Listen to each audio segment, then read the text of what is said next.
We'll call the meeting into order. If everybody's found their chairs, I apologize for running a little late this morning, so we'll just try to move that much faster as we go through the agenda.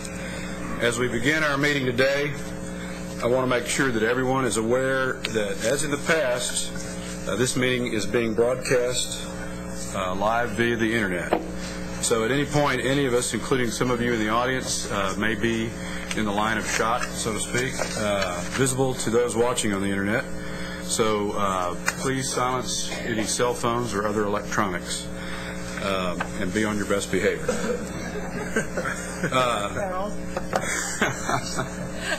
You're not supposed to pick on anything.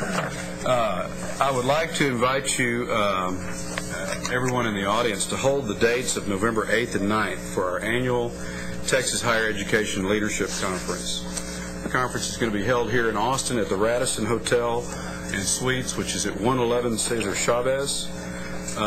As in the past, this conference is designed to bring together regents and trustees, chancellors, presidents, and other interested higher education stakeholders and leaders to gather information and discuss issues of shared interest. And there's going to be a lot this year. The Governing Board orientation sessions are scheduled to begin at 1 o'clock on Monday, November 8th. These sessions will satisfy the training requirement for newly appointed regents. Trustees of community colleges are also welcome and encouraged to attend the training sessions and the full conference.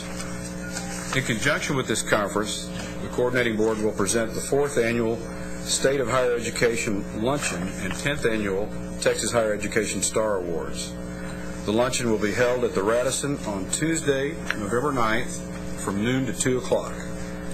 The luncheon will feature as our keynote speaker an address by Commissioner Paredes and a presentation on the 2010 Texas Higher Education Star Awards. All the finalists will be presented, and winners will be announced at the luncheon. I would also like to encourage community college trustees and the Texas State Technical College regents to attend a summit for community college leaders beginning at 2:15 Tuesday, November 9th at the Radisson. We will have a discussion of the Coordinating Board's proposal to the legislature regarding momentum funding for two-year institutions at that summit, and it will be a key meeting. We want to use the forum to not only inform trustees from all our districts on the specifics of our proposal, but to also develop a consensus on the proposal going forward into the 82nd Texas Legislature. A couple of announcements or recognitions. In the audience somewhere today with us is the new president of Sam Houston State University, Dana Gibson. Dana, would you stand and be recognized? There she is.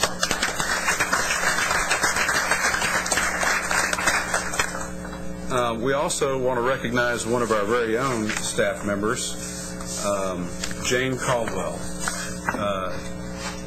Jane was recently recognized as a recipient of a Hall of Fame recognition from the Texas Association of Student Financial Aid Administrators earlier this month. Jane, everybody recognize this is somewhat rare for someone from the Coordinating Board to be honored in this way. It's the highest honor of TASFAA, and it's a lifelong achievement recognition is what it is. In fact, Mac Adams, who also was an associate commissioner here with the Coordinating Board, was the inaugural recipient in 1995. So, Jane, we appreciate you. We appreciate your tireless advocacy for students.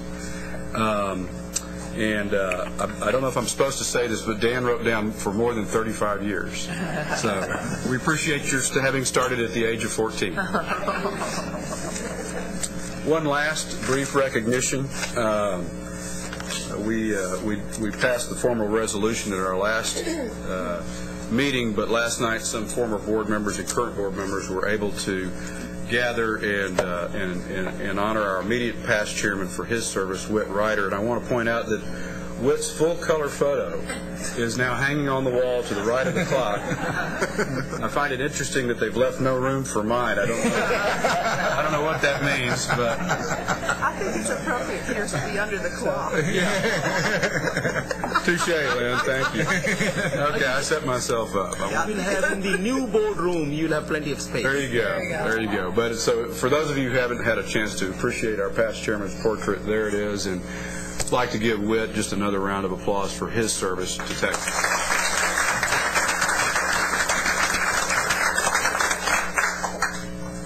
All right, with that, I think that covers all of our announcements. All right, the second agenda item is for approval of the minutes from our previous meetings. Do I have a motion for the approval of these minutes? Move to approve. I have a motion from Vice Chairman Mendoza and a second from Mr. Ryder. All in favor? Aye. All opposed, same sign. The next item is the consent calendar. The consent calendar includes non-controversial items that we think can be approved without comment or discussion, and this allows us to save a little time, obviously. But I want to point out it's our practice to allow board members, if they so choose, to either remove or add items to the consent calendar. Is there anyone at this point who wishes to remove any items from the consent calendar? Is there anyone who would like to add any items to the consent calendar? And no, you can't just do it carte blanche. All right.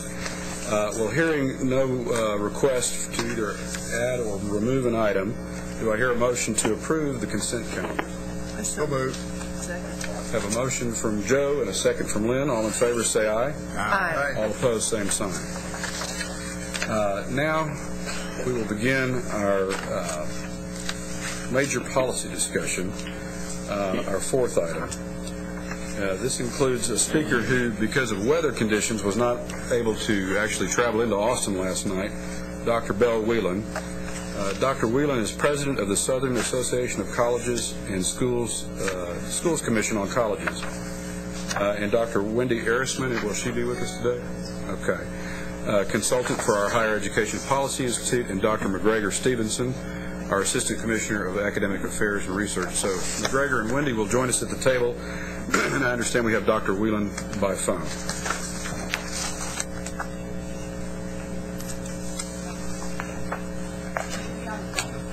Dr. Whelan, are you on the phone and live? I am here, Mr. Chairman. Thank you. Thank you for joining us, and we're sorry that you encountered bad weather last night. Well, the good news is I live in Atlanta, and I was in the Atlanta airport and could therefore sleep in my own bed last night. But the bad news is I miss you all and some Texas barbecue. So. Well,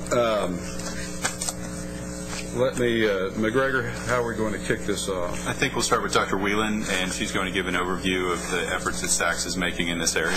Okay. Well, Dr. Whelan, the floor and the phone are yours. Thank you very much. I do have the opportunity to see you all on the computer, and there's about a 10-second delay, so I'm hopeful that doesn't interfere with my hearing and my speaking at the same time. You do have my slides available to you, and if the folks would turn to the, I guess the second one after, or the one after the title slide, you see there a definition of student learning outcomes. That is the topic I was told we were talking about this morning, and it's always a timely topic.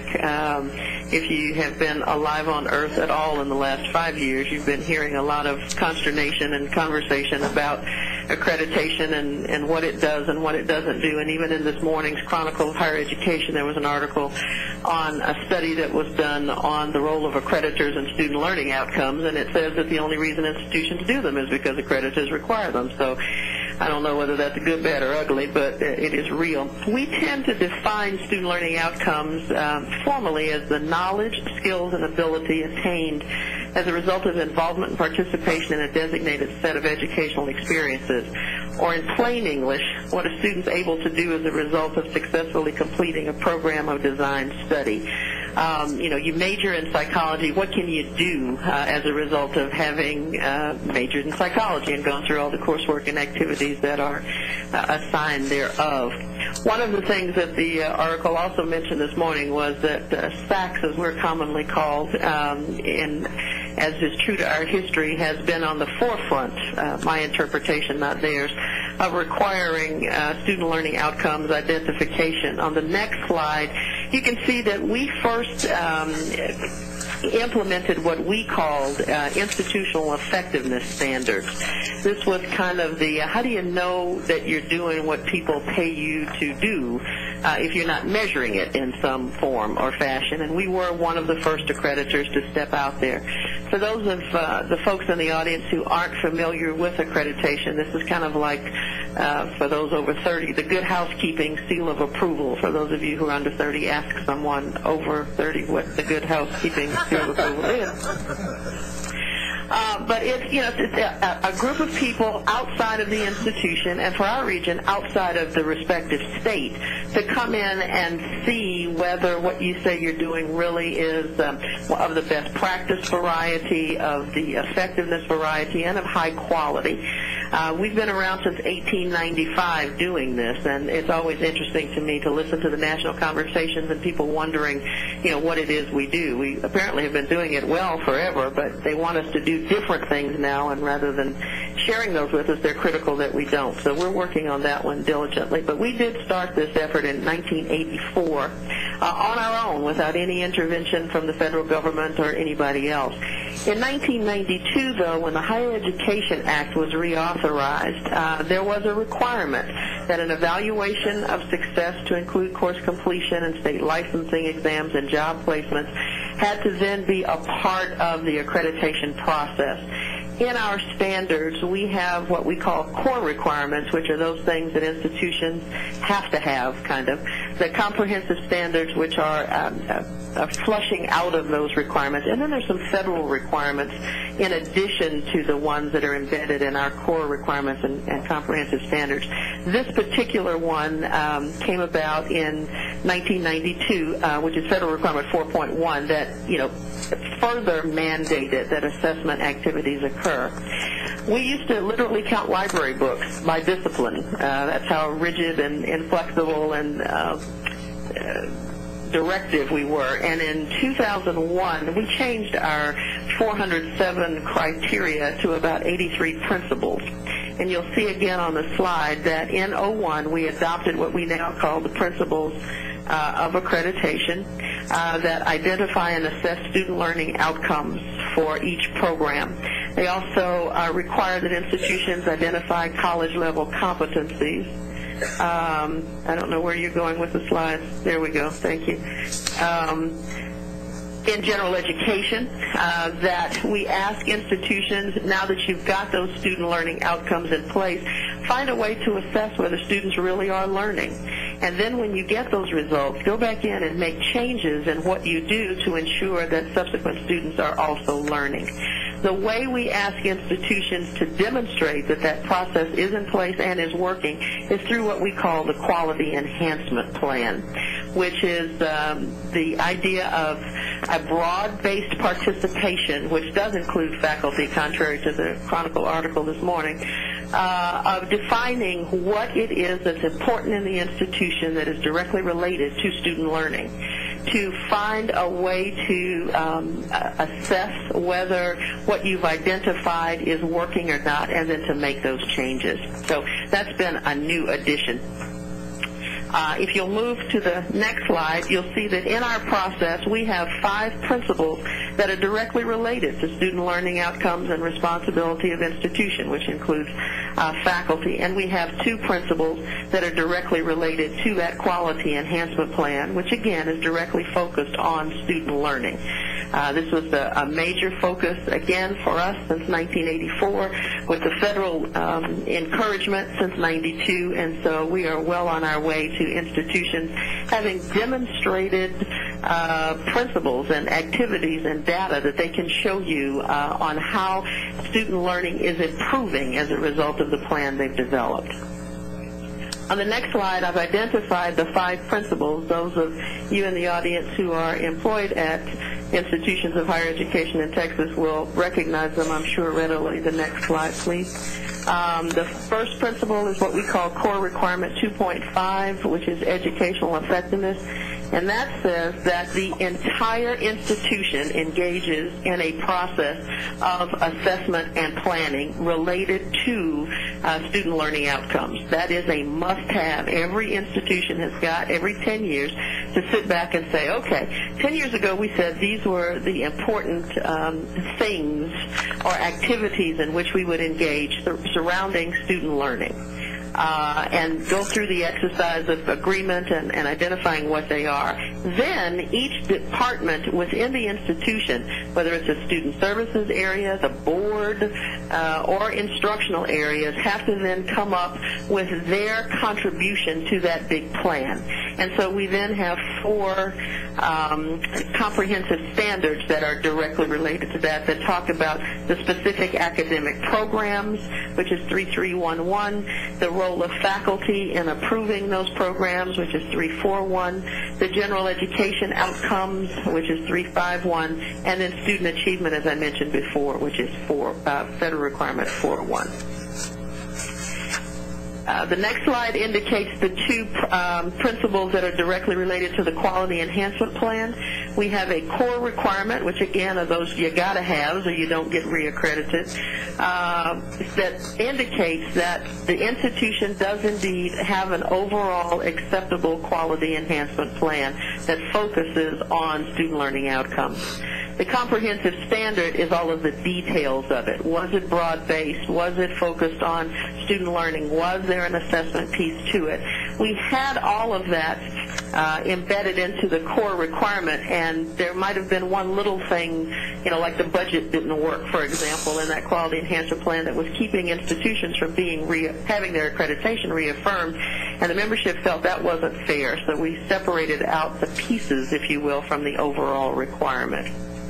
That's how we assess the quality of the instructional program. The national conversation, which is the next slide, as I've indicated, over the last 5 years has, talked about the role of accreditation in assessing quality. And the National Institute on Learning Assessment, NALOA, was the first big effort to actually survey deans and provosts and executive vice presidents to ask them, why are you doing assessment and what is it that you're doing? And 85% of the respondents said they're doing it because of accreditation. And yet there's still some concern that we're not finding out what the quality within the institution really is by the things that we're doing. And again, if you look back at the fact that we started in 1895, but we really started pulling this to the forefront in 1984, maybe 30 years is not long enough to assess quality, but it's action in motion, I guess. We're continuing to try to revise the process to make sure that we do have some information that we can share with the general public about the quality of the educational endeavors.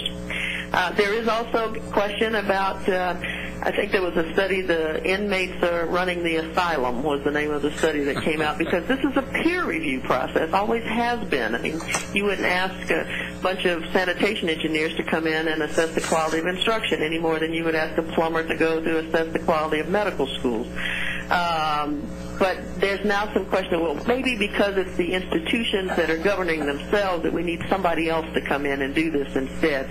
I don't see a federal government office doing what we do because it would cost them too much money. We have about 5,600 volunteers who only get their expenses paid when they do this because it's a professional development activity on their part. But, we can certainly see what's going to fall out about that. We have been working as an accrediting family across the country to make sure that we're all assessing the same things, even though our processes may be different. So we're probably closer to a single system of accreditation than might be imagined otherwise. The other thing, and that probably the biggest piece, is what are the measures that really identify the quality of the institution? Is it graduation rates or completion rates by program? Is it transfer rates? What is it? senior institutions have been using the voluntary system of accountability largely that has a series of variables that have been identified that are directly related to what people generally think of as the quality of the institution. Community colleges are developing the voluntary framework of accountability to do the same kind of things.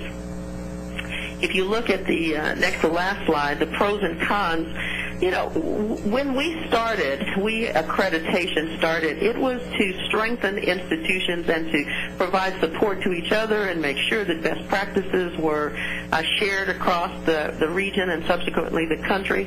And now there is a need for the results of those accreditation reports to become consumer information, or to ensure that the general public's rights are considered when we go do this. And so there's questions about whether the report should be made public, and what is it that we can share with the general public that they would understand about the quality of education without going through a general conversation about what is accreditation.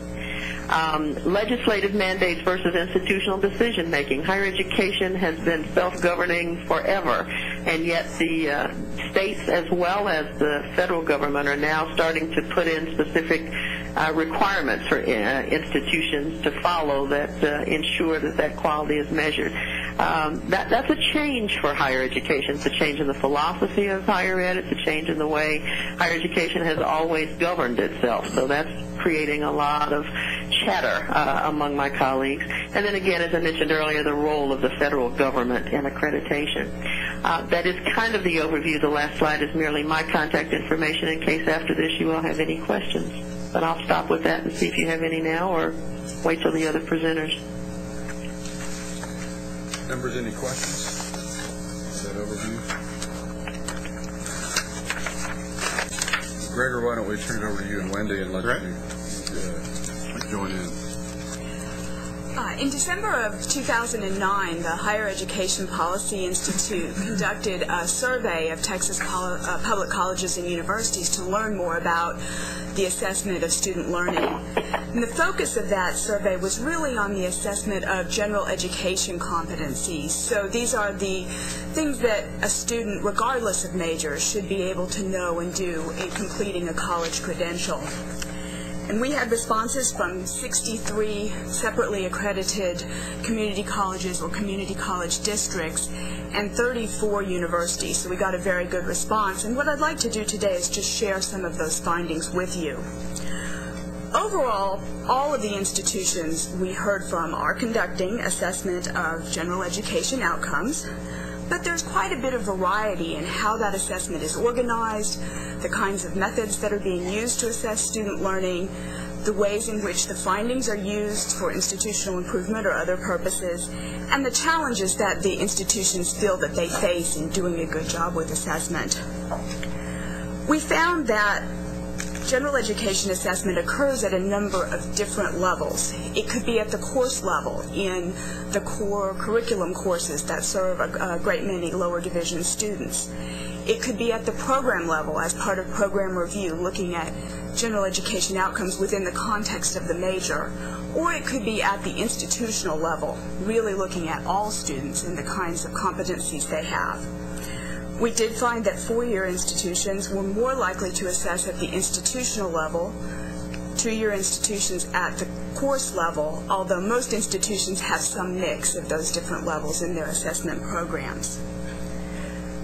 We found that faculty members are actively involved in planning, conducting assessment, and also in reviewing the findings. 94% of universities and 84% of two-year institutions talked about the active involvement of their faculty in this process.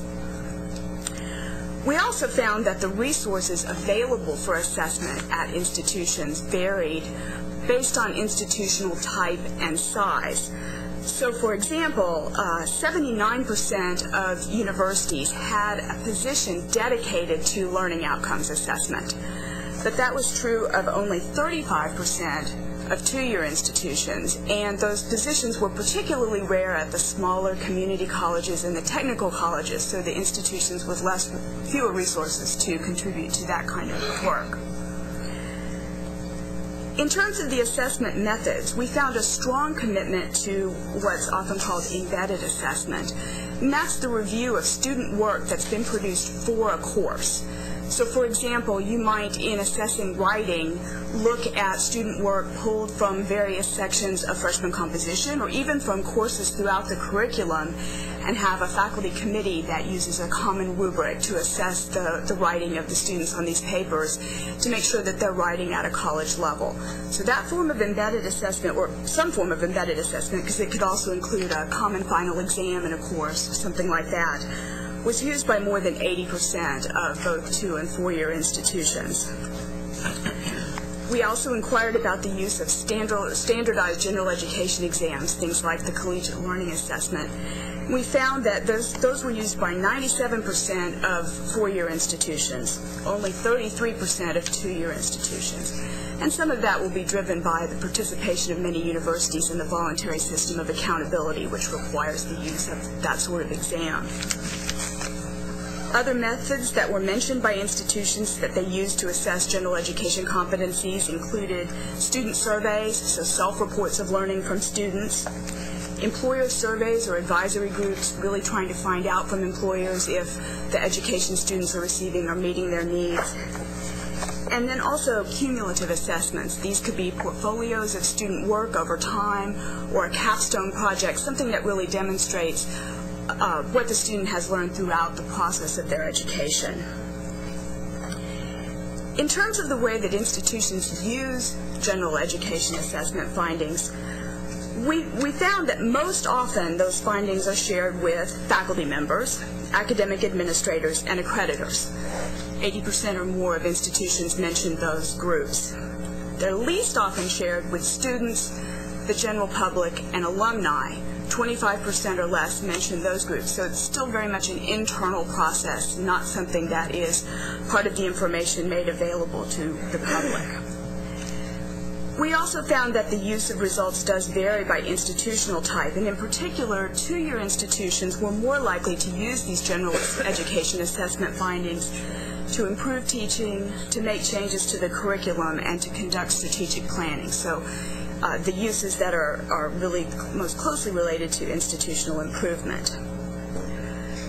When we asked about challenges and what might be the biggest hurdles to overcome in conducting this sort of learning outcomes assessment, very clearly what the universities and colleges said is that there's a need for additional faculty engagement and also additional faculty expertise in assessment, as many faculty members have not been trained in doing this sort of assessment as part of their doctoral program. 2-year colleges also indicated that they feel that they lack human and financial resources to be able to adequately support their assessment programs. They were more likely to say that.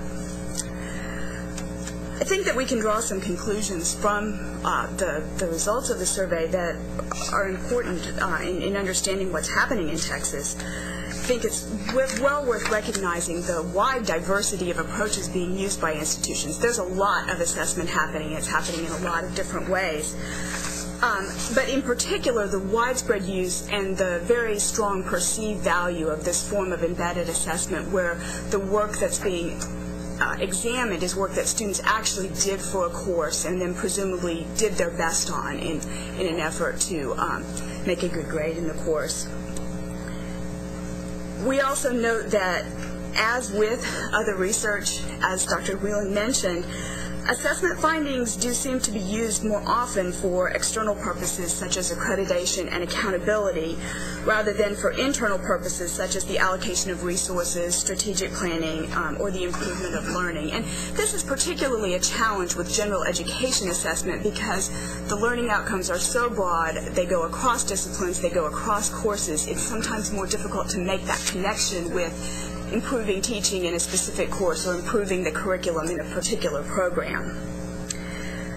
We did find that institutions whose accreditation was reaffirmed under the most recent version of the SAC standards are more likely to have shorter general education assessment cycles, more likely to have a dedicated assessment staff position, more likely to measure student learning with standardized exams and student surveys, and more likely to use their assessment findings to improve teaching and allocate resources. So it does seem that that relationship between assessment and accreditation is moving forward, and we would expect to see changes as more institutions go through this the newest version of this process. And certainly considerable change is taking place. The survey was conducted last December. I am certain that things have changed since then. Many institutions told us that they were in the process of doing something that may well have been resolved by now. So we believe that it would be quite valuable to administer this survey again at some point in the near future to see the kinds of changes that have been made and be able to provide information from institutions to their peers so that they can see what one another are doing and learn from that. And I'm happy to take any questions. Members, questions? Question. Golden? If you don't mind, clarify to me what I think I'm hearing. And what I think I'm hearing is that these institutions are fulfilling the requirements of reporting because of outside entities making that a requirement. And you don't see that oftentimes those reports result in the reallocation of resources that would directly enhance student outcomes. Now, is that what I'm hearing you say? I heard you say they are going through this process of assessing because they're required by outside agencies, and we being one of them, perhaps. But how much initiative is being taken on the part of individual institutions to do self-study on their own to evaluate how they're allocating resources and improving student outcomes? And can we assume that they will perhaps take more initiative in the future? I assume that they probably will when they see state appropriations decrease because of necessity. But is that going to make it incumbent upon us as an outside agency to continue to monitor these universities and colleges to make sure that they continually self-study? And I'm not trying to put you on the spot. I'm just trying to understand what you're telling me in this report as a result of your surveys.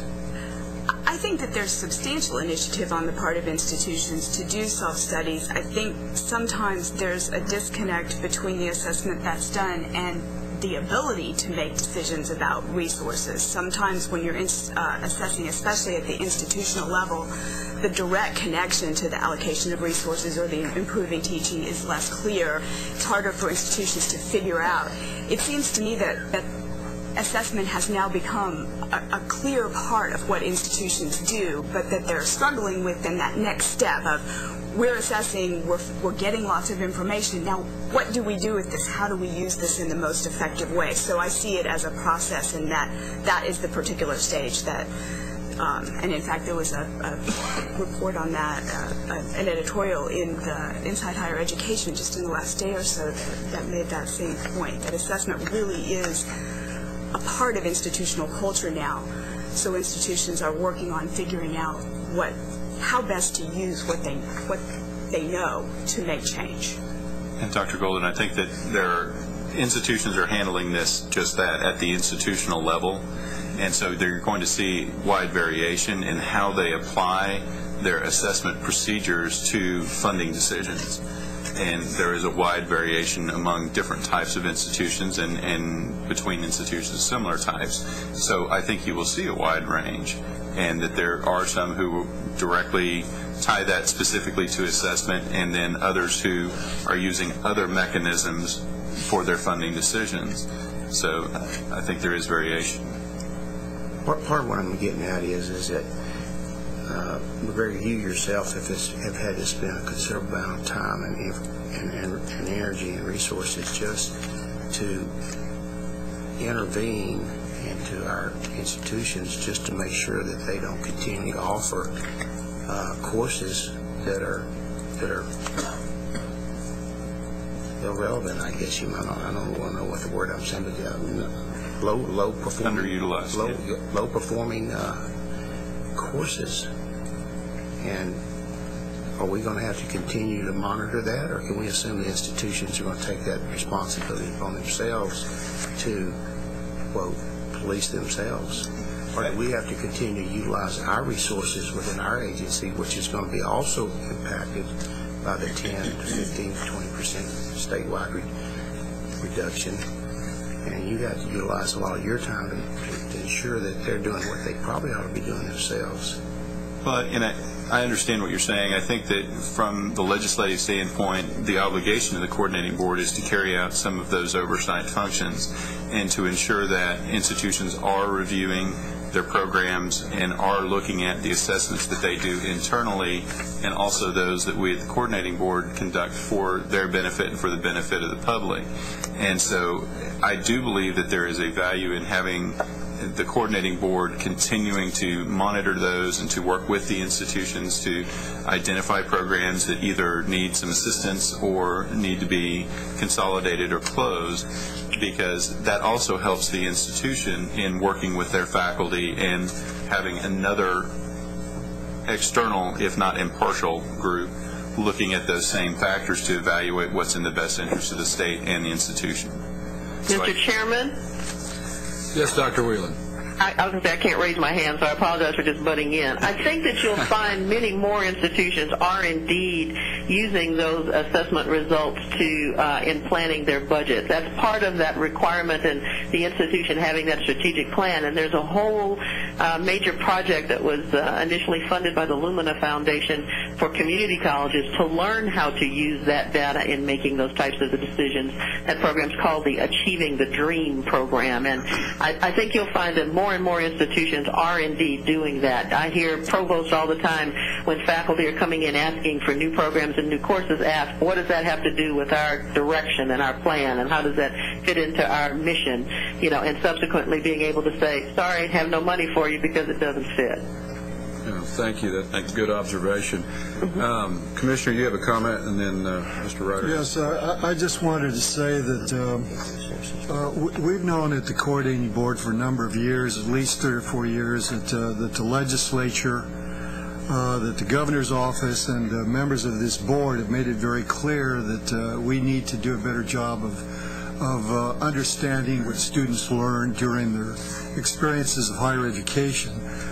We have been monitoring what campuses have been doing on their own. As Dr. Whelan has pointed out, there's been a good deal of incentivizing from accrediting organizations for campuses to take a look at this issue. And one of the reasons that we had this a series of presentations this morning is because we think we're at the point, because institutions have been working on this issue independently and through systems for a number of years, that we're at the point where we can start to identify some of the best practices that have been developed around the state and start coming up with this with a body of common metrics that we feel that institutions ought to embrace. One of the things that's become clear to me, and we've talked about this internally, is that we need to measure learning outcomes along 2 axes. First of all, we need to establish a threshold and say that these are the minimum characteristics that we expect to see from students upon completion of some sort of credential. They should have, for example, a completion of a baccalaureate degree. They should have demonstrable critical thinking skills. They should be able to communicate clearly and effectively. They should be able to synthesize bodies of information. We know that we have to preserve the integrity of the credentials that we grant in higher education. We also want to be able to measure along the axes of growth, what the point at which measuring where students begin and how far they've come. And we know that because of different admission standards, there's an extraordinary range in the amount of growth that students experience during their higher educational careers. So we are now, the point of this of this presentation this morning is to kind of sum up where we are and then talk about the next steps that we have to take as a coordinating board and as a state to make sure that we can tell stakeholders, we can tell political leaders, we can tell students, we can tell their families, this is what we are providing you as a result of your educational experience. Thank you, Commissioner. Mr. Ryder?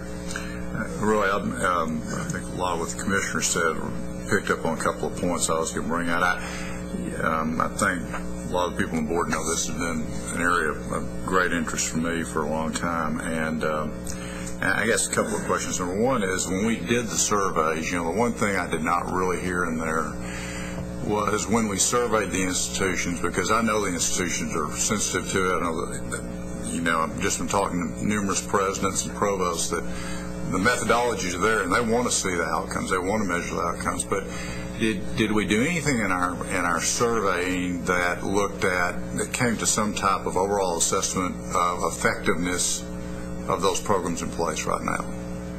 Or was it more just surveying what's out there as opposed to digging out and with those individual institutions to say, for all that work that's being done, what's working and what's not working? The survey itself really just was a descriptive, an attempt to see what was out there, but that conversation that you're talking about in terms of effectiveness did take place at the accountability meetings over the course of the last year, where there was considerable conversation in the different accountability peer groups about what kinds of assessment methods and organizations and structures are working for them and not working, and we produced a document on that that's available on the accountability website. Okay, good.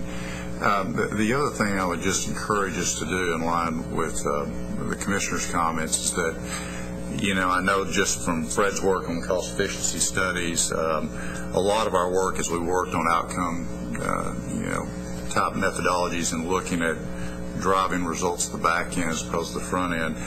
And then I know Fred and I've had conversations with some of the people at TSDC, Bill Segura, and I don't know if Bill's here, I thought I saw him somewhere, but is that, it's that whole issue is how does it link back into the workforce? And that's a hard deal for us to tackle, but I really want to see us, we need to look at those critical thinking skills, the core competencies, the growth of improvement, all those issues, but I wish there was a way that we could find to link that back into the workforce, because I heard you mention there's employee surveys being done, but I think we've got to be able to bring back and really look at those students a year out and assessing, the skill sets they did bring, were you able to leverage them in the workforce or not? And if I had the answer to that, I'd tell you, but I don't have a clue. It's just it's something I think we've got to find a way to get to at some point in time. So. And I think one of the ways that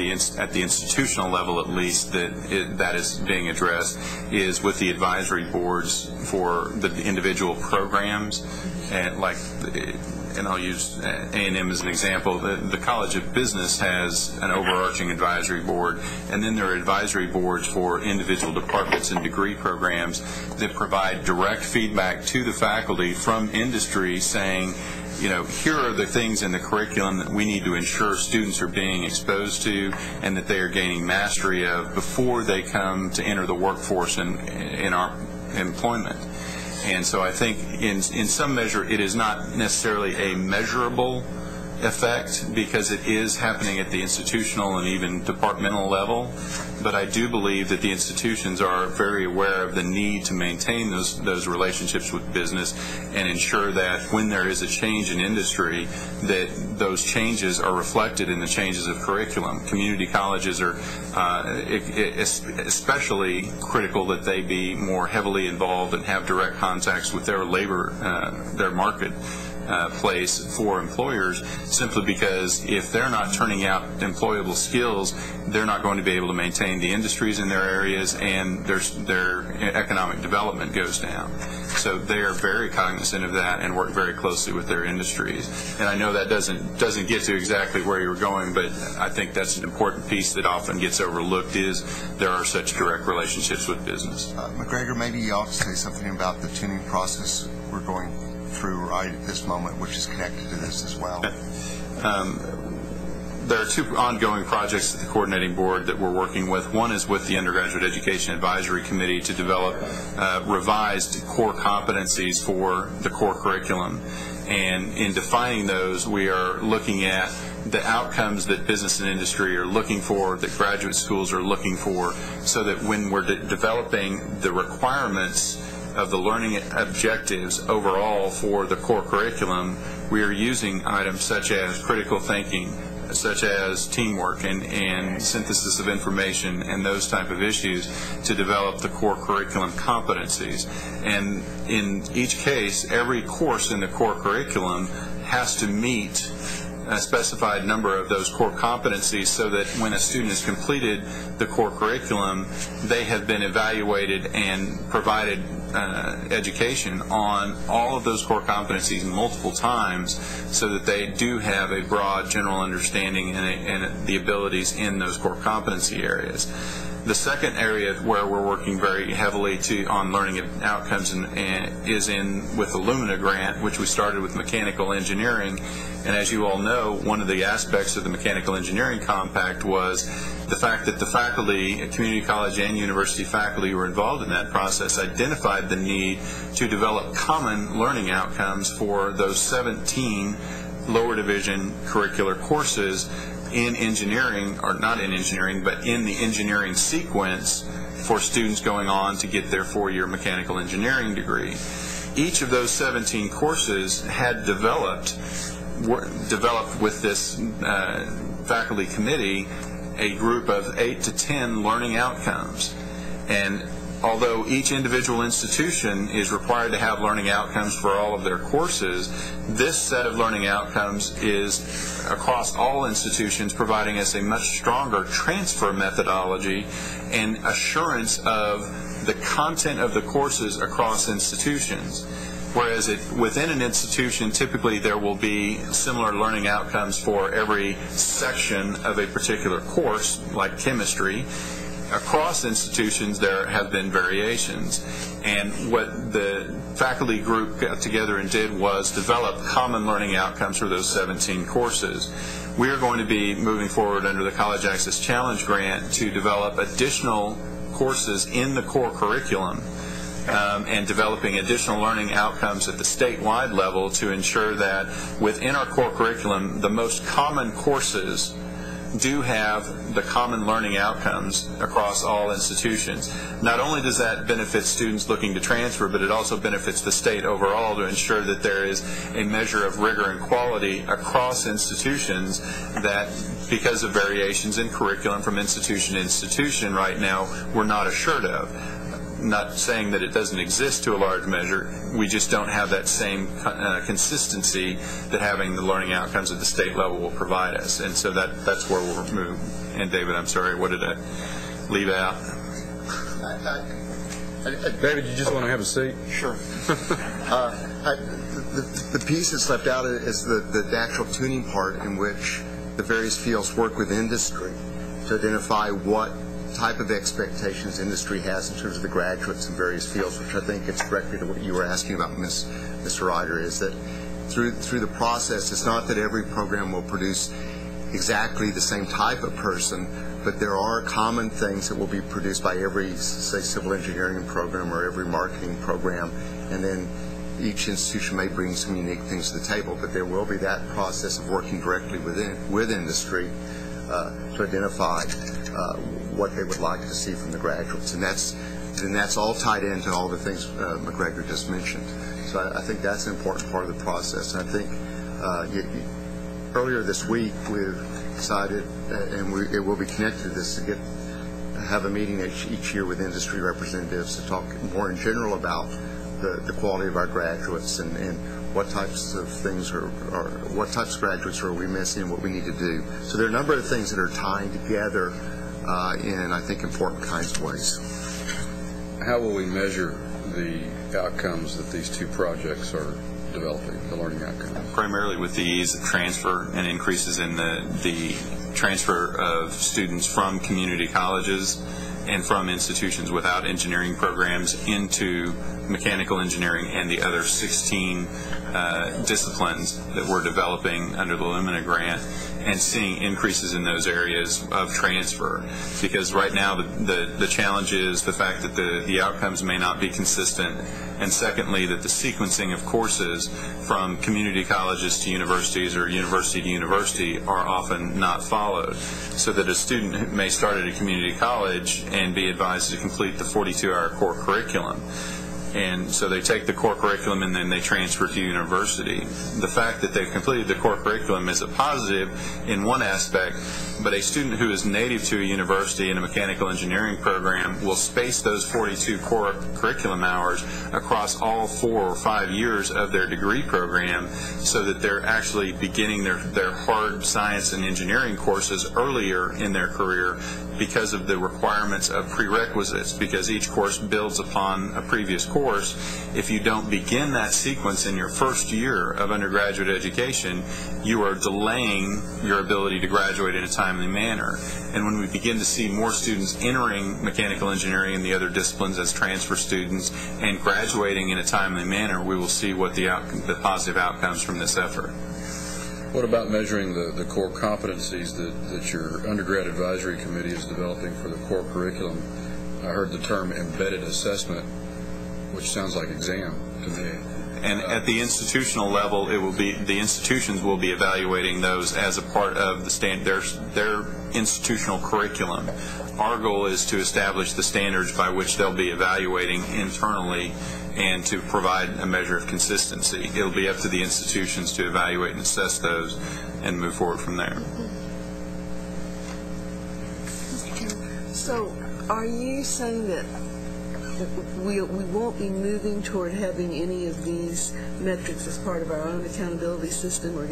It'll be the institutions themselves will provide that information? At the course level, the institutions will be the ones evaluating learning outcomes and ensuring that the student has attained the appropriate level of preparation to succeed and to pass the course based upon those learning outcomes. So if they pass the course, the faculty are indicating with a passing grade that they have attained the necessary outcomes to successfully complete the course and to advance to the next level. At the statewide level, we look at the broader measures of success in looking at employment upon graduation, the percent of employment upon graduation, how they're did on external licensing exams, and those type of issues as measures of student success and institutional preparation. So the coordinating board has not gotten down to doing a statewide assessment of any type for those learning outcomes. No, ma'am. We are at the point, however, and when you mentioned we need to continue to survey, but we have developed a great deal more expertise at institutions in the state than we had even 5 years ago. And it is time that we should learn more from what institutions are doing, those folks who do individual course assessments, what we've learned from CLA, to see if there's something that we can learn from institutions that might be more consistent across institutions. And that's something we have to talk with people in the field about, to see more about what they learn, more than you can learn from simply a survey. But the survey indicates some areas where we should probably go in and talk and bring in some of those experts from the field that have developed a lot of expertise in just the last few years. What the UT system has done with the CLA has been quite extensive, for example. And the Texas State system, I know, has done a lot with individual course assessments. And so we do need to learn more from that. But I don't think we're at the position where we could dictate to anyone what to do. But it is time where we can bring together folks and make some good decisions collectively, I think. I do think, though, that we ought to move toward a way, not of dictating anything, but of reporting out the information in our accountability system. Seems like we should just slowly work toward that. Sure. I know at one time we were talking about merging our institutional effectiveness report with our accountability system. Did we do that? Yes, ma'am. Okay. So I think that at some point we have to have something meaningful along these lines that comes from us. And Dr. Whelan mentioned achieving the dream, and that we have 28 community colleges that have been involved in that.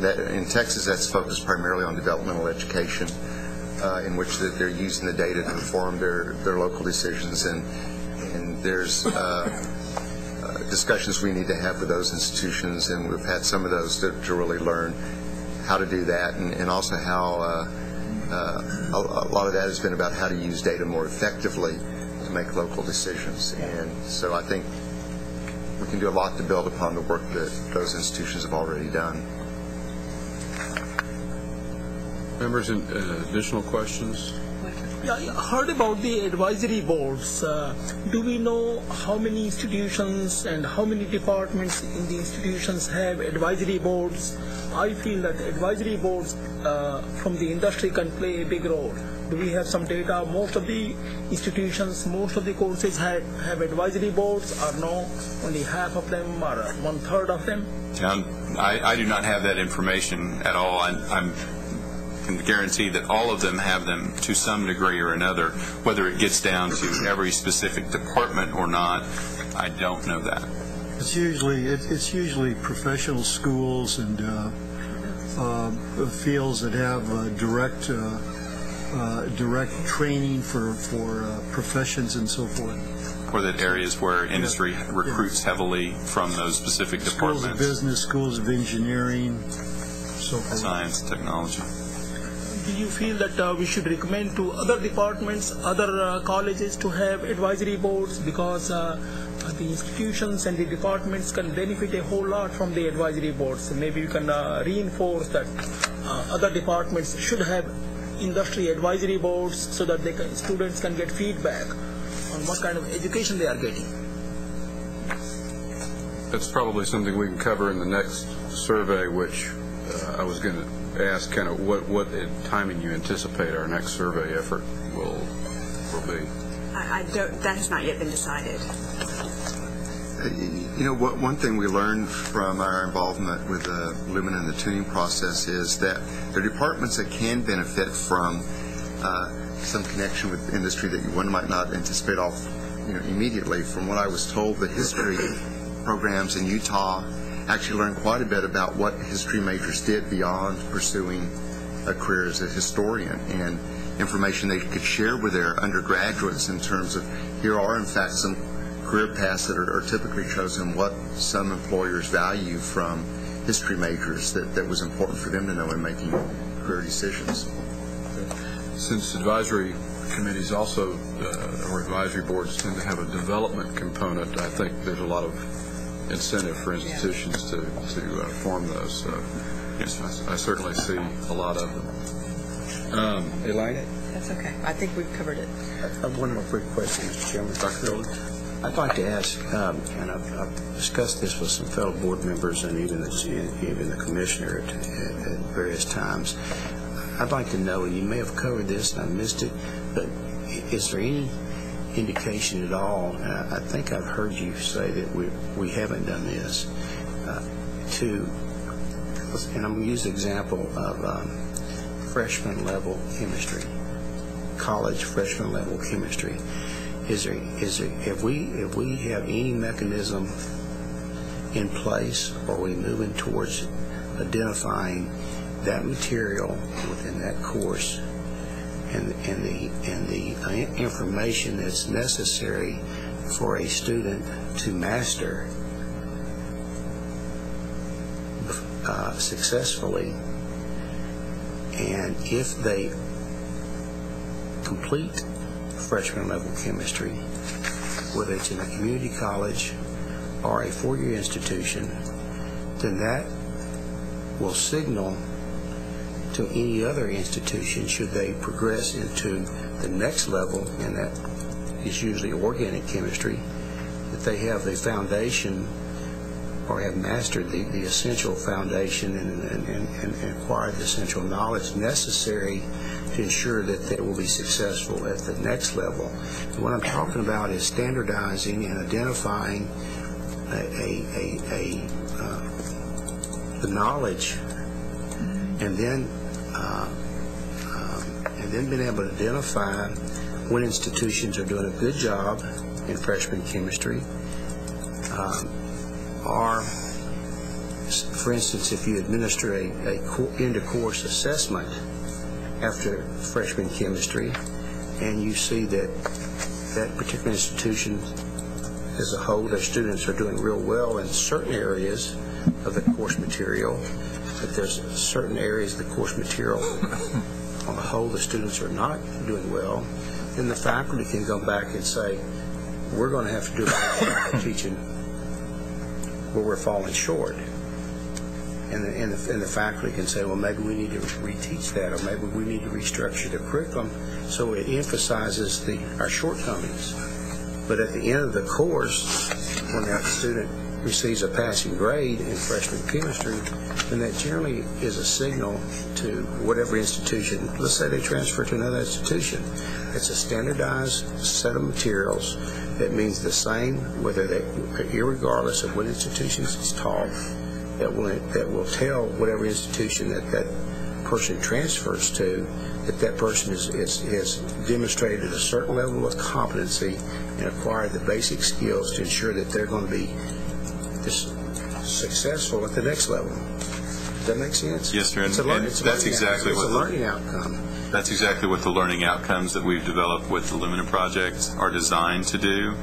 In terms of the end-of-course evaluations, the individual institutions will be building their end-of-course evaluations, their final exams or their testing, to match what the learning outcomes are that were established at the state level.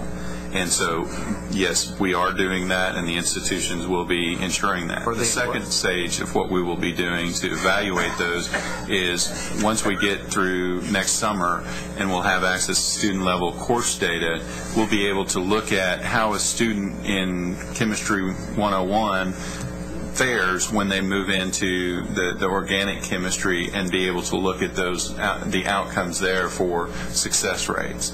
So we will be able to take a harder look at those at the individual course level than we can today. We'll be able to identify best practices among the different institutions as to which ones are doing a better job in freshman chemistry, so other institutions can begin to look at how they're doing it and perhaps learn from how and what they're doing. What we'll be able to do is be... Consumers then can, I don't mean to interrupt, but the consumers then can be able to shop around and say this institution is performing at a higher level in terms of their student outcomes and success rates and basic science courses or engineering, so I'm going to take my dollars and go to that institution. That introduces competition into the system.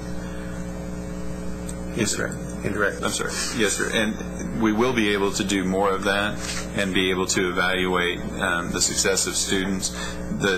In order to identify best practices, we would begin by looking at how students are faring from course to course, and then identifying compared to other institutions which are doing extremely well, and then target those institutions. Say, okay, what can we take from your program? What can we take from your faculty that we can use at other institutions, or that could be identified and translated into a best practice? And I've got one other thing I really want to understand is that do we have, and maybe you've covered this, but do we have a collaboration among all freshman chemistry teachers to identify what core material is essential for them to be able, and the students must achieve before they can go into the organic level and be successful? And is there an effort made on a statewide basis to standardize a test so we're comparing apples to apples, and that we don't have, say, 50 individualized tests that are not standardized, so we can't make reasonable comparisons? We're not doing the testing, but exactly what you're describing. Representatives of institutions have identified key courses, and thus far mechanical engineering. Some of these correspond courses like statics, and there will be courses like chemistry, and they've identified specifically the learning outcomes needed in that course before they go on to the next course. And this has been representatives from the institution, but they have identified these, as McGregor had mentioned, that they're being incorporated into our academic course guide manual. An initial concern from faculty was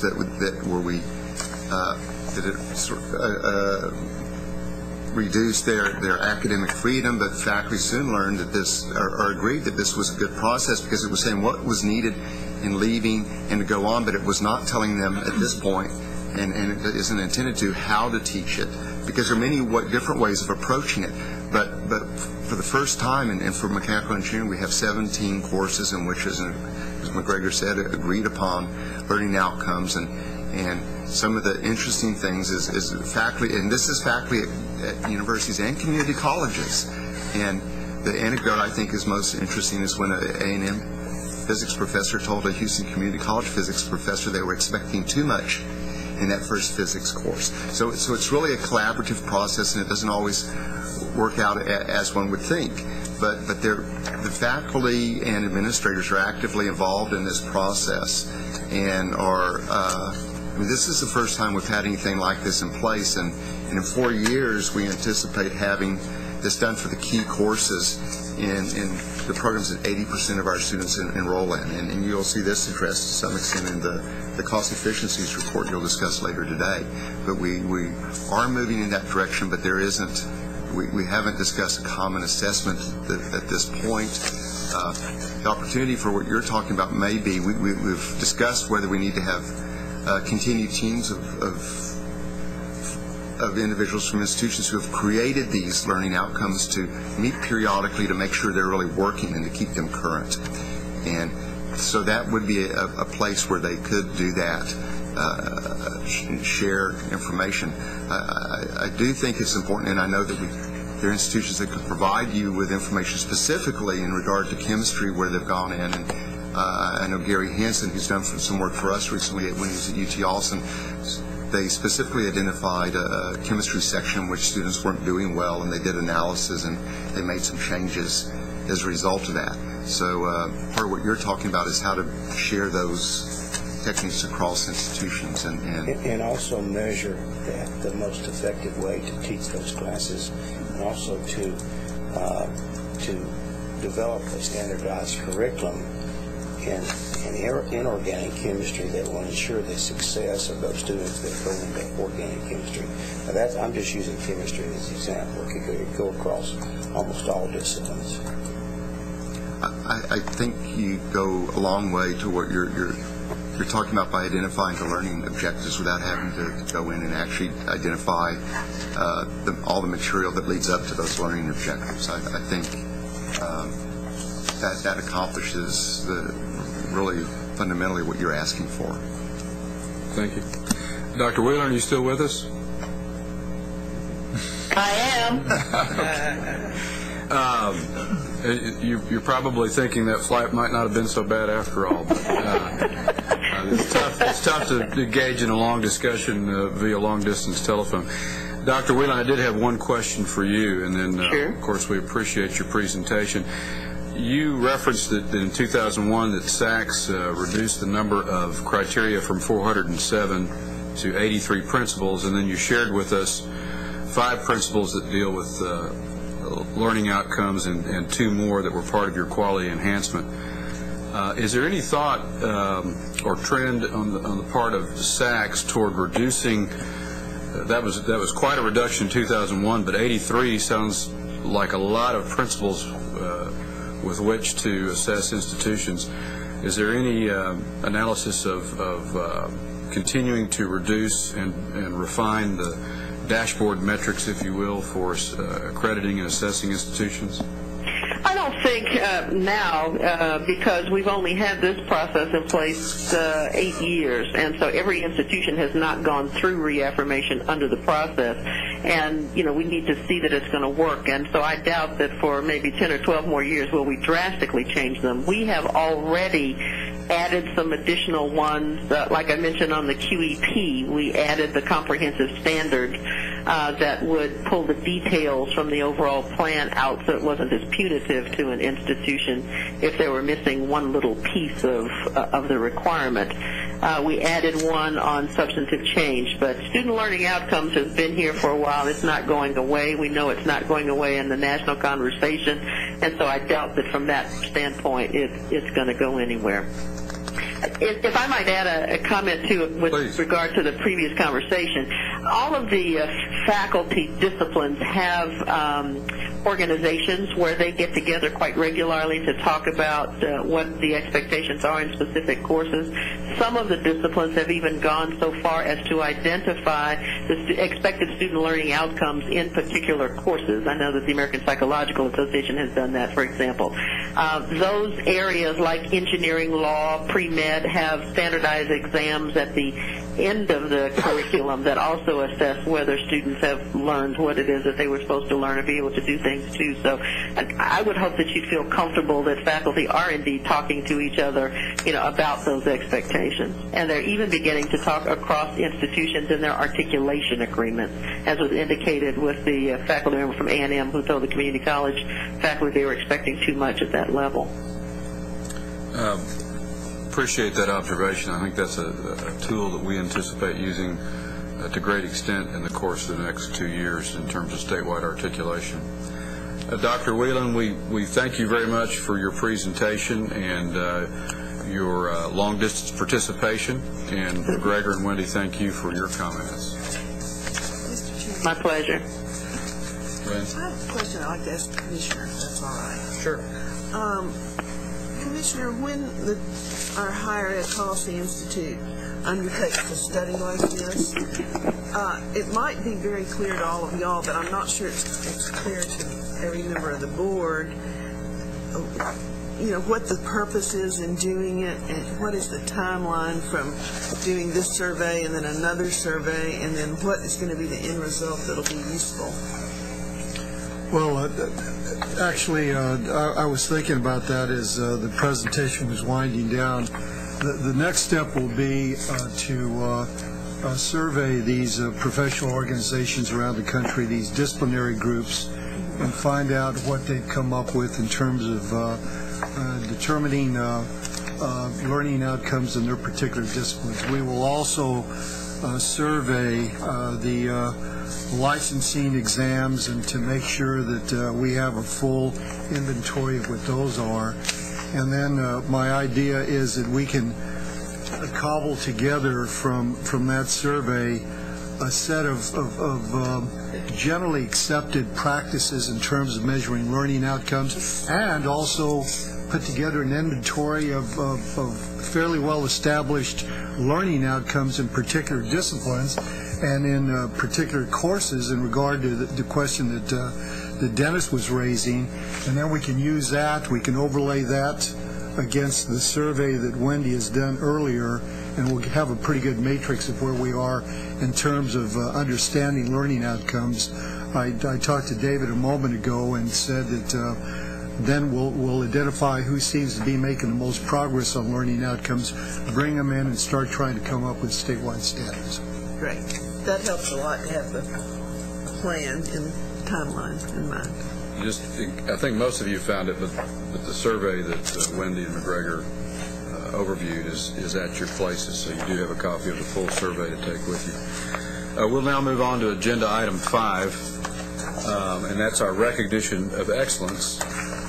This item is meant to showcase models of excellence within the education community and highlight the outstanding work of our education faculty and administrators and institutional programs around our state. Today, we are recognizing the Pathways Project in Bexar County. The Texas Pathways Project is a data-driven effort to answer critical questions about student preparation and achievement at the local level. Through this project, local education partnerships between secondary and post-secondary institutions collaborate to identify course-taking patterns that are predictors of success, to identify specific campuses or classes where the level of academic rigor may not be preparing students for college-level work, to work together on curriculum alignment between high school and post-secondary institutions, and to develop and evaluate the effectiveness of academic interventions to improve student success.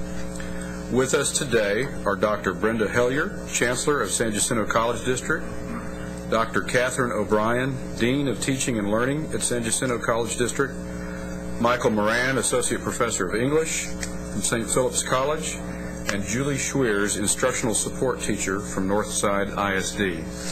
Welcome. Thank you. Good morning. I am Catherine O'Brien, Associate Dean of, no, not anymore, Associate Vice Chancellor of Sanderson. I got a promotion 2 weeks ago. Congratulations. Thank you. I'm not quite used to it yet. So good morning, Commissioner, members of the board.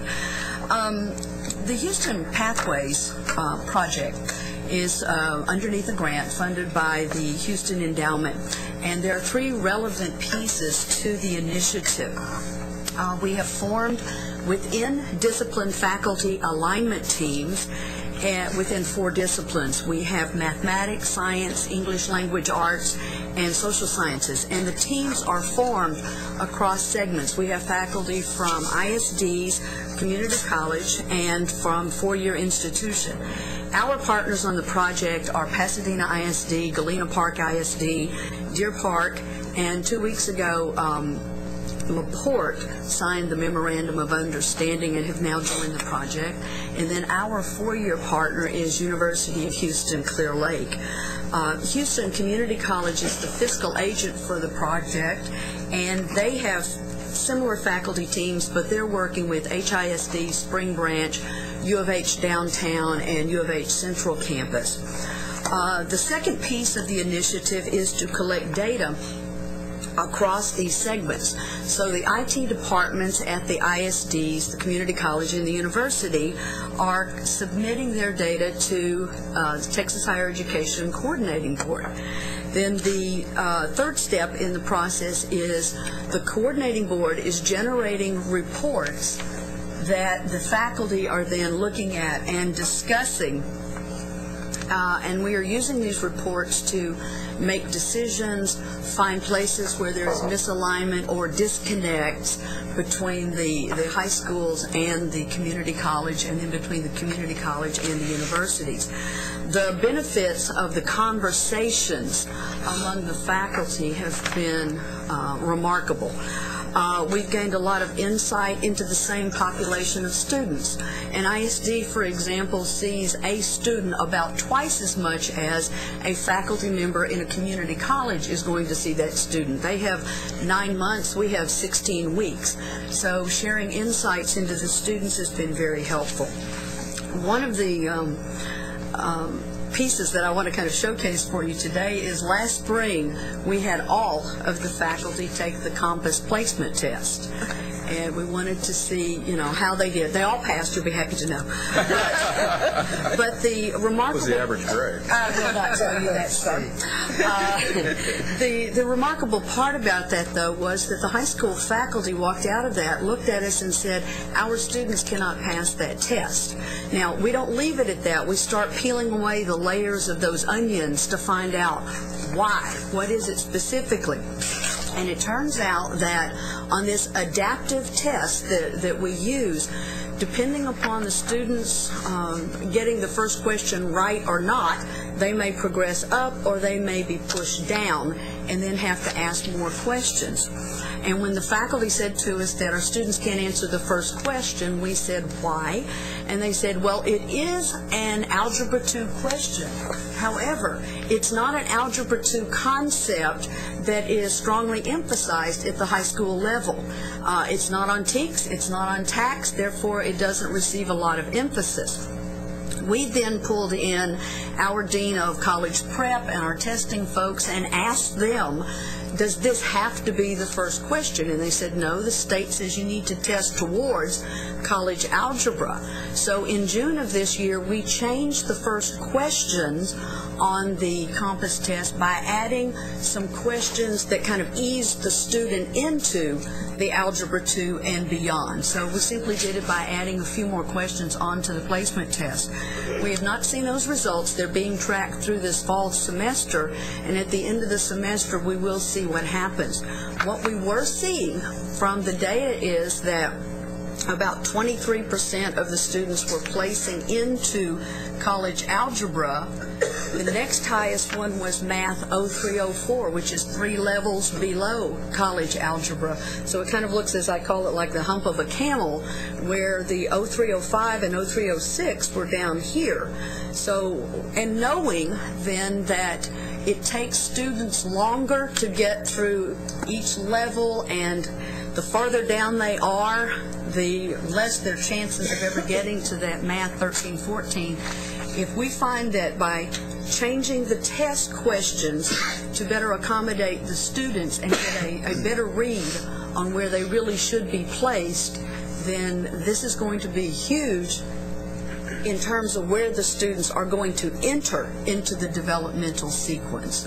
And again, that was information that came to us in conversations with the faculties at the ISD. So that's one example. I have lots of other ones, but for time I'll turn it over to my colleagues. So. Thank you. I'm Julie Schweers. I'm from Northside Independent School District in San Antonio, and it's really exciting to hear the Houston Pathways Project. San Antonio was the first one, and we had those very foundational conversations.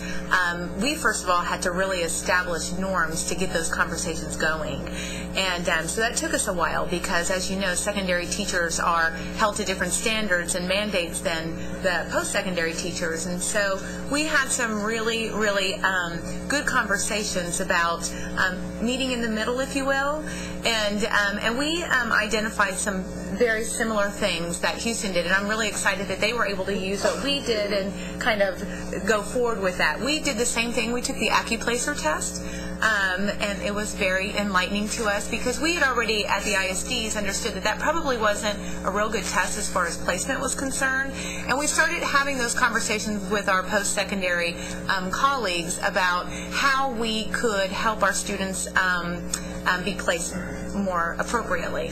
And we discovered a lot of things. Vocabulary was different at the high school level than it was at the post-secondary level. So not that they weren't learning the concepts, that we might have been calling it something different than the post-secondary teachers were calling it. So what we did was we established some collaborations between the secondary and the post-secondary people. We're visiting each other's classrooms right now, observing each other teach. We are looking at assessments at the secondary level and the post-secondary level, which has been very enlightening. And actually, teachers are visiting classrooms right now. At our November meeting, we'll be able to look at those experiences and hopefully make some more changes. I know in Northside, as a result of this committee, we've made some significant changes in our curriculum. As you know, I'm with the ELA team, and we just adopted a new text. And so we were able to incorporate into our new curriculum some of those very changes that our post-secondary colleagues were looking for. So we're hoping to continue, since our curriculum is certainly dynamic, and we're hoping that as we go along that we're able to do that, and we're really encouraging, and all the other ISDs are doing the same thing. So I'm going to turn it over to Mike, my co-chair, because he can tell you a little bit more about what we're doing. Hello, my name is Mike Moran from St. Philip's College. One of the challenges that we've had with this Pathways group is trying to get more high school teachers' involvement. We had a lot of enthusiasm at the beginning, and then it sort of lagged and waned. So this particular year, we're trying to do things a little bit differently to interest high school teachers. And one of the things we're trying to do is utilize a couple of texts. One is what is college level writing, an anthology. And we're assigning chapters from this book for them to read from on a monthly basis. And then also this book by David Conley, College Knowledge. Okay, so we're introducing these two readers as part of our agenda.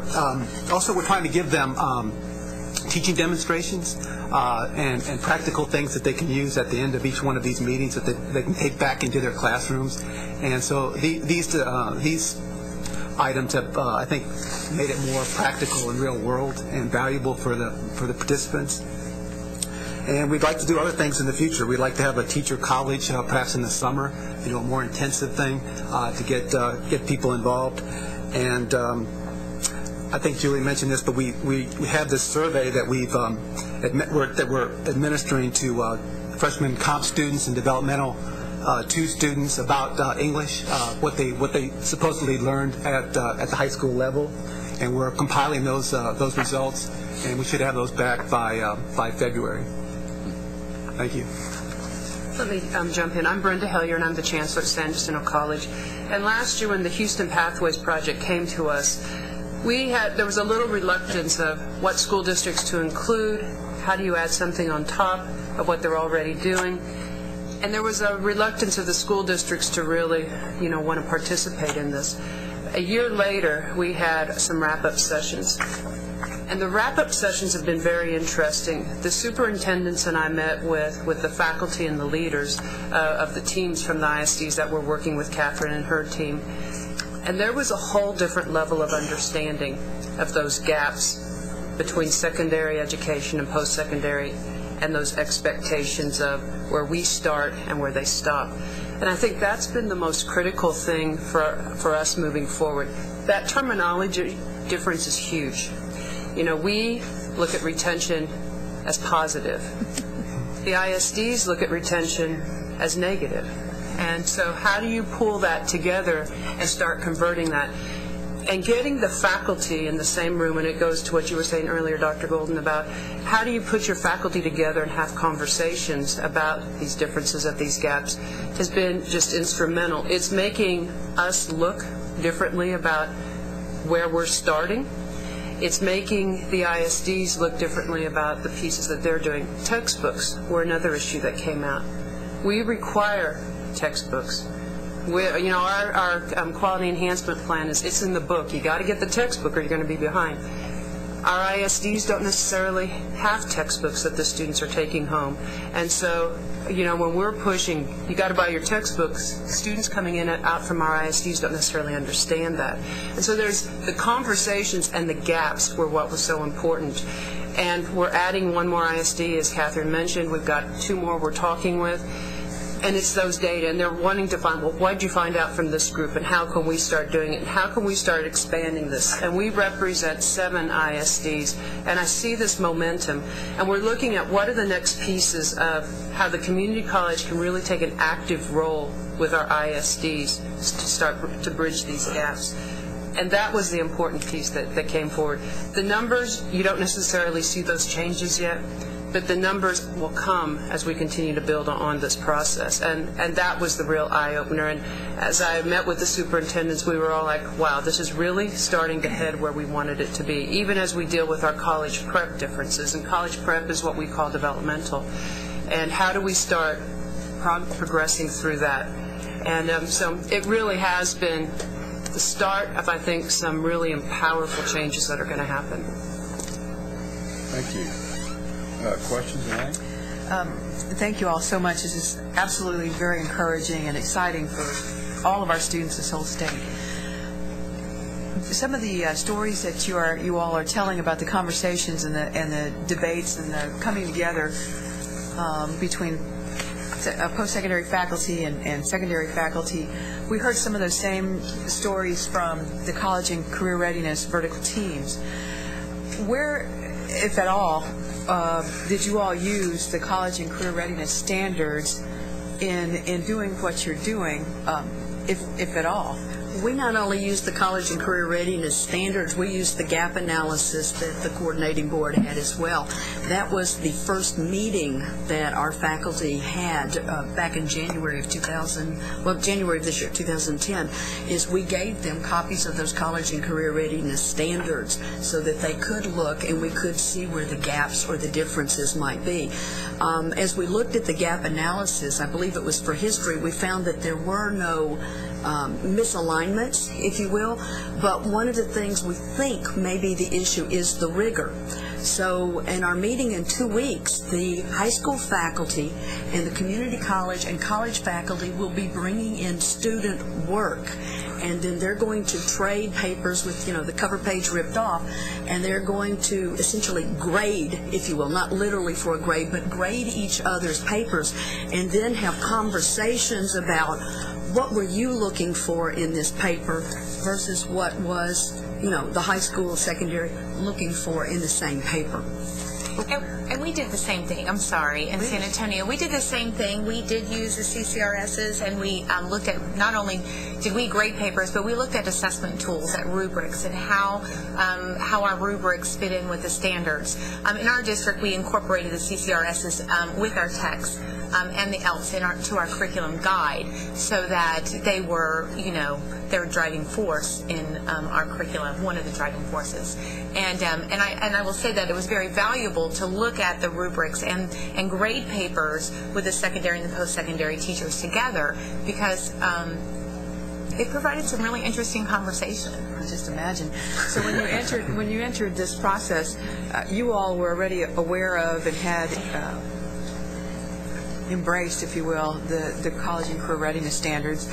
And then when you met with the faculty from post-secondary education, I mean, you guys had at least a common baseline to start from. Is that correct? Yes. Now it was really just getting down into details, how you apply it, and even down to the grading of the work. Yes. And as the secondaries are now rewriting their TEKs to align with their end of course outcomes, right, they again have a copy of those college and career readiness standards in their hands. Are there any recommendations that you all would bring forward to perhaps tweak or improve on the college and career readiness standards? Are they good? Is this a good tool for you all? Is it a good baseline to start from? It's working for us, and I don't think that we're ready to make recommendations on any changes or corrections to it. We needed a little while longer in their hands before we could do that. Sure. Do you know, I know you're from Northside, and obviously there's other school districts involved. Yes. Are you and your colleagues at the district level, at the public education district level, sharing these best practices and disseminating those around? Most definitely. And not only, I know I mentioned that that the secondary teachers are visiting post-secondary classrooms and vice versa, but the secondary teachers, we have also started visiting each other in other districts, because as you know, San Antonio has 16 ISDs, and so what we're doing is we're trying to look at best practices among districts and having those conversations as well. Awesome. Any barriers that you all have run into? Yes. I know we don't have. Well, I think the biggest one is time. We're all busy, but secondary teachers have. It's a time commitment, and getting subs. I've been working really hard with the other ISDs, trying to get them to provide subs, and so we can get into each other's classrooms. Those are the fun things about our job, but as you know, it's all about time, and you know, I'm an ELA teacher, so grading 200 papers and doing those kind of things. So you know how that goes. So those are really the biggest barriers. But when we do get in the classrooms and we do that and we have that conversation, it's very encouraging, even under the stress. And you're able to make these adjustments, changes to the curriculum. Yes. These are systemic changes. In other words, you know, if I hope not, you move to Iowa or somewhere else, there's going to be systemic changes embedded within the curriculum that will outlast. Yes. I'm very excited because our Dr. John Folks, our superintendent, our executive director of curriculum, Dr. McAndrew, they're extremely supportive of making those changes and making sure that it happens there. So. Thank you. For us, I think one of the big things is you can have this top-down. We have a student success focus. Student success is one of our strategic goals. But I could drive it so far. I've got to have it coming up the other end. And so this project has had it go both ways, and we're bringing it to the conversation, and it is going to be systemic, because it's not just me pushing it down. They're seeing a difference, and that's why it's powerful, is because I need it throughout the entire organization that's on the same agenda. Other questions, members? Raymond? Well, this is really very exciting. We've been saying for years that we're not going to achieve our educational goals in Texas unless public education and higher education work more closely together. And we know about the gaps in the cultures of the two segments, and this is a very effective way to bridge those gaps. We've been promoting the notion that we have to use data to drive instructional and educational reform. And although we talk about that all the time, when you go around the state and talk to educational leaders at either the K through 12 or the higher education level, it's not as consistent and it's not as extensive as it ought to be. There's still we still are disappointed when we talk to a principal, or we talk to a superintendent, or we talk to a community college president or a university president, talk about graduation rates and talk about how many students given high school sends to college, and we hear from the principal or the President, we don't know what our graduation rate is, and we don't know how many students we send to college from this particular high school. These conversations are absolutely critical. We're enhancing our data collection as a result of the work that you're doing. Our goal is to expand the Pathways model across the state as we learn from what's going on in the cities where it's now active. And getting back to Dennis's point, we'll be able to, when we know what's going on in every class, every high school class, every college readiness class, and we know about how well they prepare students to do work in college, then we'll begin to come up with a set of expected learning outcomes. And these will be developed in concert between high school, community college, or among high school, community college, and university instructors. And that's precisely the level of cooperation we ultimately need. So this is really an exciting project, and what you're doing will have a huge impact on educational outcomes in Texas. Thank you. Thank you, Commissioner. I'd like to thank your staff also. Colby Stover and his group, they make the collection of that data and those reports so smooth, and it puts it out there in a way that the faculty can understand it and use it. So thank you for that, too. Dennis? I guess I'm going to probably stir the pot pretty good right now. I'm out in a rural part of the state, and I don't know how much this is applicable to those of you that are in larger independent school districts. But, you get out there where I'm at in small town East Texas, where basically everybody knows everybody. Parents know the school board members. They know the principal. They know the teachers. And what I'm seeing is that we can do all these wonderful things that you guys are doing, and you're beginning to work towards, and particularly those of you in community colleges have a very difficult job, because if those students continue to come to you all ill-prepared, and you don't have your curriculum vertically aligned, and that high school diploma that they come to your institution with really doesn't mean a whole lot, other than that they've been in class for the last 12 years, but it doesn't really ensure college readiness. Okay, so then you decide you're going to ratchet this thing up to a whole new level, and so you got a certain segment of students that are within the system that are not college ready, and you're not going to pass them. You may not even award them a high school diploma. And then you get local people that are going to begin to turn the heat up on the school board. And the school board doesn't understand they're not even on board. The local representatives of the board and the communities, unless they're brought into the loop and understand that we're going to have to bind together collectively, not only with the educators and those of you that understand the issues, but if you don't get the backing and the support, that when they turn up the heat, that they, quote, call the dogs off. I've seen them call the dogs off. Don't be picking on my little darling, pick on somebody else's darling. My little darling's she's going to walk across the stage here regardless of whether she's accomplished and learned anything or not. She's been in school for 12 years.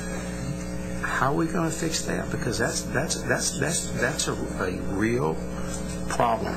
That's called the real world situation.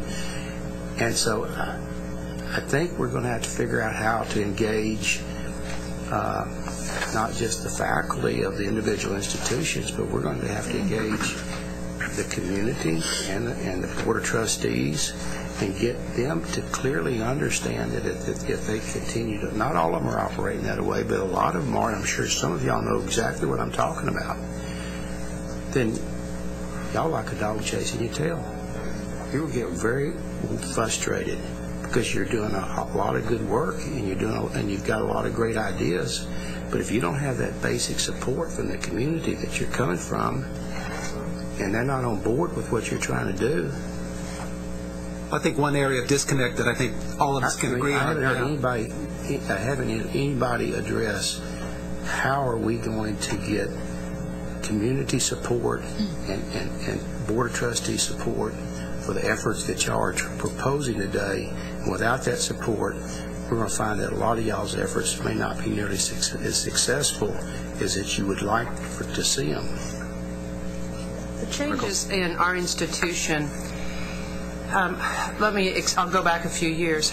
I've been the chancellor about 16 months, but we were focused on a student success agenda about 4 years ago when we became a member of Achieving the Dream. That was a change for our institution. It was a change from focusing on enrollment to having conversations about student success, and I was the CFO at that time. Our board went to a trustee institute where student success numbers were presented to them, and they were shocked. And they came back and said, this is where this college is going to go. We're changing the agenda. And the Board of Trustees has taken a very active role, and we have student success agenda items. We have student success workshops. We do a student success workshop just like we do a budget workshop. And that has been the driving force between where our institution is going, is that our board and me and the leadership team have to be neck and neck on where we're going, and they have to, and we all are pushing on that same agenda. And there was a point where the board was way ahead of pushing that agenda where we could be, because we didn't have the data. And you're changing an organization. I have 1,250 full-time employees and about 1,000 part-time. It's a big ship to change. But it is that Board of Trustees that's pushing that agenda. They make it very public.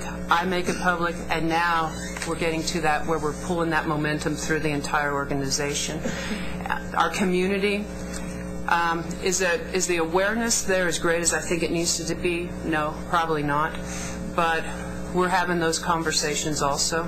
Our ISDs, they're working with their trustees on it. These initiatives, they're going to have more conversations with it, but we're pulling that group much broader. I do go out and talk about how many of my students are in developmental education when I do Chamber of Commerce activities, and I talk about, this is about student success. This is about how I get students to complete what they start. If it's one course, it's a semester, and ultimately it's degrees and credential and certificates, because we know that's what changes our environment and our region here. So it is having those broader conversations, and it isn't easy. This is hard work, and it's about how we're going to raise standards and continue to align. One of the things we're going to do with this project is we're not just stopping at high school. It's got to be an alignment throughout, and that's going to be our next piece that we start working on. El Paso does testing in the 8th grade. We're going to be doing that in our high schools too. We got to figure these problems out sooner and start addressing it. So it's not easy, and yeah, is there pressure? But it's up to me as the leader of this organization to keep us on that track. And I do get phone calls where I need this person in this program. Well, they're not there, and I have to be willing to do that. That's not an easy solution, but I also know that this is the agenda that our board has set, and we know this is important for our region. You're making the point that I am trying to make, is that you have to have that support from your board. And I'm not sure at times that we're doing a good enough job of educating our trustees as to what their responsibilities are in terms of supporting, closing the gaps and the things that we're trying to accomplish. And when they get the phone calls and complain about what we're trying to do, then a trustee comes into your office and says, why are you doing this, and stop it, then they need to understand that's inappropriate behavior on their part. So I don't know whether community college board of trustees are required to go through any formal training. I asked that question yesterday, and I was told that high school ISDs trustees are required to go through formal training, but community college trustees are required no training other than perhaps the Open Meeting Act, and after that, they have no formal training or requirement to attend anything. Is that a true statement? There's a second part to that is, I think, part of what we passed the college and career readiness standards. And by the way, we're thrilled to hear the answer to how you use those. But when we passed those, one of our concerns was, even when we get these integrated into the curriculum, is this going to come like a load of bricks on students and their parents? Because the class of 2012 will be the first class that's tested against these standards, if you will. So in terms of gaining that community support, boards, whether it's the school board or boards of trustees, are very responsive to their constituency, which is the taxpayers and tuition payers. And those are basically parents, students and their parents. So what are y'all doing as you develop this set of common expectations between the different teaching levels? What are you doing to bring parents and students into that conversation to share those expectations and change the culture, for example, of the blow-off senior year in high school? We just had that conversation about how we are going to communicate the work that we're doing on the Pathways Committee, and we did talk about getting on the agendas of board meetings, telling them about our project. We even talked about contacting the media and doing an op-ed piece so that they would understand what we're doing. Because they need to, I think that you're absolutely right, the community needs to be on board with this, and the parents need to understand how secondary teachers are ratcheting up the expectations so that they are more prepared to go to college. And I think hearing statistics and understanding what we're doing as a committee to help with that, to bridge that gap, if you will, I think it's very important. And like I said, we're just starting that conversation right now and hitting venues. I know we were talking to our post-secondary people about getting in on their agendas for different meetings and different forums that they have. So we've started it. We haven't had those conversations yet, but we're certainly making plans to do so. One of the tools that y'all or predictors that y'all have talked about are identifying course-taking patterns. If that's an example of something I think parents would be very interested in. What's a predictor of success? How vertically are you going up and down the pipeline in that? Well, the English faculty are really now starting to delve into data. And at their October meeting, they were looking at the patterns of students who take English 3 and go into Comp 1 in college, English 4, AP English at the junior year, and AP English at the senior year. And they're looking to see which ones are placing into Comp 1 and then which ones are getting through Comp 1 successfully. And they just began that conversation at the last meeting. And it was obvious by looking at the data, though, that it was the AP Junior English where the students were placing into and being more successful in Comp 1. And so they're going to then go back and start, having extended conversations about what is it about this particular English class then that is making the students more successful in Comp 1. So that is the drill down to the data when they look at it, and to be continued. We are eagerly awaiting what you find out. Yeah, it's exciting stuff. Members, any further questions for our panel? Real fast, I just think that this is absolutely amazing. I mean, you've got the Houston area, you've got 12-plus institutions working on this, 27 school districts in the Rio Grande Valley, and I mean, just thinking about just the stress that I had freshman year. I mean, jumping into my college career, and some of it was really uphill, and there were some gaps that I really needed to learn real fast, and to see some of these gaps kind of getting closed is just absolutely amazing. Thank you. Thanks. Thank you. And he can remember because he just had it a couple of years ago. He's an undergraduate student board member, so he knows what he's speaking about. Well, we can pull you onto a focus group real quick. I want to make one brief comment. This is absolutely wonderful, in my opinion, in terms of what y'all are doing. You're opening up an active dialogue between all the stakeholders.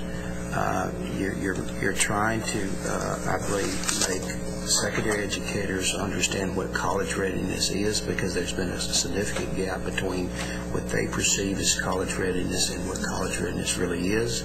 And I think it's incumbent upon community colleges to actively engage in a dialogue with secondary educators to make them understand that if your students are going to come into our institutions and be successful, this is where they need to be when we get them. And a lot of it's just, I think, a result of a misperception on their part of not really knowing what college readiness is. You know, as hard as you guys are working, and as wonderful work that you're engaged in, and I don't know how we're going to fix this, because we've got so many social issues that are taking place in the homes that it's just going to make y'all's job and our jobs and everybody's job. So let me give you an example. And in some of the districts in East Texas, kids have been required to have backpacks for a long time. They load those kids' backpacks full of food on weekends so they'll have enough to eat during the weekend. And a lot of it doesn't get to the kids. A lot of it parents will take out and sell so they can buy dope. Now that's one heck of a problem that we're having, that y'all is going to will impact y'all's effectiveness. And I don't know whether it's our job to really. I don't guess we can do a whole lot about that here, but it's certainly a part of the equation that we're having to try to figure out how we're going to deal with that. You're right. And you guys are kind of pretty much have to take what you get and do the best you can with it. But that's the reality of America today. And Dr. Phillips? I'll leave it there. Yeah, I think one thing we're talking about and one thing we're experiencing is the kind of the history of data-driven decision-making in education. And the reason I found out about the coordinating board and wanted to be on it was because I couldn't find what I wanted to find out about my local school district. And so in really a relatively short period of time, we've gone from can't find it, if you go to the person in charge of it at the ISD, they can't show it to you, to this amazing access we now have. So I think, Dennis, what's going to happen next is that school boards and parents will become part of this data-driven decision-making. They'll learn how to access it. And I really have a lot of hope that the whole process of governing secondary and schools in Texas is going to change once the school boards get the data themselves rather than have it filtered through the staff. You know what I mean? So. Hey, great point, Dr. Phillips. I think y'all are representing that we're really on the leading edge of perhaps the most exciting next 5 to 6 years we've seen in the P16 education pipeline. We appreciate the work you're doing. It's very encouraging to us, and obviously we want to be your resource. And I think the challenge to what Dr. Phillips is saying is to go from all that data that we now have, and instead of drowning decision makers and consumers in that data, boil it down to user-friendly, key dashboard metrics that tell them what they need to know. And I think that's the challenge that we're in, and that's really kind of where our job comes in to help do that. So we're from the coordinating board, and we're here to help you. Thank you for your interest. Mr. Chairman, I've been on this board only a year. This is one of the most exciting things I've heard. I'm really... Yeah, and that's just a few of the pathway projects that are going on. This is a good thing. Our next agenda item is item 6, and these items are from the Committee on Strategic Planning, and Policy, chaired by Dr. Lynn Phillips. So, Lynn, I will turn it over to you. Thank you, Mr. Chairman. Oh, I'm sorry, y'all. Social issues. Item 6B1 was on the consent calendar. Items 6C 1 through 6. These items were approved by our committee at our September meeting. And board members, do you have any questions about these approvals? Hearing none, I will go on to item 6D. Susan Brown, our Assistant Commissioner for Planning and Accountability, will talk to us about the always exciting preliminary headcount enrollment. Hi, thank you very much. We'll try to make it exciting. It is. I think it is. Next slide. I think data is exciting. Okay, the preliminary headcount is based on the 12th class day enrollment. It's important to remember that it does usually drop 2 to 6% because the students actually have until the 20th class day to pay, and they are automatically dropped from the courses if they have not paid by the 20th day. So it will drop. Okay, the number everybody wants to see, 97,645. That is the increase from Fall 09 to Fall 10, which means, given the large 122,000 increase we had last year, that's 200,000, over 200,000 new students in 2 years. That is a huge increase. But Susan, that 120,000 includes this is just public, right? That is the ICA schools, so it's the independent colleges and the public colleges. And that 97,000 number? Okay. What about the for-profits? The for-profits only report to us annually, and they're not due to report to us till November. Okay. The 122,000 from last year did include for-profits. Did include the for-profits, and then we have Delta here. Right. So this will, if we include those and consider the drop, we'll think we'll still be over 200,000 easy. So that's a lot of students. So next slide, go ahead. This is the target. We're at almost 500,000 more students between 2000 and 2010. Now, in 2005, when we reset our goals, our original goal for closing the gaps was 500,000 more students to 2015. So we are actually doing very well. The 2010 target is 403, so we way surpassed that one. So there's our good news.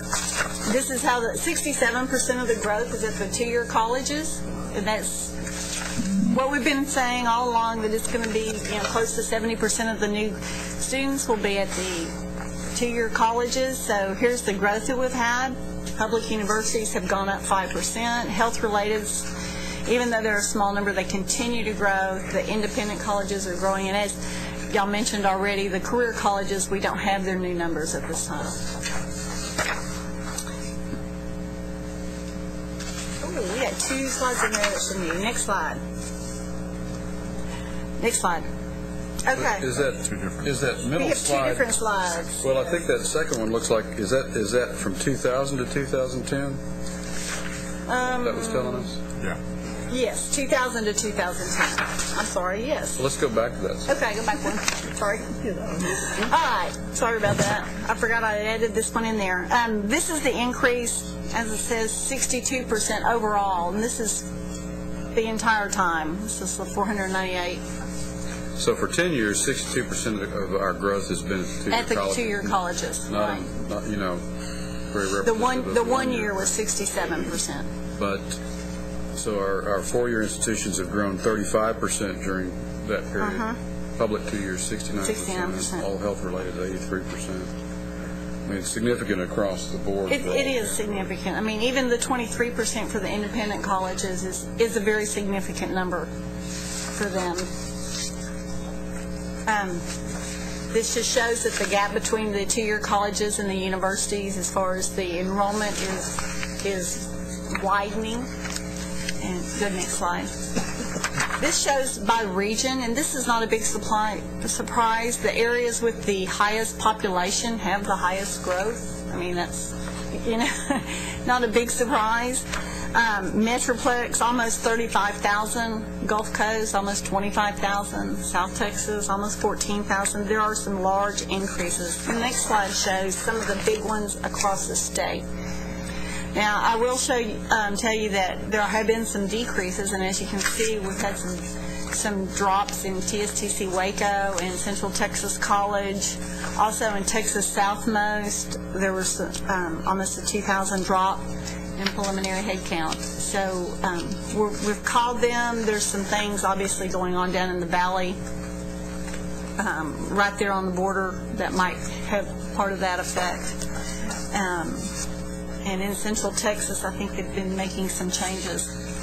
And obviously at Central Texas College, with deployments up and down, that affects theirs. Their head count does tend to swing more than others, and we think that the military presence there has a lot to do with that.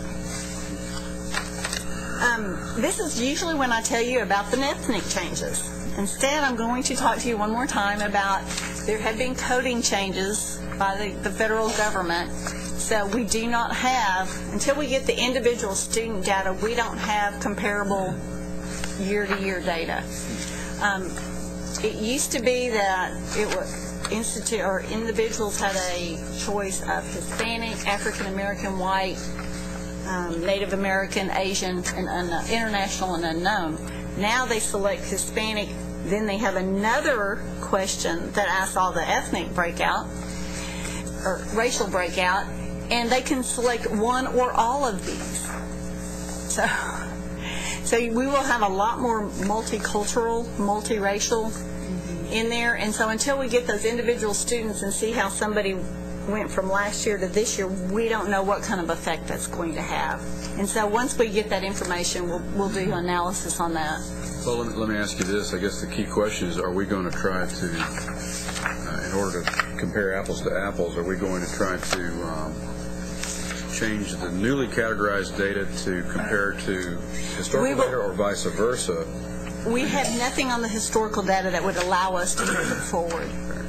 What we will be showing y'all when we go forward is Hispanic will trump everything, and that's in the federal guidelines. That's where that has to be. But when it comes to the multiracial, we will say African American only, and then we will show African American, multiracial, one of which is selected as African American, to kind of give as much of a balanced picture.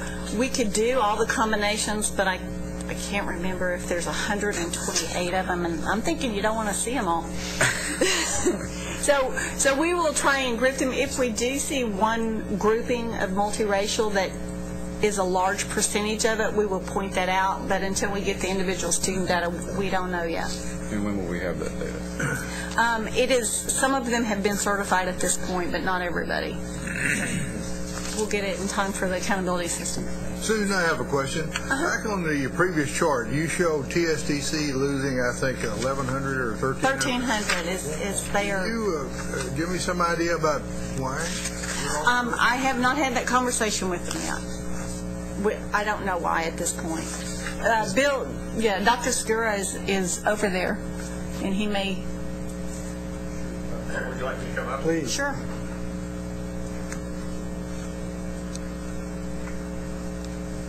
Thank you, Mr. Chairman. Board members, just quickly, what we're experiencing is that TSTC Waco in particular has had double-digit growth 2 successive years.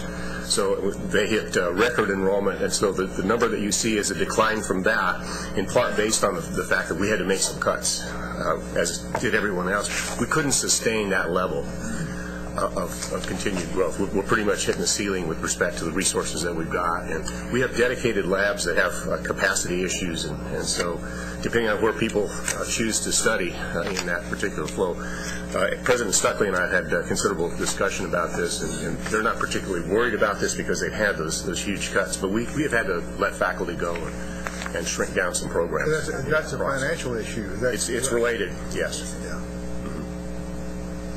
But overall, we're still, again, really near our largest enrollment level ever. Yeah, well, you know, I'm pretty close to you, yes. So I was very surprised to see that we were losing ground, because I would have guessed it would have been going the other way. Yes. So we again had those 2 huge years, and it's really hard to sustain that when you're cutting at the same time. Our expectation is, with some of the changes that we're making, it's just going to take back off again.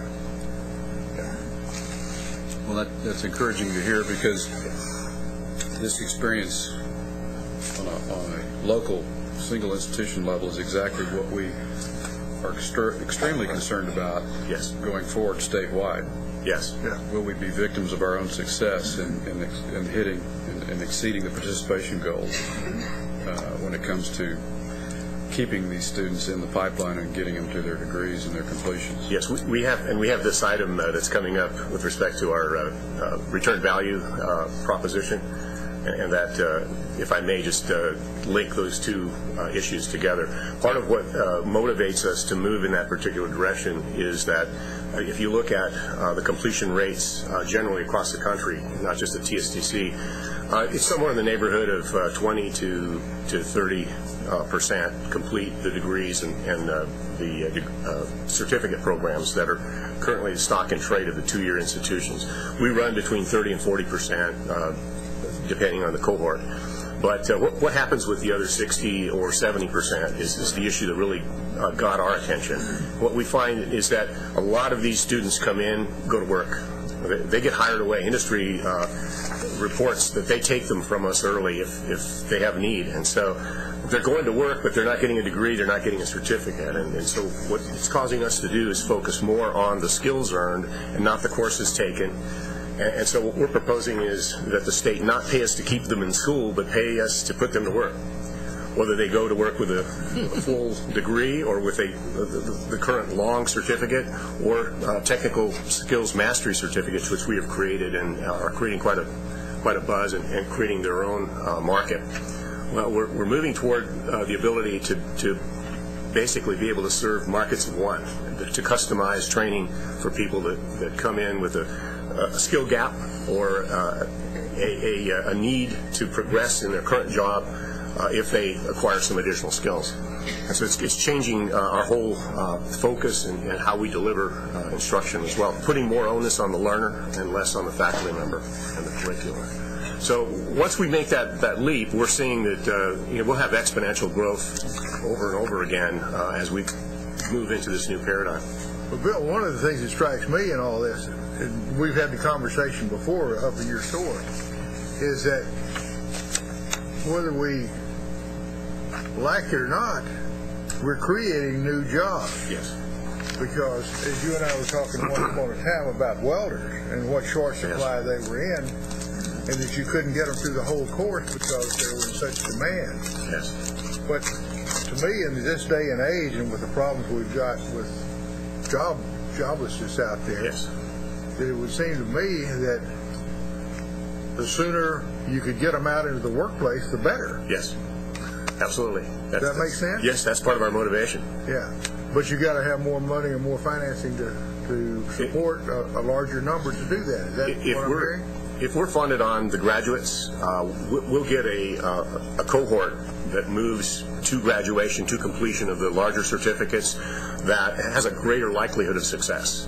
We'll slot them that way. And those that don't measure up, or those that aren't really interested in going through that whole 2-year, let's say, degree, or sometimes 2.5, 3 years, depending on how fast they can take it, experience, then we'll tailor things for them that get them into that entry level or that next level in the workplace.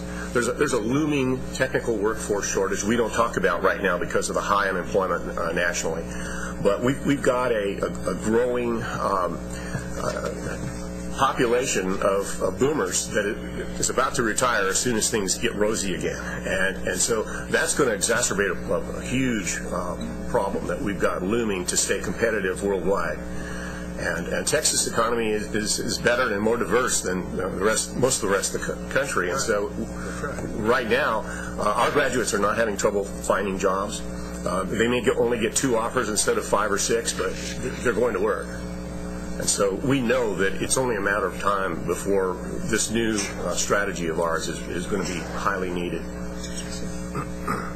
So I guess basically I wouldn't worry about that particular number. Not that, we wouldn't like to serve more, but we're moving in that direction. I didn't worry about the number so much after you started talking about what the issue was. But it seems to me that we ought to ratchet the thing up so that we get more people out into the workforce. Yes. Because that's one of the strengths in Texas, as you just Absolutely. mentioned. Yes. I just heard it about 10 times yesterday from the governor. We're doing a joint program with Alvin College down at Pearland, and we are using the technical skills mastery certificates, and we've in 2 years had nearly 400 students go through in a compressed period of time, get the skills, and go to work. So we're proving that concept. Thank you, Chairman. Interesting. Susan? I have a question for Commissioner. If the enrollment goes down, graduation rate is going to go down. And with this new formula funding, will they lose funding because the number of graduates will go down from the previous year?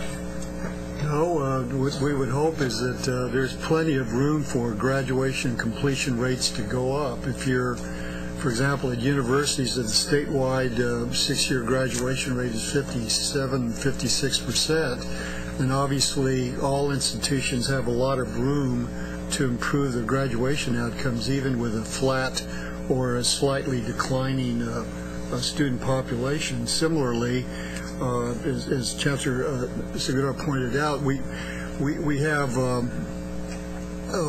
community colleges and technical colleges that have 3 6-year completion rates of 30% for 3 years or much lower. So even with the declining enrollment, there's a lot of opportunity to secure higher levels of funding by improving your outcomes.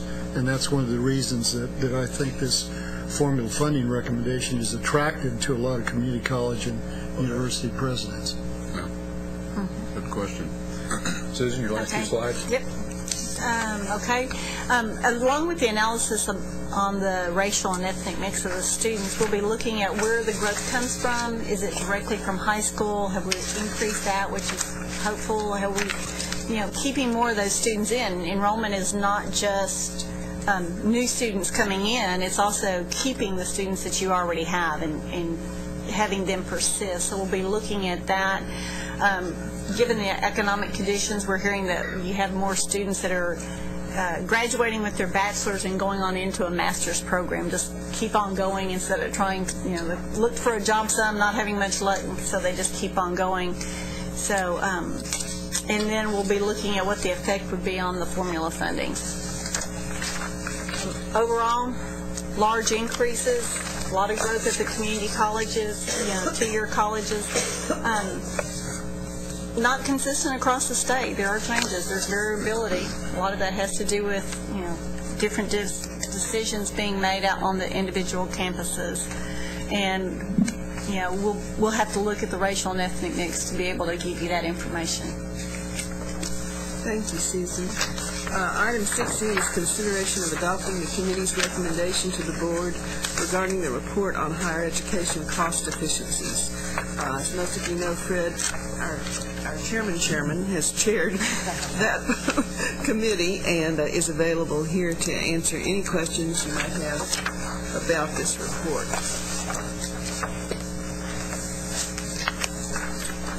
And Chairman Phillips, what Judy is handing out is a preliminary presentation of how the milkshake that we engaged to help dress this up, if you will.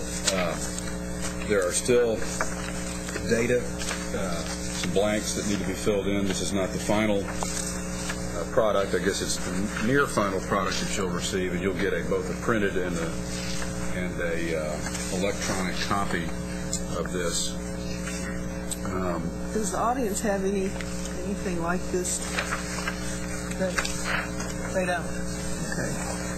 Well, this report will be submitted to the governor's office and to the legislature November 1st, if not sooner, I suppose, and will be, of course, available to everyone in the audience. We've had a lot of meetings with different stakeholder groups, and of course, as the members of the board will remember, this report was developed with the input and a great deal of not only hearing from experts, so to speak, but a great deal of dialogue between the advisory committee members, which consisted of 10 members from the private sector and 10 members from academic leadership of all different types of institutions and positions, from CEOs to CFOs and faculty members.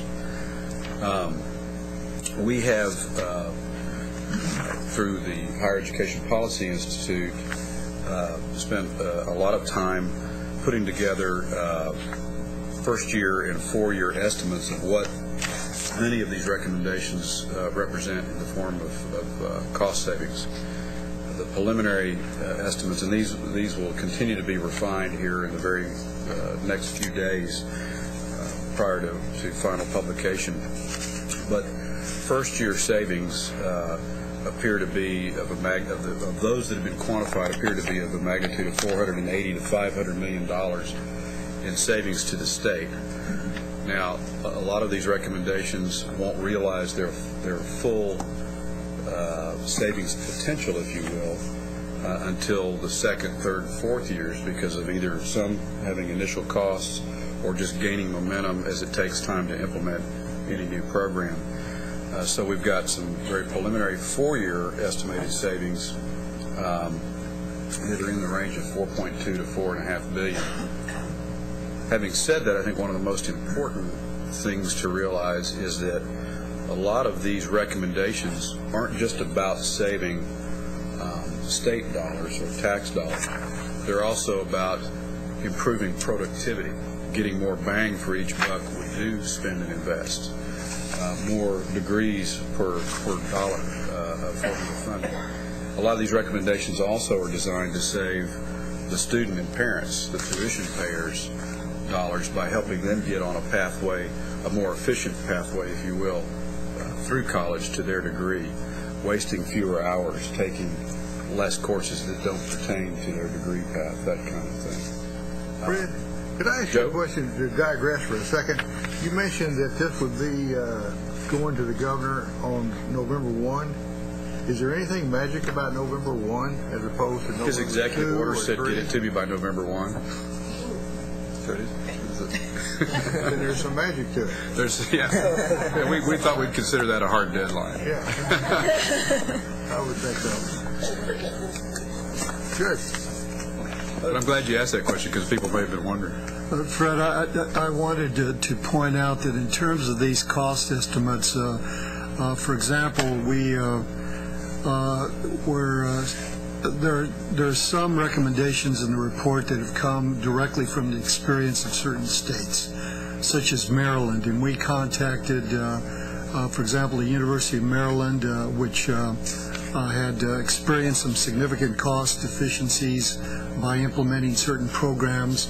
We had Chancellor Kerwin from the University of Maryland to talk to the Cost Efficiencies Advisory Committee. We had an outside consultant, Dennis Jones, who took a look at these numbers based on his experience. He's probably been working more broadly on cost efficiency issues than anybody else in the field of higher education consulting. Jane Wellman, who is one of the leaders in looking at the college costs, took a look at our numbers. So we've taken that extra step to make sure that these numbers are defensible, and they are estimates, and but they show that there is a lot of capacity in higher education to improve productivity and significantly increase cost efficiency. Other questions? Really appreciate the work you did, Mr. Chairman, and you and the staff. Commissioner, it's a lot of work. We had a lot of cooperation from many people. This is very impressive, hopeful. Thank you. It's I think for many of the advisors who came month after month to some pretty engaging meetings, it was a labor of love, because the focus is clear that, in fact, if I could add a subtitle to this report, it would be something like creating a continuous improvement culture in Texas higher education.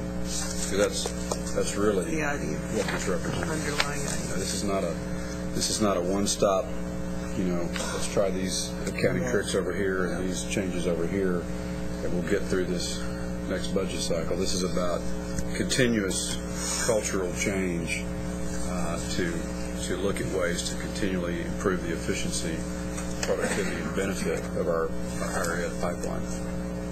Speaking of pipelines, is there any chance that the same kind of study can be done for P through 12? Not if I have to chair it.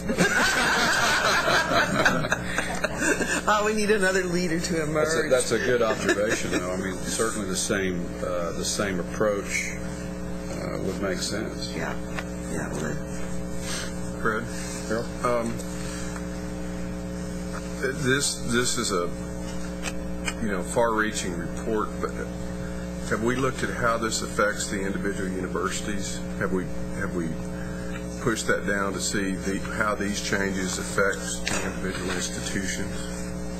Well, a lot of these recommendations were shaped by representatives from different kinds of institutions. I mean, I guess, now that the report is, if we approve it today, will be published and in the broad marketplace, so to speak, we will likely get, a broader amount of feedback. But many of the recommendations were shaped by commentary, and not just from the people we heard from other states, but by the presidents of community colleges and four-year institutions, by board members of those institutions. Because our goal was to try to develop recommendations that maybe challenged our institutions or created a new benchmark for our institutions in terms of cost, but to not micromanage individual campuses or even systems on how they achieved it. One example was when it came to facilities, we considered the idea of requiring, based on some testimony from the president of Texas Tech, the idea of requiring that institutions create an interdepartmental space charge or internal rent rate, if you will. That idea is still in the report as a best practice, but many of the committee members said, and I'm just using this as one small example, many of the committee members said, that sounds like micromanaging. Let's leave that up to the institutions, and if one or two institutions are doing it, let's put it in the section of the report where it's maybe a best practice that others who choose to do so pick that up. So we really tried to balance, between shoving down too much micromanagement, too much formulaic recommendations, and stay at a high level of how do we incentivize institutions to innovate for themselves. I hope that answers your question. Mr. Chair, Fred, I guess two questions. One, have there been any changes in this report from when we approved it at Strategic and Planning Committee? Was it tweaked very much between then and today? Linda or anybody? It looks a heck of a lot better. The most substantive change that we made in this version is the outcomes-based funding recommendation for universities. The modifications. Right, and obviously the cost savings you had not seen before. It's gone through several edits in non-substantive changes, just to help it read better. The commissioner made several edits. But no change in the recommendations or... The second question is, and it is the first time for us to see the cost savings, and I think that's great we've got it in there. Just for presentation's sake, will there be any appendix attached to this? Yes. Okay, my only question is, I love seeing the cost savings, but I'd also love to see it on one page.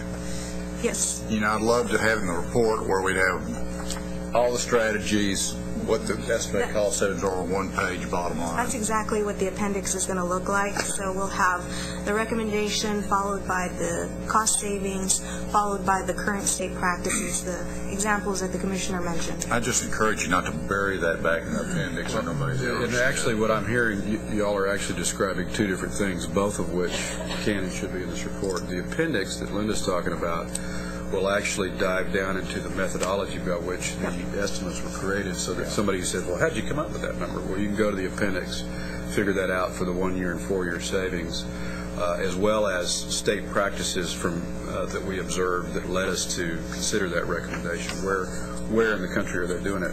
What you're suggesting would be really a further tweaking or improvement to the executive summary at the beginning, perhaps.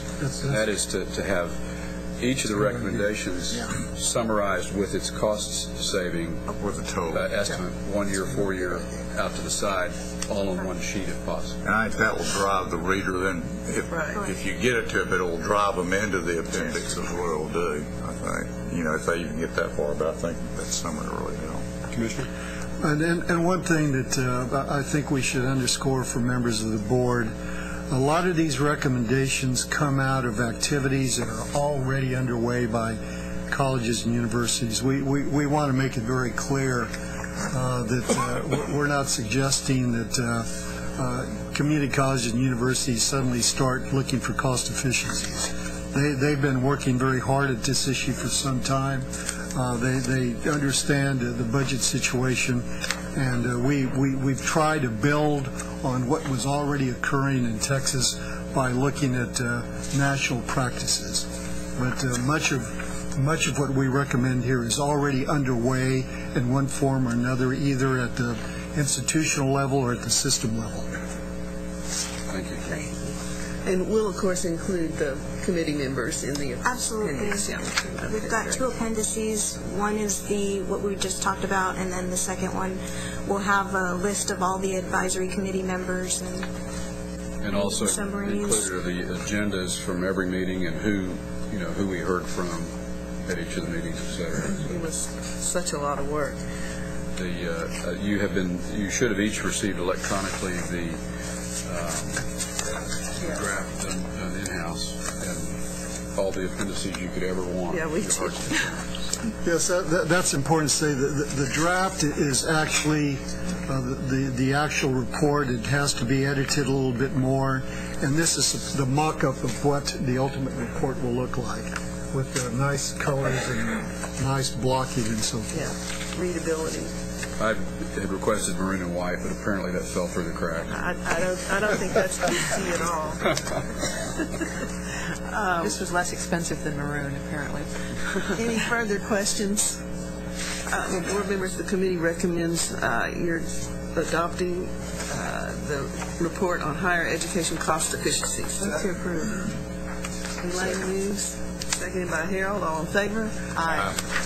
Motion passed. Item 6F is an update on the board on statistical analysis of predictors of college success, which was Rider 60. Susan?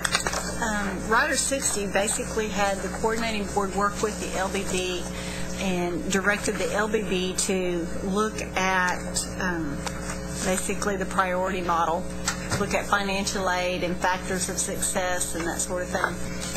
We worked with TEA. We pulled in a lot of highest level math. We asked for class rank information from all the institutions. We matched all that together. We looked at their college grade point, degrees completion, retention. Then we added into that what type of financial aid they did receive, whether it's loans, grants, work study, all of that type of information. Somebody from the LBB, a staff person from the LBB, actually came to the coordinating board and worked with us and shared information. We have only seen a draft of their report. You will be happy to hear, however, that some of the things in their draft report included making sure that the students were TSI ready when they entered, and that was a big driver for the priority. And as far as completion, it made a huge difference. Highest level math was another one of them. Class rank. So really what they found, instead of last session when we went forward, there was contradictory information going to the legislature. From what we've seen from their report, it's going to actually complement the new priority model very well. So I think that's going to be a very big positive for us. They have it in their editing process over at the LBB, so we're not sure what's going to come out of it. But that was the recommendations going forward at that point. So I think that's a really good, bodes well for the priority model. Any questions? Thank you, Susan. Item 6G is consideration of adopting the staff recommendation to the board for approval of the TSTC study Rider 52 special provisions. Susan? Thank you. And Dr. Segura already talked about this a little bit this morning, about this return value. Basically, this model was, the rider says, is this feasible? And the coordinating board worked with TWC data and with the comptroller's office, because the comptroller, in addition to this rider, they have a rider to look at all the technical programs at all two-year colleges and to look at the same sort of information for them. So we worked with the comptroller's office very closely. It was determined that this is feasible. The data does exist. The study that was done by TSTC had some different assumptions than what the comptroller's office looked at. They had one value assigned to all credentials, so certificate and associate degrees. The comptroller's office looked at it by level of credentials, so did they have a one-year certificate? Did they look at associate degree? They also looked at it by discipline, so was it somebody who got a certificate in welding versus a LBN, or versus, a different type of technical degree, that sort of thing. So there were some very different assumptions on the way to look at it. There were also different assumptions on what the starting point should be, whether it should be over and above a high school degree versus just assuming a zero income compared to a degree. So, as the chairman says many times, the devil's in the detail, and I think that's where we need to do additional discussion with TSTC and with the comptroller's office.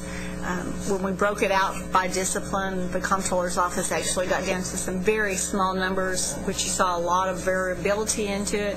So we need to kind of roll some of that up and say within a threshold of this much, and kind of group like disciplines so that you have more reasonable data that's not going to have wide swings in it. So there's more work to be done, but it is feasible to do it. And so that's basically what the report's. And is the definition for returned value an accounting mechanism, or? That was something that was part of the TSTC study, and that is the value that the student brings to the state. It's the tax dollars and the economic term for continued spending of those funds over and above what they would expect to get. So these speedy certificates can still be counted in? They could be. They could be, yes. Yeah. And that's some of the speedy certificates are, they go from, I think, as low as 4 semester credit hours or that sort of thing. And so there's a wide range in that. And so, that was one of the things that the comptroller's office only looked at, what we call Cert 1, which is over 15 hours. Okay. So that was not even considered in what they were looking at the comptroller's office. So, what exactly are we approving here? The report, you saw the report at the Strategic Planning Committee, and really we had at that point we were going to have another meeting with the comptroller's office. It didn't really change anything, and so it would be that report. But the board members haven't seen it, have they? Everybody received it. Okay, all right, that's good. Chairman Phillips has a question. The good news is the basic funding, the report we're being asked to approve, found this method feasible. Yeah. So it begs the question then, what will be the process and the timeline going forward to go from feasibility to implementation? We talked to the comptroller's office, and as far as their concern was, they met the requirements of the rider and are moving on to other issues that they have to deal with. It involves in our court. It involves in our court to go back and redo some of the data and look at it in different ways. And so we will do that. I don't know if we want to, how far. Like I said, we're going to have more discussion with TSTC to come up with the common assumptions that everybody can agree upon, that sort of thing. Is it practicable, and I won't hold you to this, but do you think that this is a process where we can work through the devil that's in the details, as you said, and actually have something that could be recommended for potential implementation prior to the 2013 session? 2013, yes. Okay. I wasn't going to say 2011. I'm about to say, if you were going to say 2011, I was going to say, I don't think so. But no, 2013, yes, we'll be working with them. Thank you. So our motion would be to adopt the staff recommendations as they are out now and as they might change. Well, this will be what will go forward to the legislature for this Friday, saying that it is feasible, but we have more work that needs to happen. So do I have a motion? So moved. Second. Lang moves. Dennis seconds. All in favor? Aye. Motion passes. Thank you. Item 6H is report on facilities decisions made by the commissioner, our assistant commissioner, since the previous board meeting. I think everybody has had a chance to see this electronically or in your packet. Information only. Items 6I and 6J are on the consent calendar. Item 6K, 1 through 3. Consideration of adopting the committee's recommendations to the board relating to requests for new degree programs.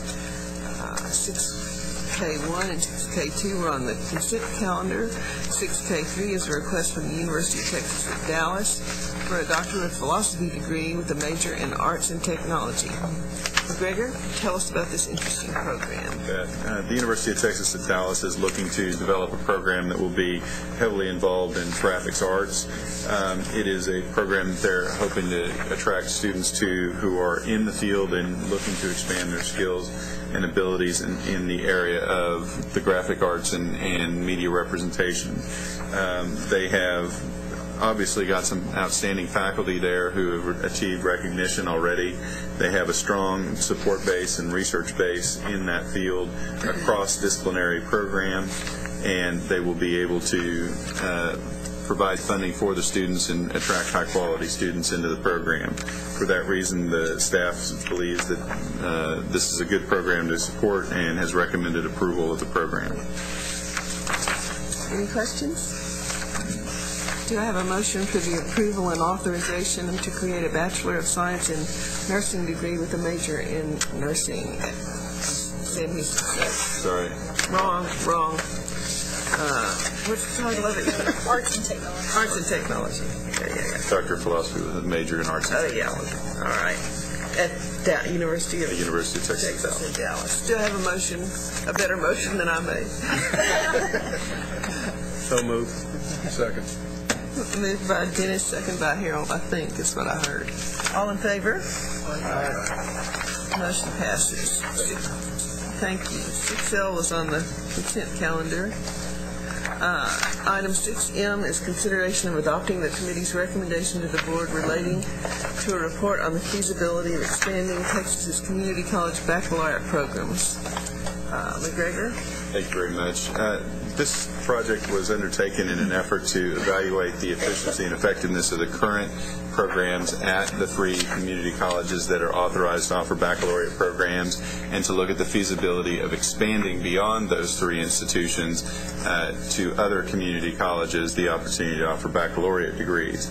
At the present time, the staff conducted a site review with 3 external reviewers from out of state who were familiar with the community college baccalaureate concept, and obviously we're not involved with our own. They came in and evaluated the programs and felt that the existing programs were doing well with the programs that they had a strong measure of support within their local communities, and that their students were graduating and being able to find employment. Although they did make those observations. They did also identify the fact that they had not been in existence for a sufficient period of time to enable us to see a long-term view of how the programs are being conducted and the success of the students in those areas, and merely indicated that that was something for us to continue to observe as we're moving forward.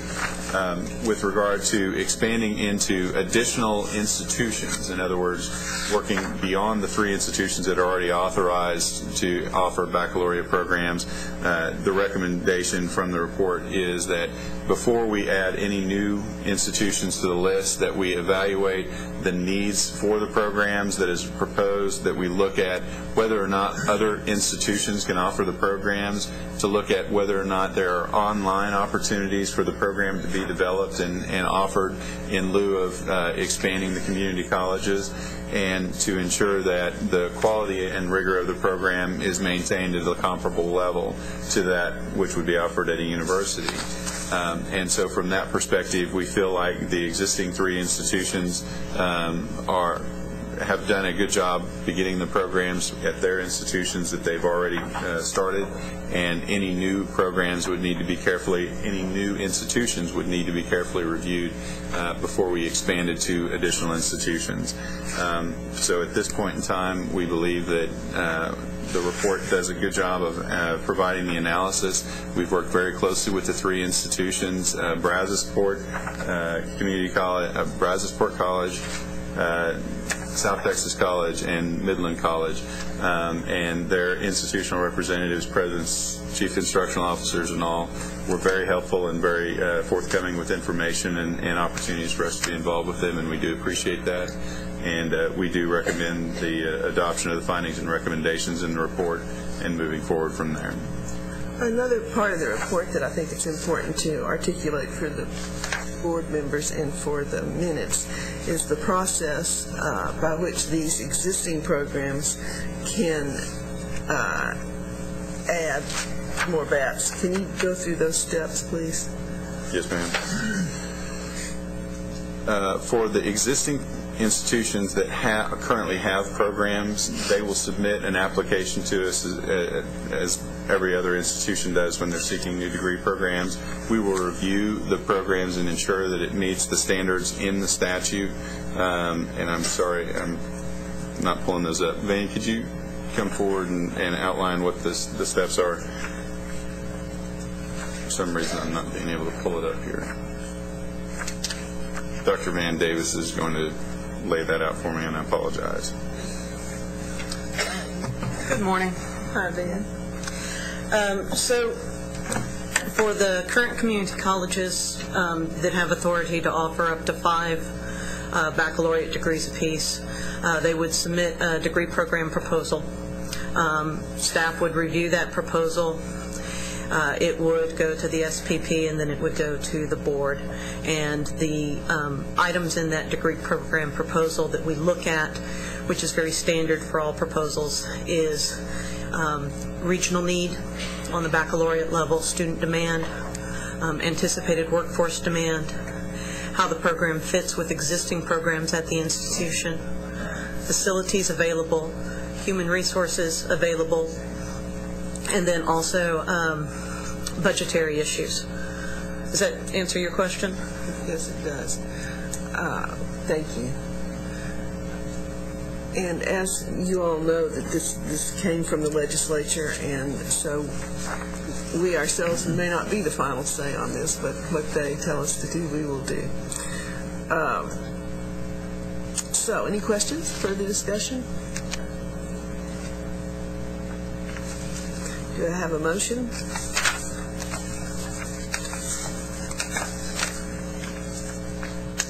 So moved. Second. Dennis moved, Harold second. All in favor? Aye. Motion passes. Agenda's items 6N and 6O are on the consent calendar. Item 6P is a report on the Norman Hackerman Advanced Research Program on the merit review for 2009-2010. McGregor? Thank you.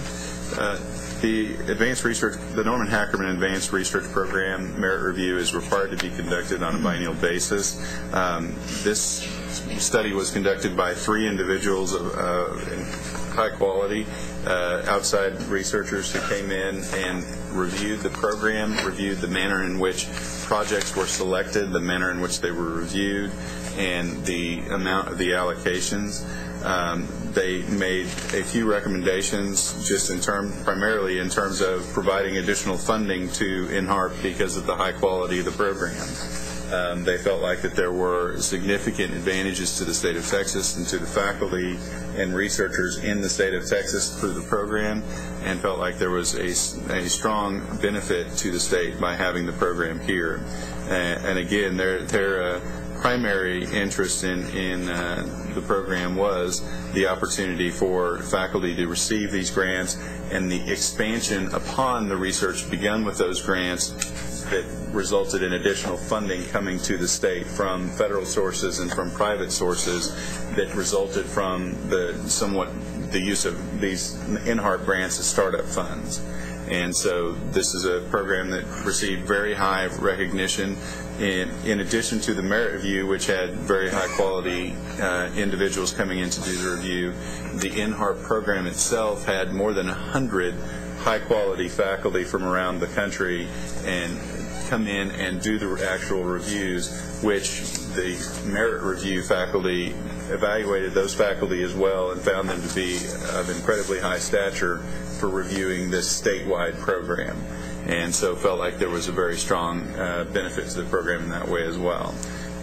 With that, there's no action required on this, but we just wanted to bring your attention to the fact that we had finished the review, which will be forwarded on to the legislature and the leadership. You know, while we understand the budget problems and there's no increase in our request, I don't believe, for this, we should keep in mind that so many of these things work together, and if we want to have better and more research institutions, we have to provide these important recruiting tools to get the best professors and young baby professors in here. And they're all very aware of these kinds of programs and base their decisions on where to go based on how soon they're going to be able to do significant research. So just keep that in mind. Thank you. 6Q is on the consent calendar. 6R is consideration of adopting the staff recommendation to the board relating to the Interim Select Committee on Technology Research. McGregor? Okay, thank you very much. The Interim Select Committee was designated as a part of HB 51. It was designated to develop an identity, or the identification really, of whether or not it is feasible to put in place a centralized technology database that would indicate faculty who have expertise in given research disciplines, research materials and equipment that is available within the state and that might be used by others on a licensing or rental basis, lease basis, and that would also give external investors, external researchers, and the state a means to evaluate and bring together diverse faculty from across the state for the purpose of obtaining and receiving federal and national grants for specific research purposes. There was a specific circumstance where there was a research fund that was set aside for about $2 billion for battery research. And it was very difficult for the State Economic Development Group to come together and identify faculty from across the state whose research expertise would allow the state to bring them together and create a consolidated application. And so the legislature designated the coordinating board to work and put together this select interim committee. We had groups of 10 institutional representatives and 10 industry representatives who came together to help us put this the feasibility study together. The end result of the feasibility study was that yes, it is feasible to do so. There is a cost associated with this, and the least cost least costly manner of putting this technology database together is to build upon the efforts that the UT system has taken in a similar manner, and that instead of building a whole new structure, we would use their efforts, which identify a searchable database at each institution that would have information on every faculty member and their research interests, any high demand or high cost equipment that is available for external use, and that they can then go in and search those databases on each individual campus rather than having to build one centralized database that all the institutions would then have to update on a regular basis. And so the recommendation would be, if we are going to move forward with this, it's the most cost-effective manner to expand upon what UT Arlington has already begun, UT System has already begun, and then to move forward with every institution being brought online in a sequential effort, starting with the research and emerging research institutions, and then expanding beyond that to the remainder of the universities and health science centers. However, there is going to be a cost at the individual institutional level to build the searchable database. The amount of cost is significantly variable across the institutions. Some of the institutions have already started down this path and have developed similar items that could be adjusted to meet this need. However, several of them have not even begun that process, and so it would be more expensive for some than others. But it's strictly in terms of the feasibility. It is possible for us to do so, and the report lays out the steps it would take to accomplish that. And we would recommend adoption of this for submission to the governor, the legislature, and the boards of regents. This may be a dumb question, and I didn't ask it at the committee meeting, so it's really not fair to ask it now. But so if you Google battery research, Texas universities, you don't get this? Not really. It's simply because the breadth of wanted to make sure. the breadth of items that could be covered within battery research is so complex, because you could get into high energy physics, you could get into materials, and all those kind of things. So doing the search like that, or you would have to do multiple searches, and even then it may not pull up the individual faculty members based upon their interests without doing a lot of digging through the search engine. And secondly, the available materials and equipment is not necessarily listed in any searchable format at the institutions. And so that specifically is especially one area that is not tasked at this present time. Any other questions?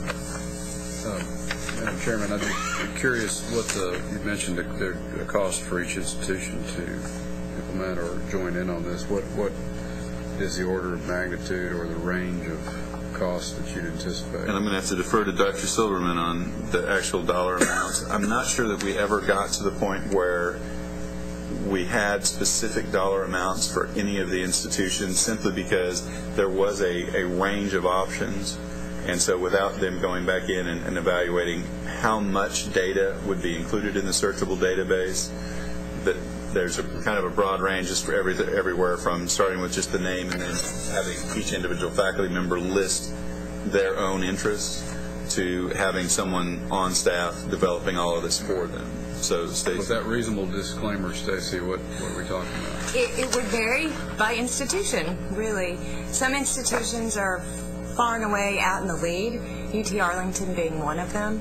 I encourage you all to go take a look at what they've got. They've got something called the Collaborative Partnership, and they seem to think that for as few as thousands of dollars, not to define what thousands of dollars might mean, additional institutions could participate in that collaboration. Now, for those institutions that don't have anything sort of available to them, or they're not really at that place with technology, it would cost more, maybe in the millions, to get those databases up and able to be searched by this collaborative partnership type model. So. Anywhere from a few thousand to several million. Correct. And that was actually range. that was actually what the institutions, Texas A&M University system is working toward something similar. It's not exactly this, but it could be used for this purpose. And it's cost them, I think it was approximately $5 million to this point, with another $1 million a year budgeted for the. It's not complete yet, and they had another $1 million a year that they were setting aside to continue the development. Their project is a little more in depth than what this database could potentially be, so it would probably be less expensive than that. But that's 11 institutions out of 38. Right. So that $5 million investment to date figure is for the system-wide. Yes. But that will be a separate database from what the UT system's working on? They're a little more in depth in terms of what they're looking at than what the feasibility study is proposing. And so we were merely using that as one measure of cost without having to try and get an actual cost from all of the institutions that could be involved. If the intent of the study was to look at how we could create statewide cooperation and competition, it sounds like we're already moved down the path of separate databases and separate approaches. At the present time, yes, sir, without instituting a statewide policy, that's correct. Do other states have this? California has this? No, ma'am. Nobody else has this? No, ma'am. Not that we were able to find in any measure. Well, let's not tell them about it. Well, we want to tell, if it happened, the industry representatives on the committee were very excited about this because they would want to tell everybody about it because they felt like it would be a really good attraction for large industry. So the idea is that if for some industry application or patent or something, somebody wanted to find the best battery researcher, the idea is they'd use this database rather than calling a professor that they knew was in the field? Well, and that certainly would be another option. What the goal was to be able to have one location where business and industry and other researchers could go to identify and say, I'm interested in doing research in this narrow field. Who in Texas might be able to do that, and to give them a point of entry and to identify whether or not there are sufficient researchers to be able to facilitate their efforts and whether or not there are sufficient materials and equipment to conduct the research that they'd be interested in doing. I understand it. To me, it just seems like it's maybe unnecessary. I mean, was there any discussion of that? Yes, ma'am. Okay. I mean, there was significant discussion about that. There were, I think, more concerns about the amount of time it would take rather than whether or not it was necessary from the institution side, simply because I think they could identify and say, yes, if we were looking at putting together a multi-institution effort in research, a lot of our faculty are already going to know who in the state would be best qualified to do that. But there are always new researchers coming in. There are other institutions that may not have been involved in the past that may be building programs that have high-quality expertise, and this would provide one mechanism in which everyone could do the analysis. But then you'd have to maintain the thing. Yes, ma'am. Which would cost a whole bunch of money. Okay. Well, since my committee already recommended this, do I have a motion? The committee recommends that we adopt the recommendation and authorize the staff to forward the report to the governor, the legislature, and the boards of regents. That's the sort of motion I need. So moved. Moved by Harold, seconded by Durga. All in favor? Aye. Motion carries. Item 6S, consideration of adopting the staff recommendation to the board relating to a report on the 2010 Research Assessment Program. McGregor? In cooperation with the Legislative Budget Board, the coordinating board works to identify every biennium 4 institutional special items for evaluation and evaluates the special items with regard to their outcomes and the effort that they're able to provide at the local institutions. This year, the coordinating board proposed 4 projects: the University of Texas at San Antonio Water Research Center, Tarleton State University Agricultural Center, Texas Tech University Emerging Technologies Research, and the Texas Tech University Health Sciences Center Diabetes Research Center. In evaluating each of these projects, there were external consultants that worked and evaluated the research efforts, the publication efforts, and the associated economic development opportunities that came about from those efforts. All of these entities were found to have beneficial outcomes. There were several recommendations for each of the items, including for the Agricultural Research Center to work more closely with the local industry and trying to focus their research efforts. The Texas Tech Emerging Research Center was using a significant amount of ARA funds for their graduate students, which obviously are going to go away, and that would raise some issues. The Diabetes Research Center needed to partner closely with the UTEP biomedical program and to ensure that there were opportunities. And the UT San Antonio Center for Water Research needed to narrow their foci of research programs so that they had a more narrowly tailored focus and were able to use their resources more narrowly. So, okay. Just making sure for Stacy whether or not I was on the right track.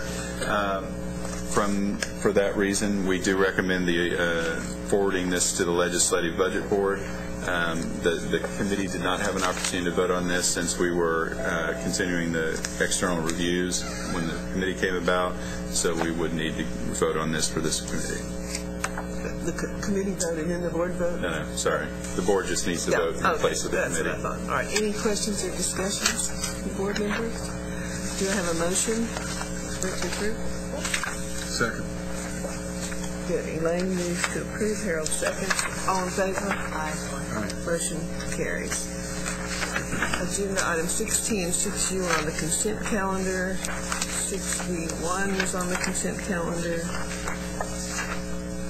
6V2 is consideration of adopting the Commissioner's recommendation to the Board relating to proposed amendments to Chapter 7, degree granting colleges and universities other than Texas public institutions, Subchapter A, General Provisions, Section 7.7 and 7.8. But we didn't vote on this one either because the comment period didn't end until October 24th. All right, McGregor. This item was placed on the agenda to provide another means for revoking a certificate of approval or authorization from a degree-granting institution, the Career Colleges and Schools of Texas, or a for-profit institution. The reason being that under our current board rules of Chapter 7, there was no mechanism to revoke one of the certificates of authority unless they failed to comply with our own rules.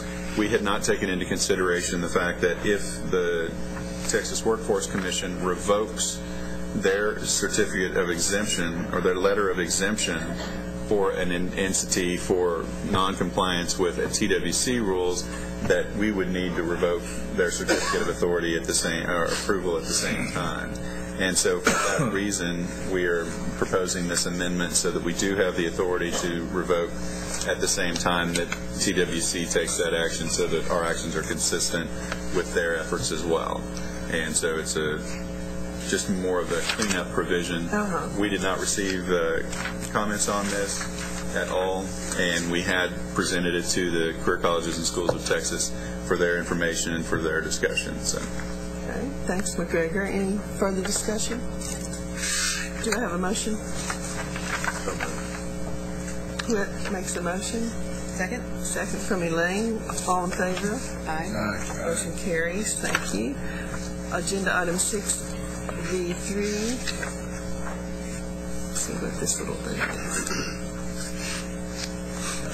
University rules. Yeah, I see what it is, but I'm just wondering what that means. Did you get withdrawn? We need to... We're going to withdraw those? Yes, ma'am. Okay, this item is... Do we need a consent, a motion? Okay. Would someone like to make a motion to withdraw this? What do we have, timing problems? We actually came up with some additional comments from stakeholders that we needed to review and evaluate before we bring this back to the board at the December SPP and the January board meeting. Okay. We are actually going to be pulling it down as a proposed rule from the Texas Register, and we will be reposting with a few revisions within the next week. Okay. Is this out of 6B? 3. Yes, it's 6B. B3. Okay. I was concerned that was on the agenda today. I'm glad that you're pulling it back. Okay. Do I have a motion? Is that a motion? That's a motion. Moved by Dennis, second by Durga. All in favor? Aye. Motion carries. Thank you. Item 6B4, comment period did not end until September 27th. And so these rules were discussed at the committee meeting, but they need to be voted on by the board today. Okay, so this is consideration of adopting the Commissioner's recommendation to the committee relating to proposed amendments to Chapter 17, Resource Planning, Subchapter A, General Provisions, Section 17.3 of Board Rules concerning resource planning definitions. Okay, and we actually, yes, I'm going to ask Tom to come up and Tom Keaton to come up and talk to you, because we did receive a lot of comments. Some of them came from some misunderstandings of what we were expecting, and so I'm going to let Tom talk to you a little bit about those. Hi, Tom. Thank you. I'd like to start off in the most recent issue of Planning for Higher Education, the SCUP publication. There's a really great article called 5 Recession-Driven Strategies for Planning and Managing Campus Facilities. And in there, they talk about an institutional exemplar. And they state, because the institution has an updated master plan that includes a current space inventory and a comprehensive facilities condition assessment study, the college can make informed and timely decisions. And as I read that, it really struck me as that's exactly what we're doing here. The rules that are before you simply enable us to catch the third leg of the stool, if you will. Currently, we have all campus master plans are briefed before this committee. The space inventory is a PRT process, which is going forward to, and the institutions are doing a great job, to validate the accuracy of that. And this is really the third leg, which is to inform this board in a more comprehensive manner in the facilities condition across the state. First of all, we have to give thanks to the people that the institutional representatives, all the system were represented, as well as all non-system institutions. They met and did a ton of great work to get this together, and certainly the staff would like to give their thanks. This proposal has been briefed at TCUF, including a panel discussion where Chairman Heldenfels was there, Susan Brown was there, and myself, and of course one of the committee work group chairs was present. We had a lot of great discussion, a lot of robust discussion, and even some recommendations that we've already taken into consideration. We've also briefed this at the THECB Primary Members Retreat in San Antonio. Again, had some great discussion, and it's gone forward. One of the primary objections that we've seen in this is that the amount of effort that would be required to produce this. Well, it's our position that these data either are or should be already gathered by the institution in some way, shape, form, or fashion, and we believe they are. Now, there may be some translation issues, a term one thing, a term another. We've also heard that that are other terms that are better. One of the key terms, of course, is deferred maintenance, and that's had a negative connotation. It's as though there was stuff that should have been done, but the institution just chose not to do it. The reality is that deferred maintenance is a very real thing that should be carried in some form, because you can't afford to do everything, but you have to be selective in what you do and don't do. But right now, we ask about a problem when we can't do anything about it. So the problem exists. We get a report. We inform the appropriate people, and then maybe a year later, something might be done about it in terms of whatever resources. So this actually catches it ahead of time by the introduction of a key term called planned maintenance.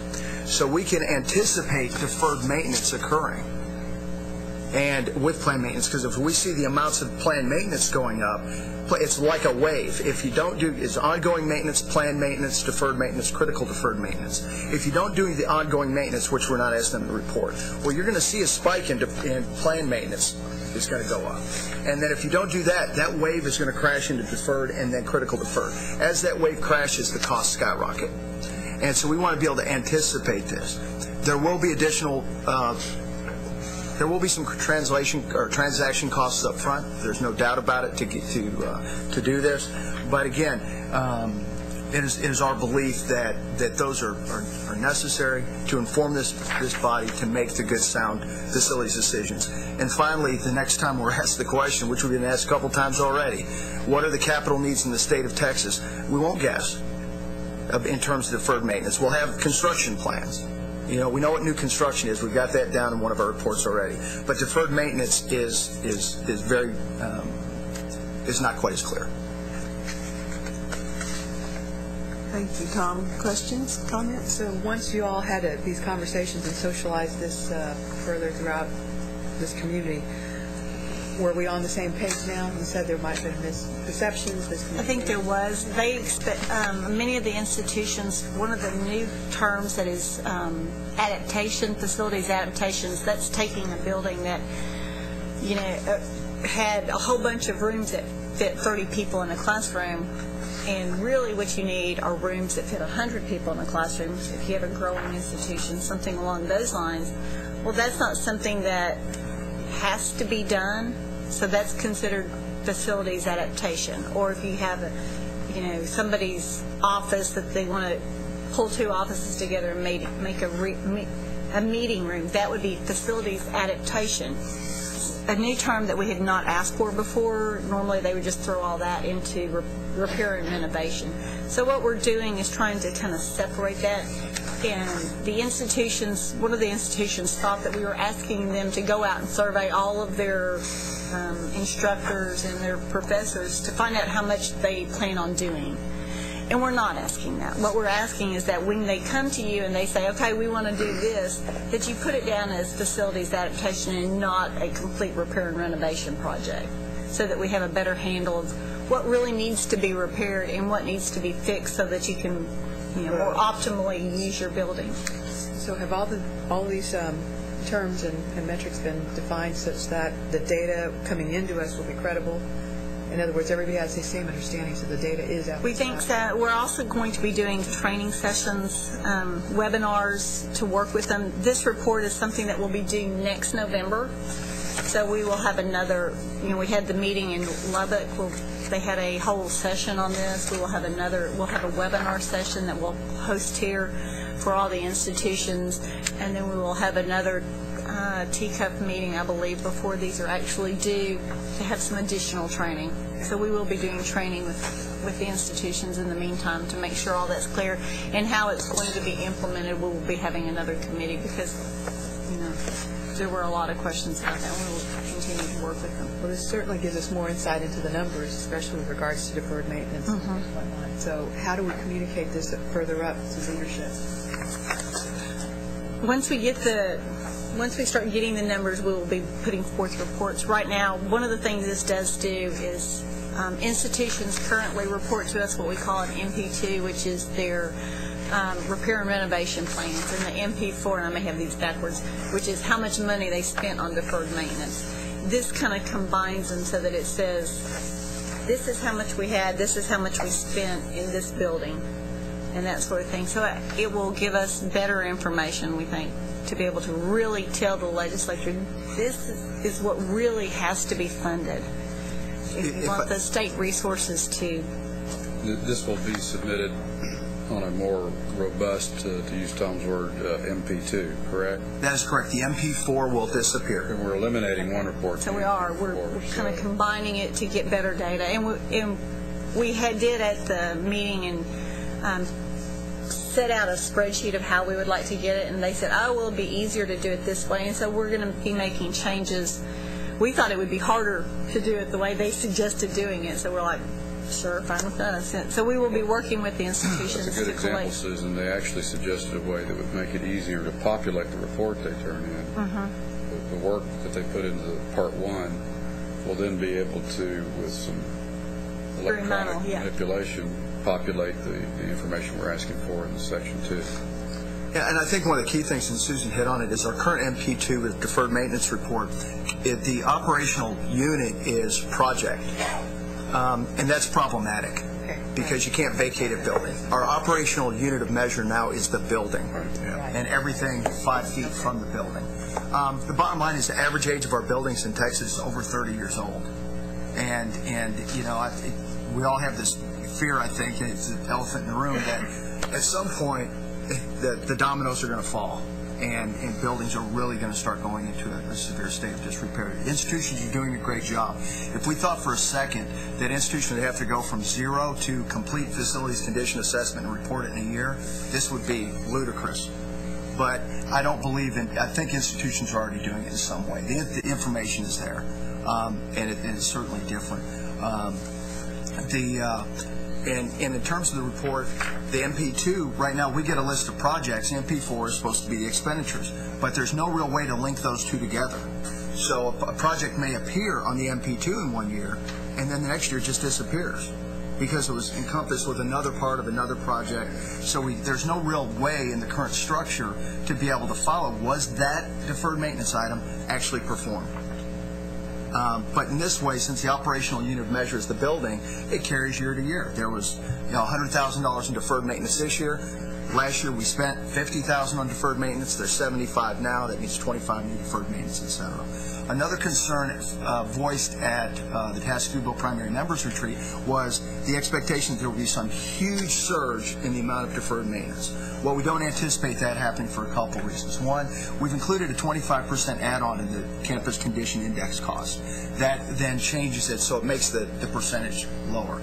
Additionally, by the introduction of planned maintenance, we see that the scope of what was called deferred maintenance actually gets narrowed to what is deferred maintenance. A perfectly functioning roof, if it's a 20-year roof and it's 25 years old, it's still a perfectly functioning roof. It's planned maintenance. It's when it goes into a state of disrepair or anticipated state of disrepair, the institution's discretion, then it becomes deferred maintenance. Something's actually deferred. The terms are very intuitive. We've looked at changing the term deferred maintenance to something else. The reality is people are used to hearing the term deferred maintenance in the legislature here. If we called it, maintenance backlog or some other term that was recommended, that would add a layer of unfortunate complexity due to the proactive interference, if nothing else, of the terms. We've seen a trend towards enough euphemisms already. So. Yes, sir.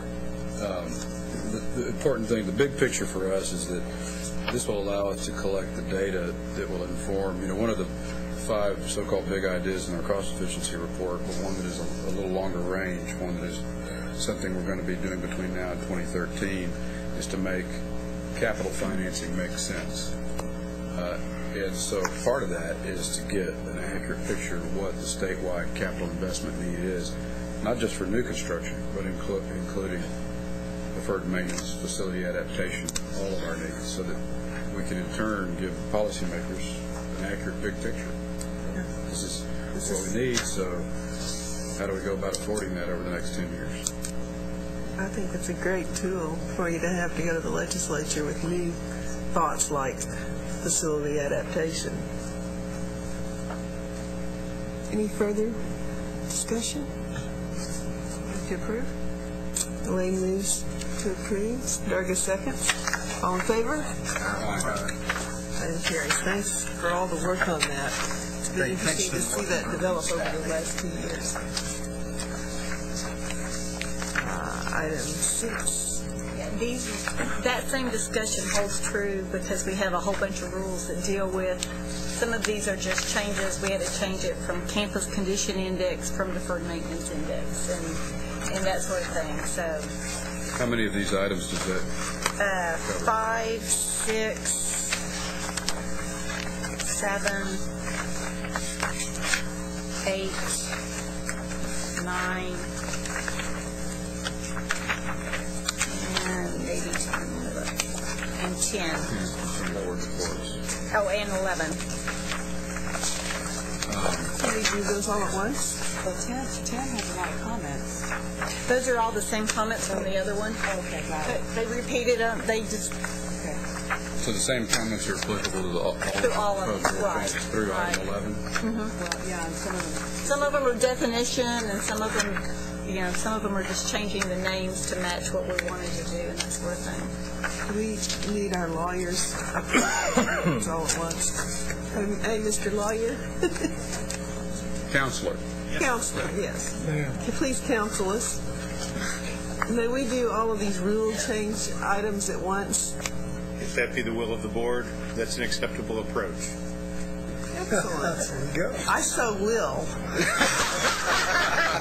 So the motion would encompass all of the subsections. Oh, yes. Just say 5 through 11. Item 6, 5 through 11. 6B, 5 through 11. 6C, 5 through 11. Yes, thank you. I willfully move the approval of item 6B, 5 through 11. Do I have a willful second? Willful second from Berger. We're getting some waving from the crowd that says 4 through 11. They already adopted 4. Well, we just voted on 4. They voted on 4 separately. Okay. We need you to, we'll keep watching us, though. We might do something else wrong. We'll see. She always watches me. All in favor? Did you have a second? Yes, I do. Second for me.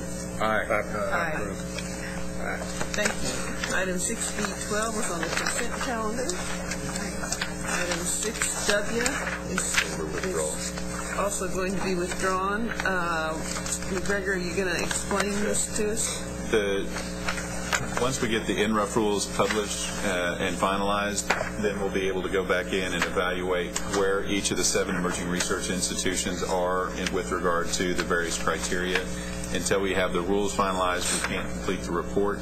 We have contacted the leadership of the legislature to let them know that this will be submitted after the December 31st deadline and explain the reasons, which is to get our rules finalized. So this report will be submitted for the December SPP in the January board meeting. And so we'd like to withdraw it from the calendar at this time. We've gotten approval to defer submission until after our January board meeting. We've gotten acknowledgement that they understand why we will not be submitting it by December 31st.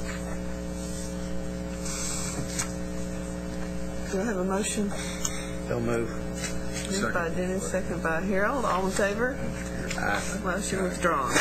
I mean, whatever it is. Agenda item withdrawn. Agenda item 6X is consideration of adopting the Commissioner's recommendation to the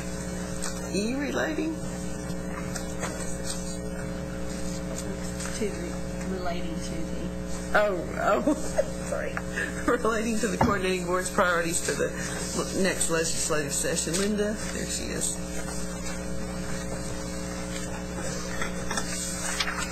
Linda, I'm Dom and Dan and Susan. We're all going to be co-presenting this item.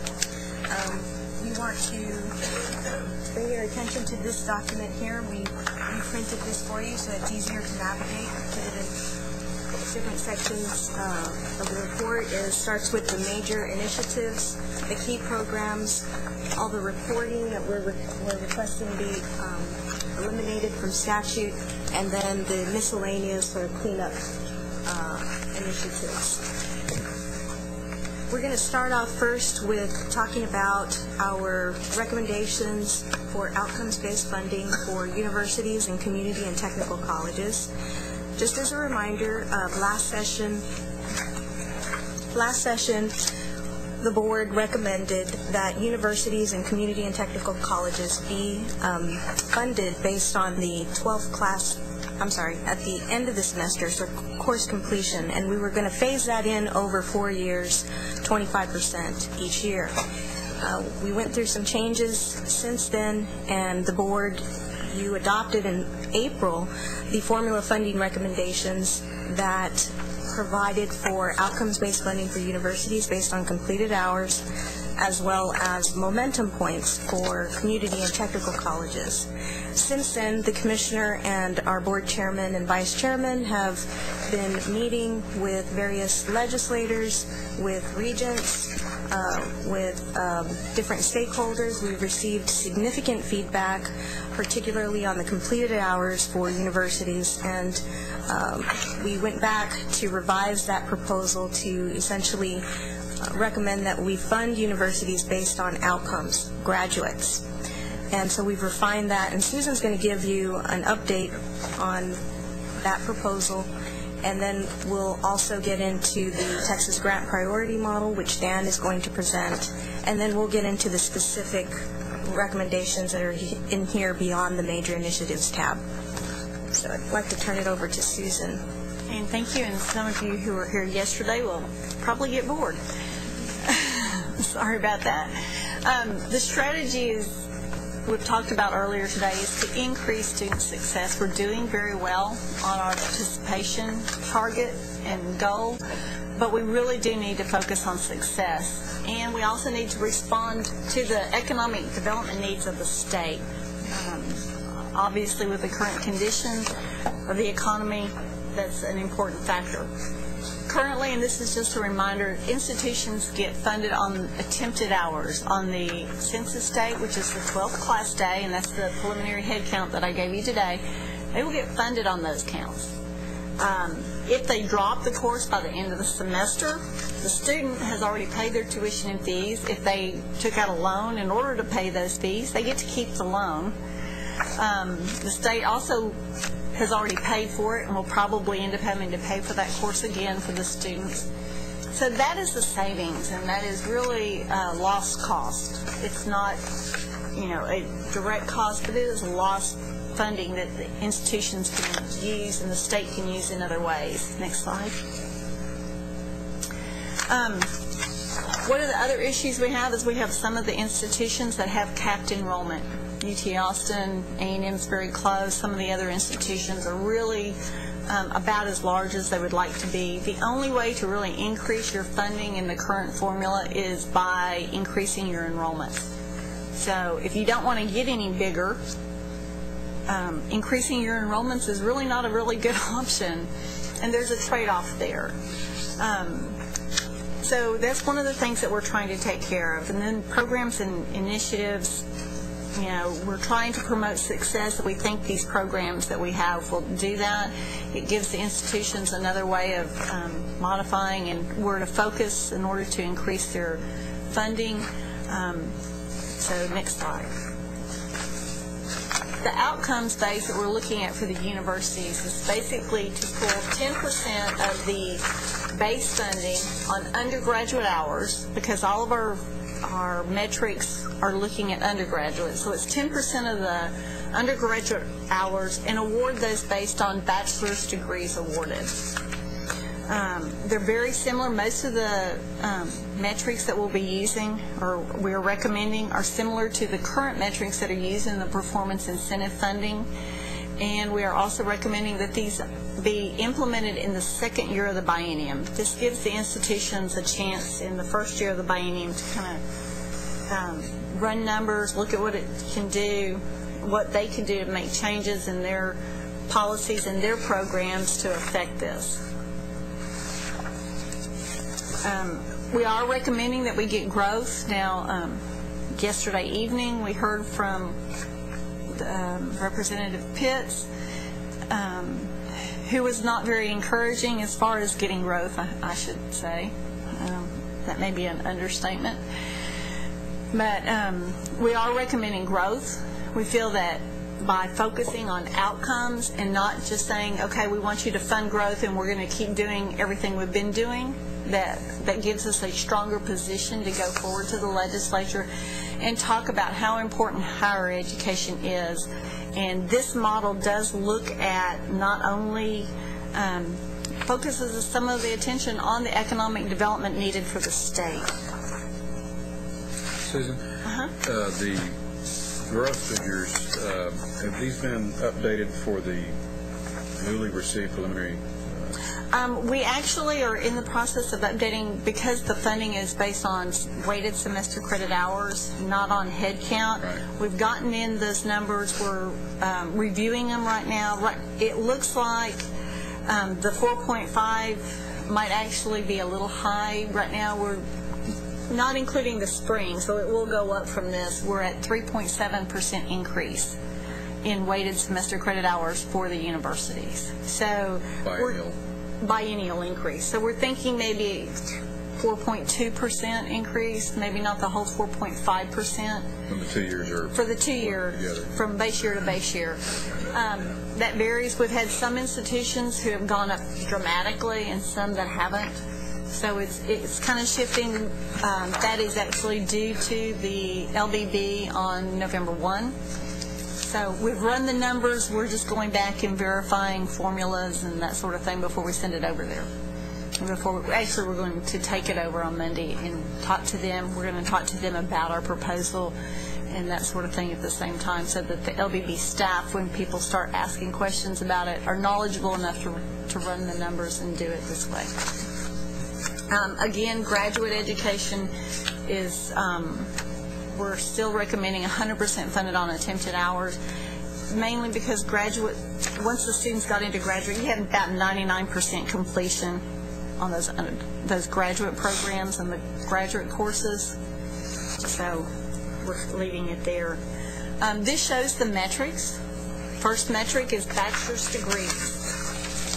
And the second one is where we talk about the economic development. This gives a weight to those critical fields, and these are the same critical fields we've been talking about: STEM, engineering, math and science teachers. Those areas that the state really needs to concentrate on in order to provide the economic drivers to bring more industry in and to focus on that. The other one is at risk. We don't want institutions to come in and just raise admission standards and only have the best students and that sort of thing. We understand that it may cost a little more, that at-risk students might need more counseling, they might need additional tutoring, that sort of thing, so we give a bump to the at-risk students. The new metric that you'll see is this predicted graduation rate. And go ahead and get it the next slide. Oops. Never mind, go back. I had them in a different order. Go back one. The predicted graduation rate, what we do is we look at the first time entering students straight from high school, and we develop what we call a predicted graduation rate using two metrics. We look at the percent of their students that are in the top 10%, and then we look at the percent of students that are on Pell Grants. And we developed a graduation rate based on each individual institution's mix of students. And then we look and compare how they did with those students compared to what you would predict them to do. And so that is the predicted graduation rate. And we look at the difference between what you would predict and how they did. Some institutions are doing better than their predicted graduation rate would seem, and some are not doing as well. And so then they have, they get the delta between how they're doing and how they're predicted to have done for those students, and that's the predicted graduation rate, and that's the metrics being used. This now has an example. You have a student that comes in, GED recipient, that puts him as an at-risk student. He graduates, he gets the institution will get 1 point for him graduating. If he's in a GED student, he gets another point because he's at risk. If he's in a STEM field, one of the other critical fields, he gets 2 points. So that one student earns the institution 4 points. Not 1 point. Now, if you had a student who's not at risk, comes in, graduates, not at risk, in a business degree, that student earns 1 point. So the program mix and that sort of thing does make a difference. This actually shows a little bit more detail. This slide I thought was earlier. Shows a little more detail on the predicted graduation rate based on the 6 years. Looks at the cohort. So if you've had a lot of top 10% students, very few students on Pell Grants, your predicted graduation rate is going to be higher than an institution who has very few top 10% students and a lot of Pell recipients. So you're only being compared, each institution is compared to themselves, not to everybody else. Are there any questions about the university outcomes based? If not, we'll go ahead and move on into the community college. And this is Momentum Point. We really haven't made a lot of changes since the April meeting where you voted on these. We've done some clarifications, and we've got a little bit more detail about what we think those momentum points should be, or milestones should be. And again, it's going to be, our recommendation is that it is 10% of the base funding, and that it be implemented in the second year of the biennium. Growth for the community colleges, again, this is the recommendation, with growth of 19%, not including the spring number, so this will go up. But using the fall numbers, right now we're at 14%? 17.6%. Oh, 17.6%. So 19% might actually, could be a little low depending on what happens in the spring. But there has been dramatic growth at the community colleges. The momentum points, as we talked about earlier, goes from one extreme to from the starting point. So you have developmental ed. The institution would get a point for having a student complete either developmental ed in English or developmental ed in math. If they needed both, they could earn up to 2 points. Same holds true for that first college level math and English, completing 15, then 30 hours. Then if they get a certificate or a degree, or they transfer to a four-year institution. We have a lot of students who do not complete their degree before transferring. They transfer after the core, they transfer at a certain point. So the institution would get credit for those students too.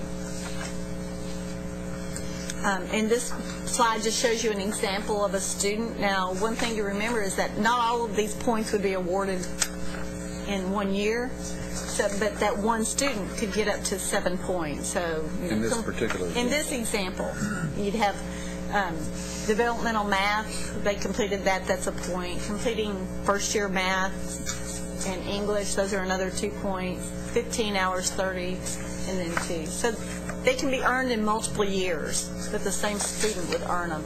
That's different from the university level. That is different from the universities. Because the university is all based on degrees.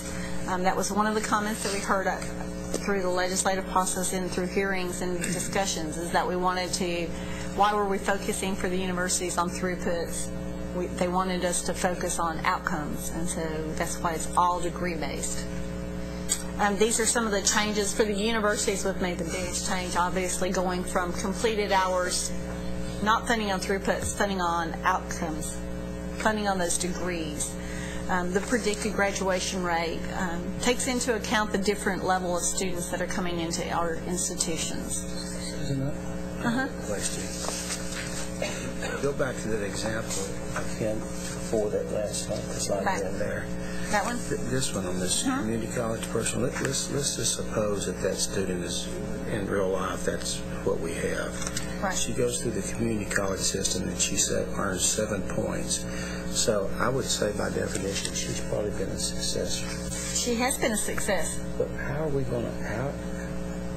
What are we going to do for at that point when she goes into a senior institution or university?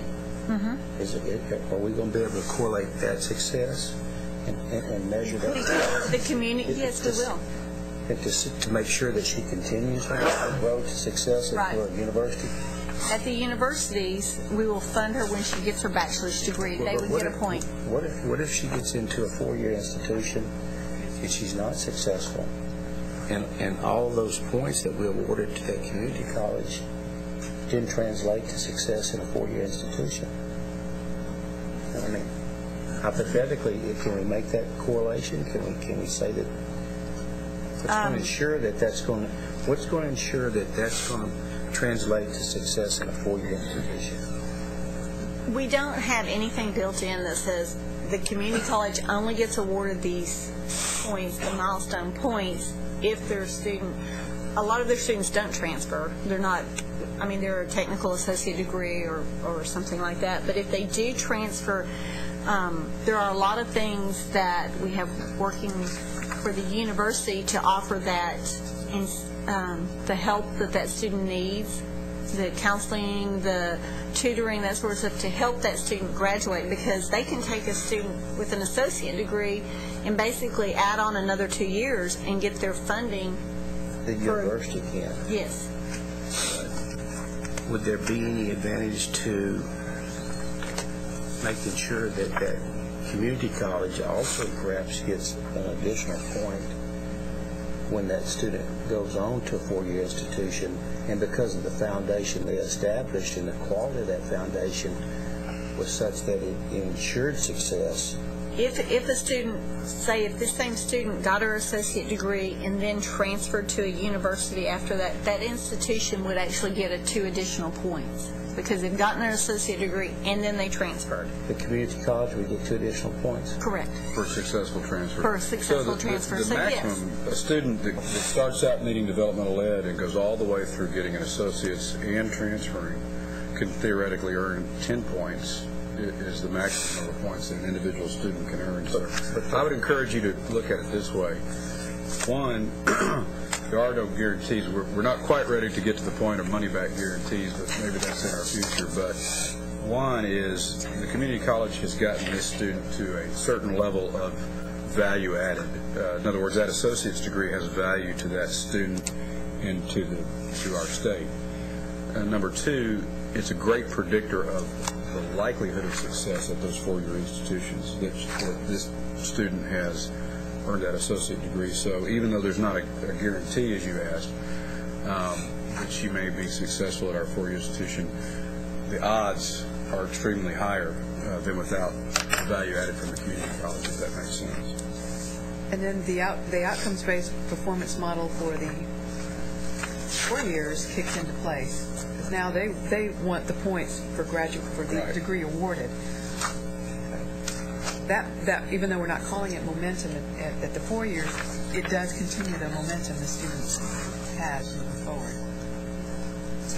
This isn't tied to a specific time period. In other words, these 7 points could be earned over 4 years.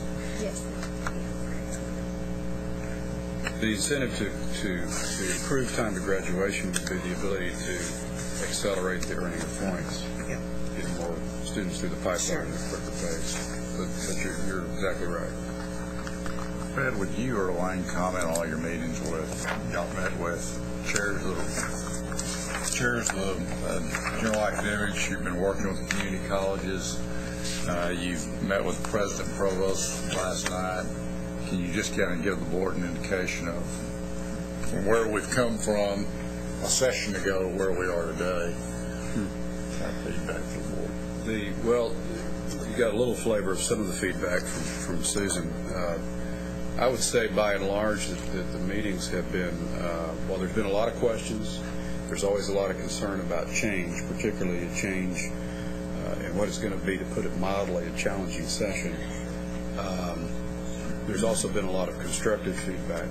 And there's been a lot of appreciation, I think, from all the stakeholders that we as a board, since the last session, have really listened to some constructive criticism and improved our outcomes-based funding recommendations.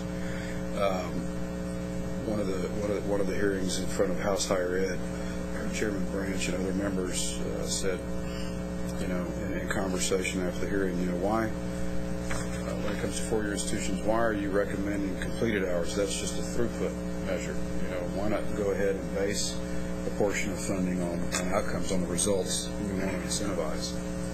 And the answer was, makes sense to us, Mr. Chairman. And we developed that alternative by looking at saying, well, if we're going to take this tack with community colleges, it makes sense, different metrics, but it makes sense to take the same tack with our four-year institutions.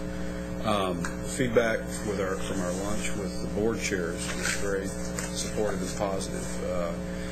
When you go into a session, we always have to remember that the current funding formula, which is based only on attempted hours, 100% attempted hours, is a volatile formula. It changes every biennium. So there are always, as the institutions like to term it, there are always so-called winners and losers. Institutions whose funding share goes up or down depending on enrollments. These changes, it's important to recognize, don't really create any greater volatility. I would say we've had some really good work group meetings with both the leadership of the community college presidents and the leadership of the community college trustees. There's been a greater level of concern and give and take in working with them, but we've made good progress on agreeing. I think there's a relative consensus. In fact, we've drafted a white paper that we're putting in their hands to get their feedback, with the white paper being purposed with saying this is what we have consensus on today. Now let's build from here as we approach the session. I would say that to be blunt about it, is that while there's support for the concept, the question now is, will this concept help us convince the legislature to give us some growth funding, or perhaps in this environment preserve more of our funding than they will without it? And if the funding goes scorched earth, worst case scenario, then it will be more difficult to keep the consensus behind implementing these changes. Bottom line. A couple of other observations is that we have to keep reminding is, first of all, this is 10% of the allocation. So it's not a radical change, it's a gradual change. Secondly, we have agreed that we will start in the second year of the biennium, which gives institutions time to plan, time to understand what this all means. So there's a road to get there. It's just not to be one day it's this, the next day it's that. So that's helpful for the institution. That's a great point, Elaine. That's another one of the changes we made at both the community college and the four-year recommendations as we listed this. So we need to move forward with this change, but we can execute this in the second year of the biennium to allow more time for planning and for modeling how the institutions can impact earning out that outcomes portion. In fact, we have argued and have, I think, gotten some agreement with a lot of the institutions that this represents a change that is actually they can control more easily or direct the results, the outcomes, with more impact than they can pure enrollment in some cases. Which gets to the question that Durga raised this morning about what happens to institutions that have experience a decline in enrollment. Well, this gives them an opportunity to control the variables more than they could if the only one is enrollment growth. That's right. The 10% really comes, we've seen extremes from Washington initially trying to only use 1 to 2% of funding, to Ohio, which is implementing, I think, 25% of their funding. They're going to phase in up to 25%. Commissioner has cited research that says that the percentage needs to be enough to affect and incentivize institutional behavior. And the research says that range is 8 to 12%, so 10% seemed a logical, substantive but not overwhelming percentage to move in this direction, if that makes sense. Yeah. Well, this is certainly a gentler, kinder plan than we had before. And it's too bad that it's the year that it is, but... Well, I think it's a better plan than our recommendation from last session, and more logical. I do too. More predictable for the institutions. I have a question. Sure, please. Susan, I think we talked about this yesterday, but on the outcome-based funding, it's back a couple of slides, but it's where fund 10% of base undergraduate hours on measures of bachelor's degrees awarded. We're talking about a number comparing previous year's number of bachelor's degrees awarded to the current year's. We actually have the money would be divided up into two different pots, just exactly like the current performance incentive funding, where the half of the money would be based on improvement. So how much are you improvement? And we actually use a 2-year average over a 2-year average, just to, in case you have a spike or a dip one year, smooth things out. So that would be one of the half of the money. The other half of the money is on a 3-year rolling average. Okay. And that is exactly the same way that their current performance incentive, and I keep getting my terms messed up, But the performance incentive funding that they have already, that is how it is allocated. And so that would continue to be the same. But again, just to clarify, is it, because, I'm pretty new at this, but It's not an easy concept. if we're not talking about, how many freshmen and how many went through and got degrees, we're talking about hard numbers. This is the number of degrees. It is the number of degrees. It is not absolute count. Absolute count. We don't care if they started 20 years ago. I mean, we do, but or if they were for this transfer measure, we don't students care. That's right. Graduated, or and that is one of the incentives for the universities, that if they take a transfer student that's already had 60 hours, within 2 years they can get their money for that student. Okay. And that's what I was referring to earlier, Dr. Golden, about kind of continuing to the university side. Susan, do you want to just clarify that the predicted graduation rate is based on it? Yeah, now the predicted graduation rate is based on a 6-year time frame. However, it doesn't look at the entire number of students you have coming in. It only looks at those students who are directly from high school, because that's the only students that we have top 10% on. So, and it makes it a little bit fairer across the board. Looks at their students, how they do with those students that are coming directly from high school, and how many of them are predicted to get out in 6 years versus how many actually get out. So that is that one measure that looks at that. And we don't look at only the first time full-time. We look at all first time directly from high school. For most of our institutions, that's probably about 90% of their entering students. Okay, but if we're anticipating growth in the community college system in the 2-year program, how long is that going to remain valid? If the enrollment in the will community... continue. It's just that the growth at the community colleges is that much faster. Now, only about half of the students at a community college, first time entering a community college, are directly from high school. Most of theirs, half to 3/4, depending on the institution, actually have been out of school for a while and are coming back into the higher education for the first time. So the growth at the community college is not necessarily those directly from high school. A lot of their growth are people that have been out of school for a while and coming back. And that's why they are included in 3 of the metrics. We don't care where they come from, but we do want to, and this again comes from discussions that we've had with stakeholders. They wanted to be able to say how are they doing with the students they get, and the differentiation between institutions. UT Austin has a ton of top 10% students.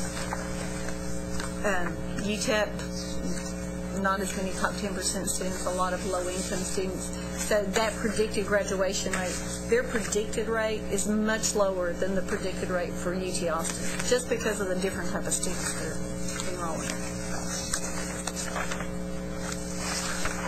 Thank you. Any other questions?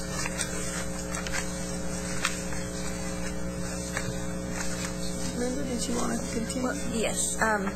Dominic's going to start the discussion on the Texas Grant Priority Model. Good afternoon. It's okay to be succinct. Absolutely. As we're loading up Dan's presentation here, he's going to walk through the changes we've made to the priority model. Just to give a quick history, you'll recall last session we had proposed some changes to this program with the idea that it was becoming much more difficult, one, to fund every student with the limited resources we had, but two, we were really trying to increase the success rates for those students that we were investing in. And you'll recall last session that we had what we called at the time the need plus merit proposal, that you had a need component, but that you also must meet some variation of academic thresholds. That proposal met significant resistance. There were a lot of questions and concerns about it. It did not make it out of last session. Literally the day after session closed, we started working hard to retool that proposal, which Dan will walk through. What I want to give you the sense of, in the same way that we have had very extensive outreach on the outcomes-based funding, we've done a very similar methodical outreach on this issue as well. Just to give you a sense of the goalposts, we've met with everyone from the Center for Public Policy Priorities to Texas Public Policy Foundation, which, if you know those two organizations, they represent very diverse spectrum of individuals, MALDEF, NAACP, critics at the legislature we've met with regularly to talk through this and solicit their feedback and suggestions. And I think what Dan's presentation will show you is that we have made significant changes to the proposal for the better in response to those inputs and recommendations. So with that, I'll let Dan go ahead and kick things off. Next slide, please. I guess I appreciate the business aspect of this particular presentation because the summary is the first slide that you see, and then we'll get to the appendix later. So, Mr. Chairman, if you want to cut it right to the chase, we can just stop at this first slide. Well, I'd like to cut to the chase, but not leave out some important couple key things for our audience, which really are the pie chart of the students who exceeded the minimum standards, and then explain the new 4 criteria. Duly noted. So essentially the strategy that we worked on was to reward and support financially needy students that had performed well and worked hard in their secondary education, and essentially to realign the Texas Grant priority within the P through 12 reforms that have been going on for the last 4 or 5 years. So we'll go to the next slide. We look back at fiscal year 08 and 09, which was the most recent set of data that we had, and found that we had almost 6,500 students that had met these higher academic performance metrics that did not get a Texas grant due to the somewhat random nature that Texas grants are currently awarded to students. These are all students that are in the same EFC population, expected family contribution of 4,000 and less. So it's still the very same population of students that currently avail themselves of the Texas Grant Program. In fact, I think it's significant to note that 80% of those 6,500 students are actually 2,000 and lower estimated family contribution. And fairly well distributed amongst the different ethnic groups as well. We essentially tried to maintain some benchmarks and guiding principles when we were looking at this analysis. One was to continue to look at the student population of an EFC less than 4,000. And the second one, which was some kind of the feedback we got, as Don previously described, from an institutional basis, making assurances that institutions wouldn't lose any allocation for Texas Grant through this particular process. So those were kind of our 2 guiding principles, focusing on the neediest students and then looking at it from an institutional basis to make sure that a particular campus wasn't negatively impacted by any of the models that we put forward. Let me interject. And this model is based on something that a finding, a fact of education in Texas that we don't pay enough attention to. We have a lot of very poor students who do very well in school. It's simply not true that if you're poor, you're fated to low educational attainment. We have a lot of very poor students who do very well in school, and we want to recognize them, put them at the front of the line. And maybe I'll make this point now. I guess for me, because I've been working on this for such a long time, kind of rationalizing and getting down into the into the dirt of this particular analysis is those lowest income students that are high performing, they are the ones that benefit the most from getting a Texas grant. It's not necessarily the student that's a little lower performing that's because they're getting a Texas grant is they're having this opportunity to go to a 4-year institution. That's a kind of a difficult thing to communicate, and we've struggled with the message around that, is that those needy students that are high performing, the critic comes back and says, well, they're going to graduate anyway. The data and all of our analysis says, yes, but if I get them a Texas grant, the differential performance that I get is that much higher than I get with a student that hasn't met any of these particular thresholds. And these high achieving poor students come from all ethnic groups. Correct. So the next couple of slides, which I think are on one page in your handout, tries to capture the institutional perspective of what priority means with regard to the actual distribution of Texas Grant Awards. This particular slide happens to be an institution that has exactly the same number of priority students as they had funds available to make awards. So in the priority model, those priority students just merely get to the front of the line, and they still are the same needy population that we've always made awards to within the Texas Grant Program. The next slide shows an institution that didn't have enough priority students. They awarded their priority students. They had excess funds available because of the allocation methodology hasn't been changed. Therefore, they're in a position to fund students that meet the current Texas Grant requirement, which is recommended high school plan program, as well as having a needy EFC category. Any questions on that? That's a real important point. Yes, ma'am. Yeah, actually, it's back a little bit. Is this definition of the neediest less than $4,000 for the EFC going to fly? It's been flying for the last 5 years, which has essentially been the guidance that the coordinating board gives the institutions that you should package Texas Grant to students with an EFC less than 4,000. That's been in practice since 2005. But some of the criticism has been that we're going to eliminate the neediest. Well, I think that 2 years ago, when this first came to the board, we were looking at EFCs up to 7,000. We were looking at EFCs up to 10,000. Okay. During that particular analysis, so you think this part of the retrenching, and I really want to use an optometric analogy, but I'm going to save it for later, is to really fine-tune and focus and hone our analysis and the program to these neediest students. Okay. Because as the commissioner pointed out, there's a lot of really needy students in the state, and they also are very high performing. Okay, good. So the next slide, we've continued with essentially 4 categories or 4 criterion. They've been tweaked and modified and honed over the last couple of years. We refer to them as categories now because I don't get criteria and criterion correct, so it's much easier to refer to them as categories. We still are looking at 2 of 4 categories. We try to keep them in the same order so that we're consistent in our message. The first category are advanced academic programs. We've included 12 hours of either advanced placement, dual credit, or IB coursework as a result of HB1, which was 2007 session. We continue to include the Distinguished Achievement Program and the International Baccalaureate Program within that category. So a student, any of those 3 particular essences of that category can check that category box as meeting one of those criteria.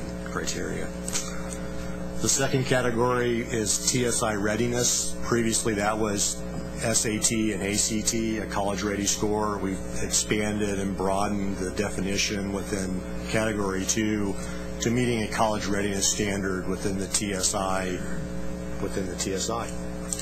That includes Active Placer, FS, assets, various THEA. Thank you.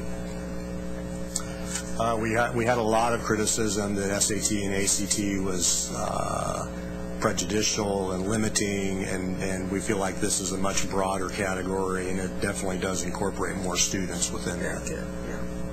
Category 3 was the top graduating in the top 30 of your class. We've also previously had B average as a 4th category. We've rolled the B average into Category 3. Part of the pathways analysis that we've been conducting found that 98% of students in the top third of their class also had a B average. So we felt that those 2 separate categories previously were identifying the same population of students. So we rolled the B average into Category 3. Chairman, am I doing all right on brevity? You can speed it up a little. Talking as fast as I can. So what we did include in Category 4, and again, this is trying to incorporate the P12 initiatives, P16 initiatives, and looking at advanced math in excess of Algebra 2. So we've added this particular category as the fourth category. It ties very much into the analysis that we've done within the Rider 60 study that Susan pointed out previously, and it's also very well established nationally from a research perspective that that's a very high predictor of college success. The highest, yeah. It also helps us, it creates an incentive for students by creating an incentive for students to take a fourth year of math, it might also help us in increasing the number of STEM graduates. Yeah. Because they've taken that fourth year of math in high school and they say, I can do college math. Well, and I think you capture a whole group of students here who say, okay, if I have a B average and I can take that one math class after Algebra 2, I can get this. And there are a lot of people like that, you know. As a matter of fact, there's 70.5% of people like that. So one of our criticisms previously was our data was dated because we were looking at a fall 2003. So we rolled this forward to fall of 2008 and reran all of these same categories to find any combination of 2 of 4 categories, and found that 70.5% of students would fall into this 2 of 4 categories. Very cool. So as we're doing this analysis, we're looking at, well, what's the EFC distribution, what's the ethnicity distribution, what's the distribution on a campus-by-campus basis. This particular slide talks to the EFC distribution back to the point that very, very needy students that have a 0 EFC, make up 47% of this 13,226 students. I'm going to kind of skip through these next 2 slides. They basically say that we have a very representative distribution across EFCs and across ethnicities. This slide is what I call the money slide, or maybe what Dom calls the money slide. This performance differential between Texas grant recipients that have met 2 of the 4 categories as opposed to Texas grant recipients that did not meet 2 of these 4 categories. Substantial increases in the number of graduates that we would expect, especially in the Hispanic population, and literally across the board on all ethnicities. There's a marked increase in expected graduates if I can focus, or if the state can focus those resources into those higher performing students. And this last slide is really kind of a summary of the changes that have been made from the original need plus merit model that Dom kind of started the discussion off with into what we're currently at with these 4 categories. We continue to try to get our constituents comfortable with what the categories are and what they mean. And I guess probably also as important is to make sure the institutions very much understand that the funding model isn't changing. It's just a matter of fine-tuning and getting the money into the best outcomes that we can expect. And I apologize if I rambled on too long. Well, it's important stuff, and your rambling is always very entertaining, Dan. So I do my best. Appreciate it. Linda, you want to bring this to a wrap-up? Yes, just wanted to point out under the major initiatives section are the cost efficiencies recommendations from the report that you adopted earlier. These are the recommendations that would require legislative action, so they are consistent with that report. The next section is key programs, and again, we'd be happy to walk you through each of these. Okay. And then the next one is the reporting section. These are the reports that are statutorily required that our staff identified as if we eliminated them, there would be little impact, if none, if 0 impact at all. So the last one are statutory cleanup, basically, miscellaneous housekeeping changes. That concludes our recommendations. All right. I would, Madam Chairman, encourage the board members to, I think there's a pretty good, thorough understanding of our 3 major initiatives, although I encourage everyone who hasn't had a chance yet to go ahead and please read that final version of the cost efficiencies report. I'd love for you all to be familiar with the estimates as well as the recommendations. And then, secondly, I think it behooves all of us to read through this booklet that the staff has prepared, and particularly the key programs, because these are also legislative items that you may well be asked about by folks in your home district, et cetera. And I assume it's fine for us to call the staff until we really get it straight. On if we're confused about some of these things, we can call, because we'll get calls from people, and you find that something you thought you understood at the board meeting you no longer understand. So you can get your little card ready to keep by your telephone. Absolutely. So better to call them than to call me or Elaine. Yeah. Okay. Yeah. Well, you gave us a little talking point sheet already, haven't you? Yeah.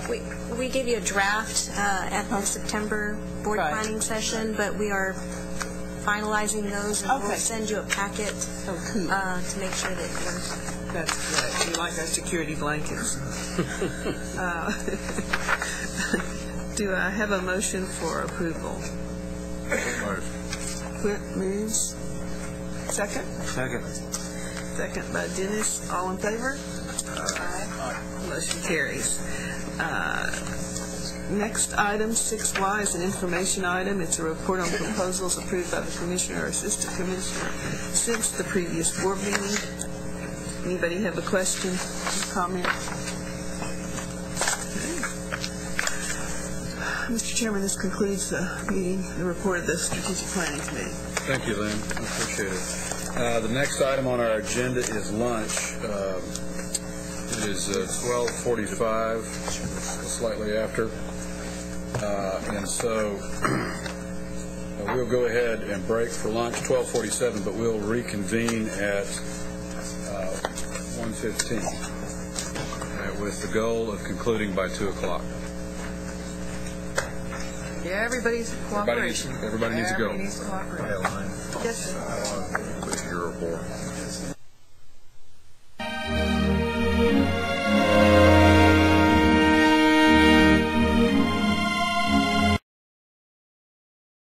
But I will say we express our condolences to Mr. Hall in the loss of his mother, and looking forward to getting him back. So the Committee on Agency Operations met yesterday, and my report will be very brief. Deputy Commissioner provided 4 reports to the committee. The first report that we received was a report from Dan Griffiths on the ARA program. We're happy to report that program is on target to expend all the funds by August 2011. Secondly, Dr. Alonzo presented the financial report for the fiscal year ending August 31st, 2010. We talked about the operation budget and the impact of the 5% reductions. He also provided us with an update on the building and the renovations which are taking place. It looks like the improvements will be finished by March of next year. And then we talked about an RFP that will help us look at concepts of lean processes that the committee approved. The last 2 items on our committee were Mr. Tony THECB reviewed and we approved the internal audit report for fiscal year 2010, and we reviewed 5 internal audit reports. Then the other items, item 9B, 9C, 9D, are all on the consent calendar, and 9E was acted on the committee and does not require further action. And that concludes my report. That may be a all-time record, but are there any questions for Interim Chairman Ryder regarding agency operations? Hearing none, then we will move back to item 7, which is matters relating to the Committee on Closing the Gaps, chaired by Elaine Mendoza. Elaine? Thank you so much. We won't be as brief as it was, but we'll certainly try to be expedient. Just a couple of highlights. We're still working with the AVID folks to make sure that we continue growing at the university levels. The AVID programs, you might remember, it's the Advanced via Individual Determination project that we've heard a lot about and had some real high effectiveness in terms of getting at-risk students through high school as well as now into upper division or post-secondary education. Also, we had a celebration for the College for All Texans AmeriCorps Vista program, all the volunteers that helped, and they were in 32 low-performing K-12 schools in Houston and San Antonio. They talked to at least 100,000 students, and they've just done tremendous work. That program concluded in September, however, but it made its mark, so we had a celebration for all those volunteers. If you'll just note, agenda item B, E, and F will be presented and requires board approval. However, there's going to be some minor tweaks and adjustments because they're due at the beginning of the year, but the board will not meet again, so the recommendation will be to have the chair and vice chair go ahead and approve those to submit formally. But if you'll keep that in the back of your mind as we're going through those three items. Okay? All right. Agenda item 8B is consideration of adopting staff recommendation to the board relating to report on the results of the course redesign grant program. Dr. Davis will come up and present this item.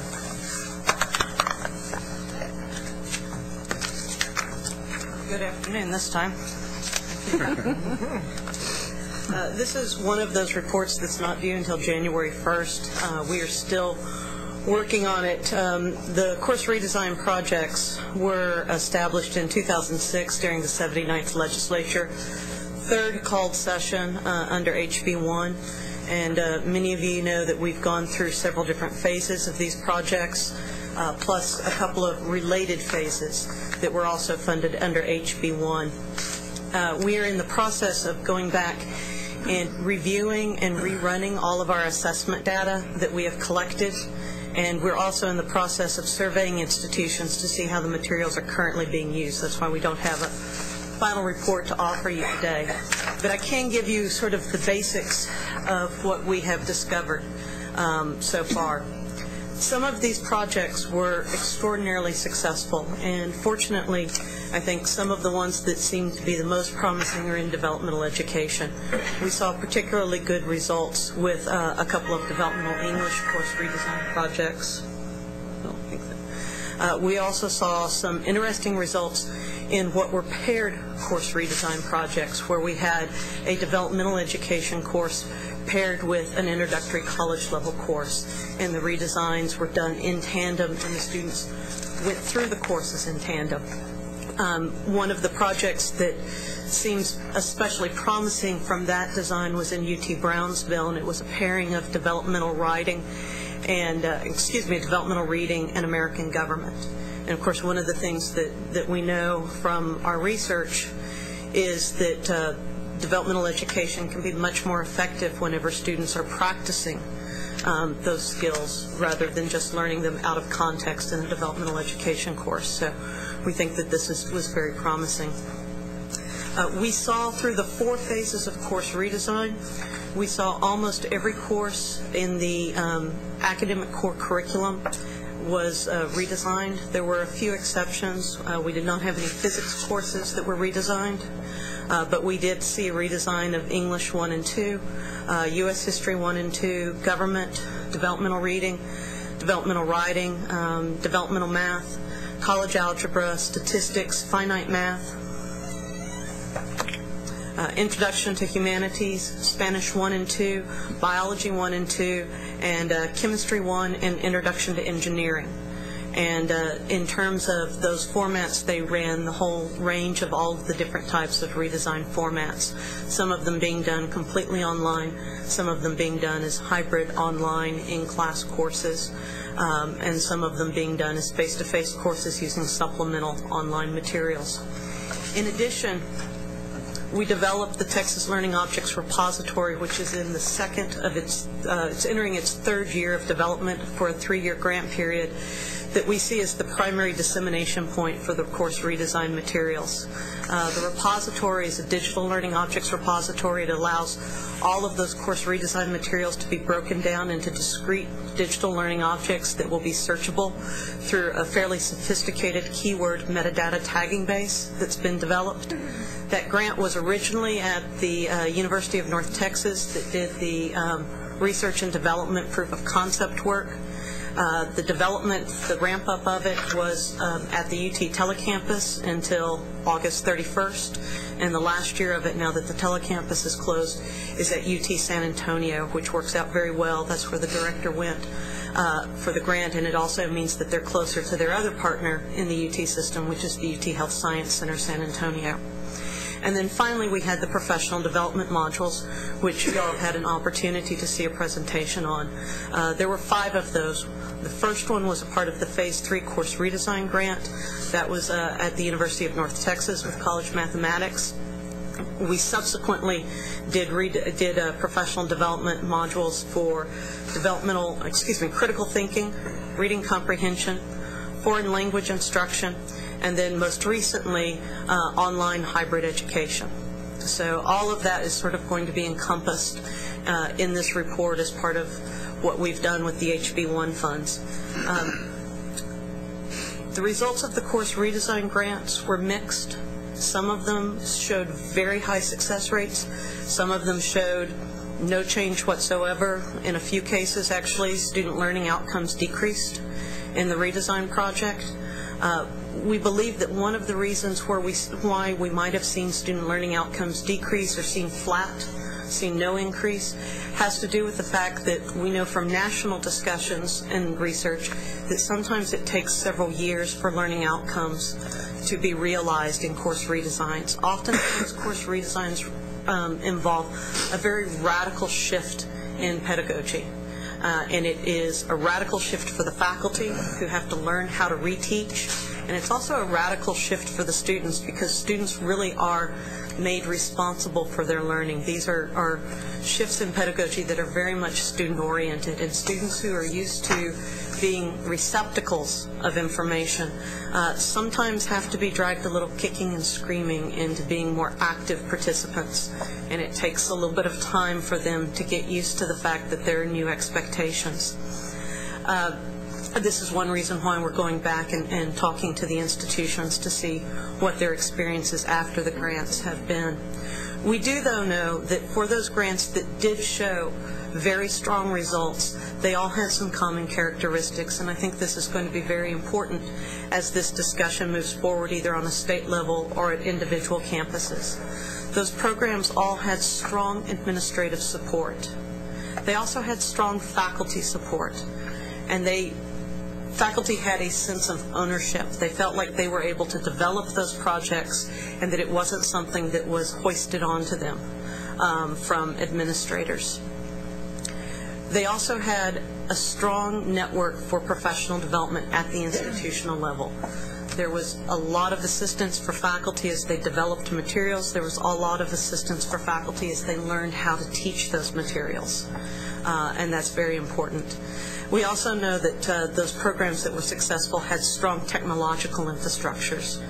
An important part of course redesign is leveraging new technologies. Institutions have to have the infrastructure in place to be able to do that, and the ones that were successful did have those infrastructures in place.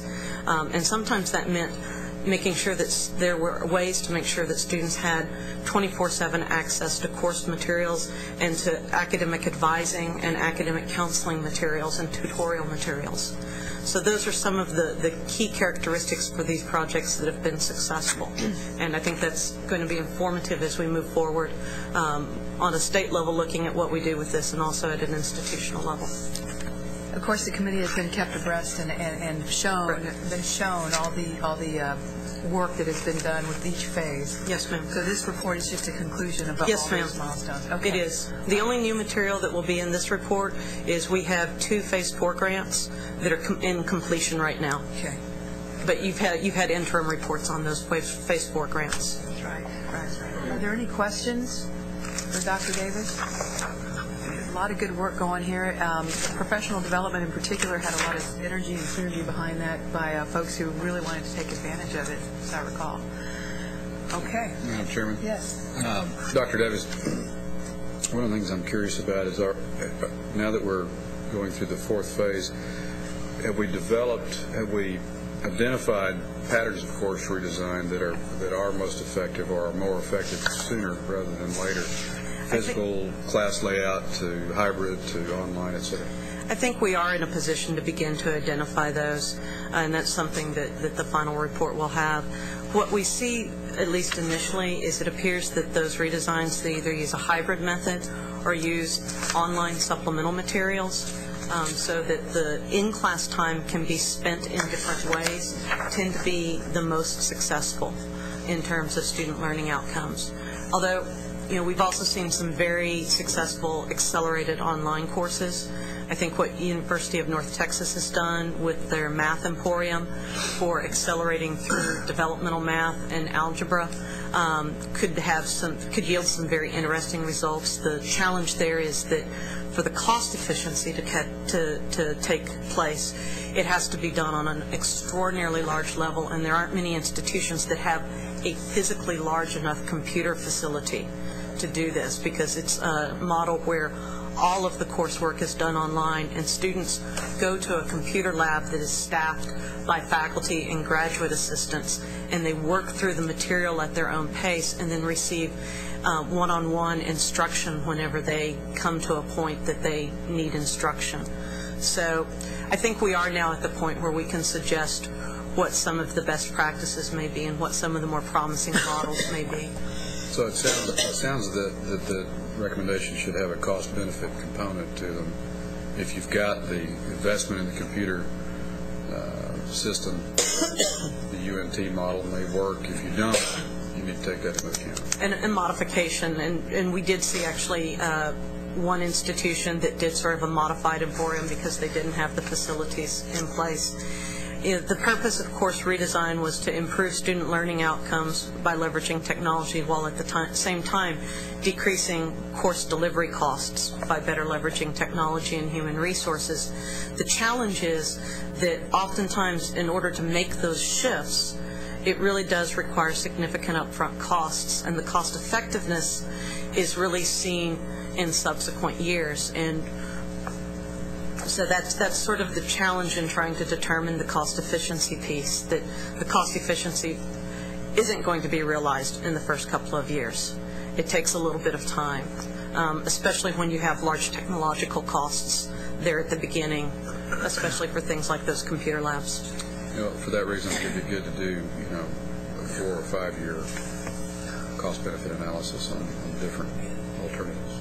Unfortunately, the Phase 3, which is where we had the largest number of redesigns, was a 2-year redesign that ended a year ago, so we don't have that 4th and 5th year data yet, and won't, unfortunately, by January 1st. But it is something that we need to be mindful of as we move forward. Thank you. Great. Any other questions? Okay. Again, this is due January 1st, so may I have a motion to adopt the staff recommendation to the board to authorize the board chair and vice chair to approve the report on the course redesign program, HB 1, 79th legislature, and forward as appropriate closer to the submission deadline? So moved. Thank you, Joe. Any further questions or discussions? All in favor, aye. Opposed, same sign. Motion carries. Thank you. Agenda item 8C and item 8D are both on consent, which brings us to item 8E.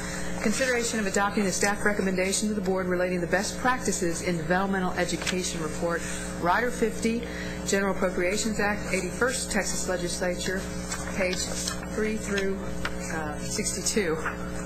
I guess 3 eyes is 3. So, Dr. Clunas will be here to give us the update. Good afternoon. I will be brief in my comments. The 81st Texas Legislature gave the coordinating board 2 charges through Riders 50 and 59, and I'm going to make brief comments about the 2 reports that we will be asking you to approve. They're not due until January 1st, and I'm going to talk about Rider 50 first, and then I'll be talking about Rider 59.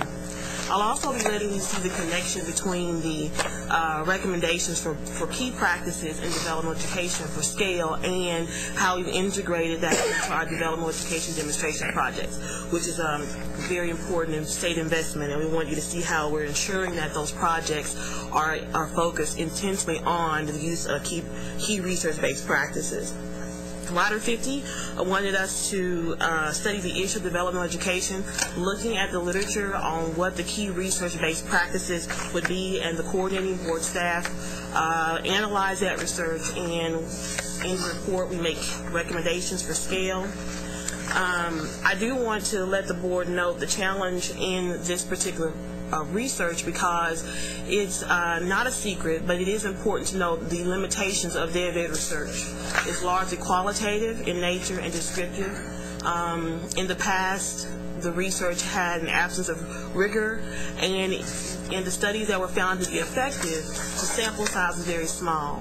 So the demonstration projects are key as the state moves forward with these recommendations, that we look at these practices on a larger scale through the $5 million that was funded through this rider, so that we can feel comfortable making recommendations beyond that, and we will have that by 2013. The key practices that came forth out of the literature related to organization and the administration of our DevEd programs. The research says that centralized DevEd programs are best. However, we only have about 2/3 of our DevEd programs that are centralized. The research goes on to say that if you don't have a centralized program, highly coordinated decentralized programs also can be effective. So we try to be balanced in those recommendations of not saying that institutions have to completely restructure their programs and become centralized, but they indeed need to be highly coordinated decentralized programs. There are examples of that around the state.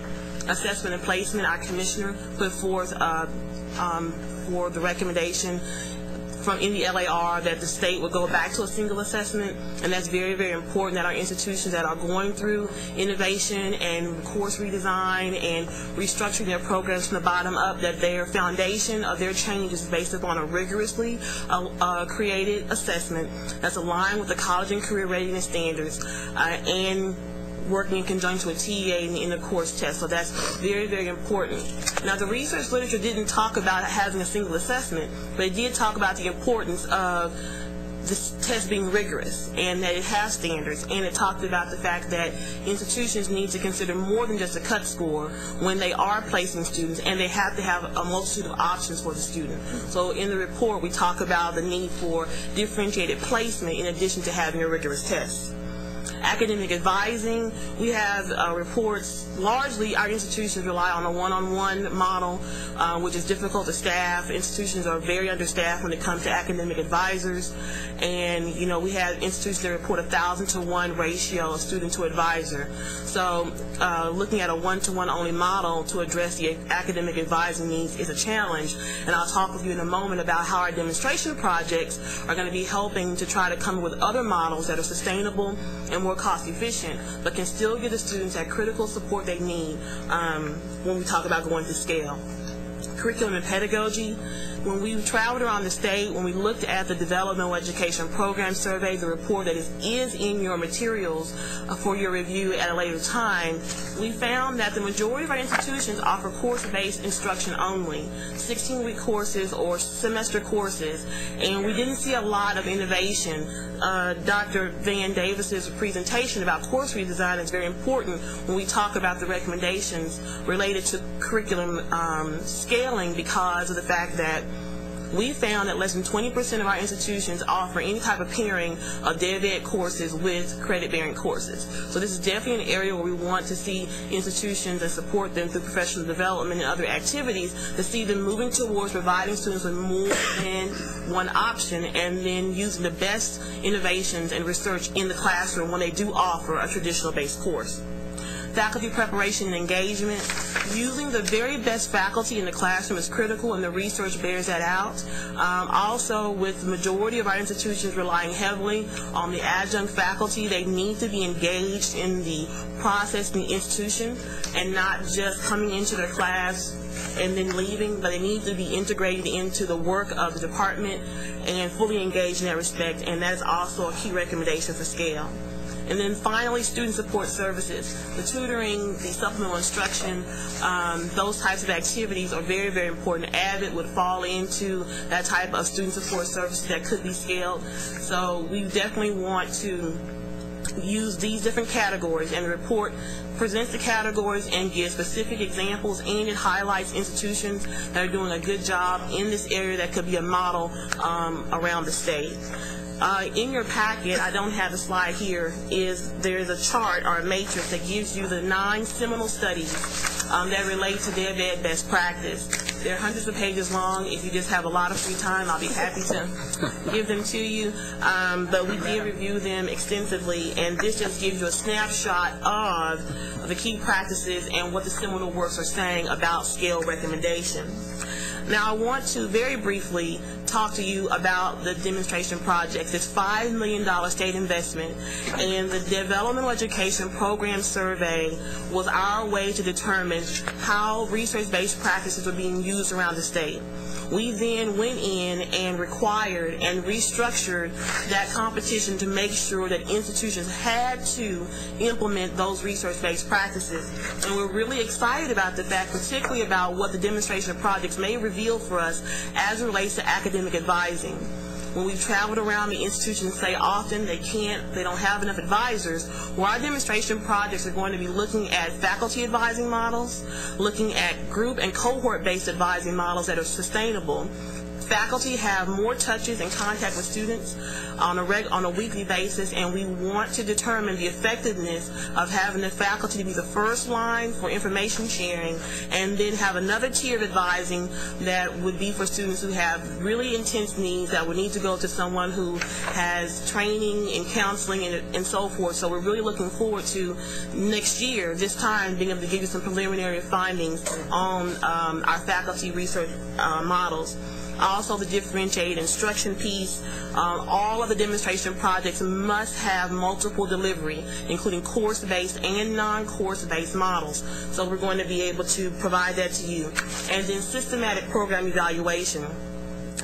We have half of our institutions are doing evaluation, and when we talk to the institutions, what they're evaluating is really just the grade the student earns in the class.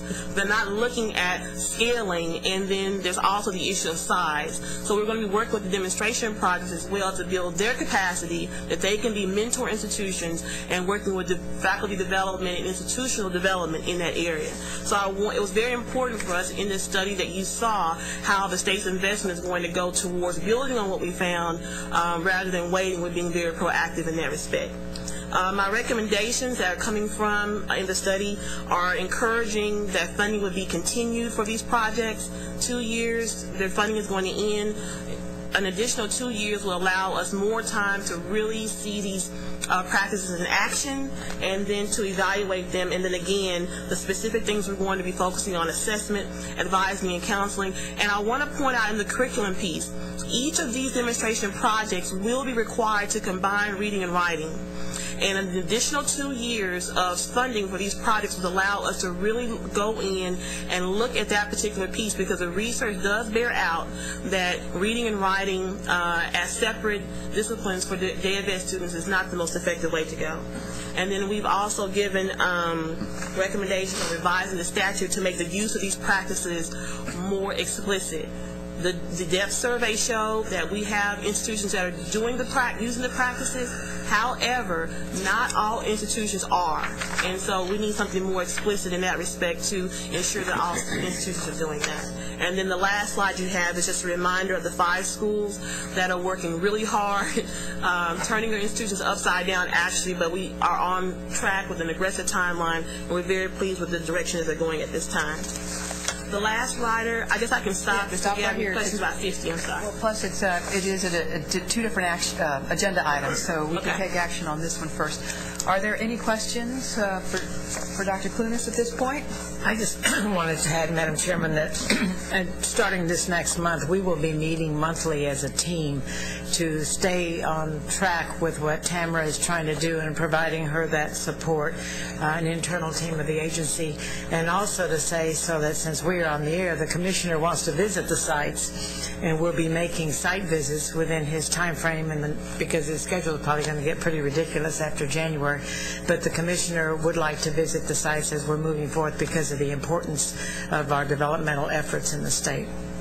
And it's one of the key issues before our leadership as well. Developmental ed has got a lot of attention right now. Anything else? Any other questions? Madam Chair, I have a question. Have we looked at the for-profit schools and how they handle people who aren't college ready? If you're talking about the career schools, I'm not familiar with how they handle developmental education. Yeah, it just occurred to me that these people must get at least a lot of people who aren't college ready, and yet they seem to, I don't know, what are they doing, Ray?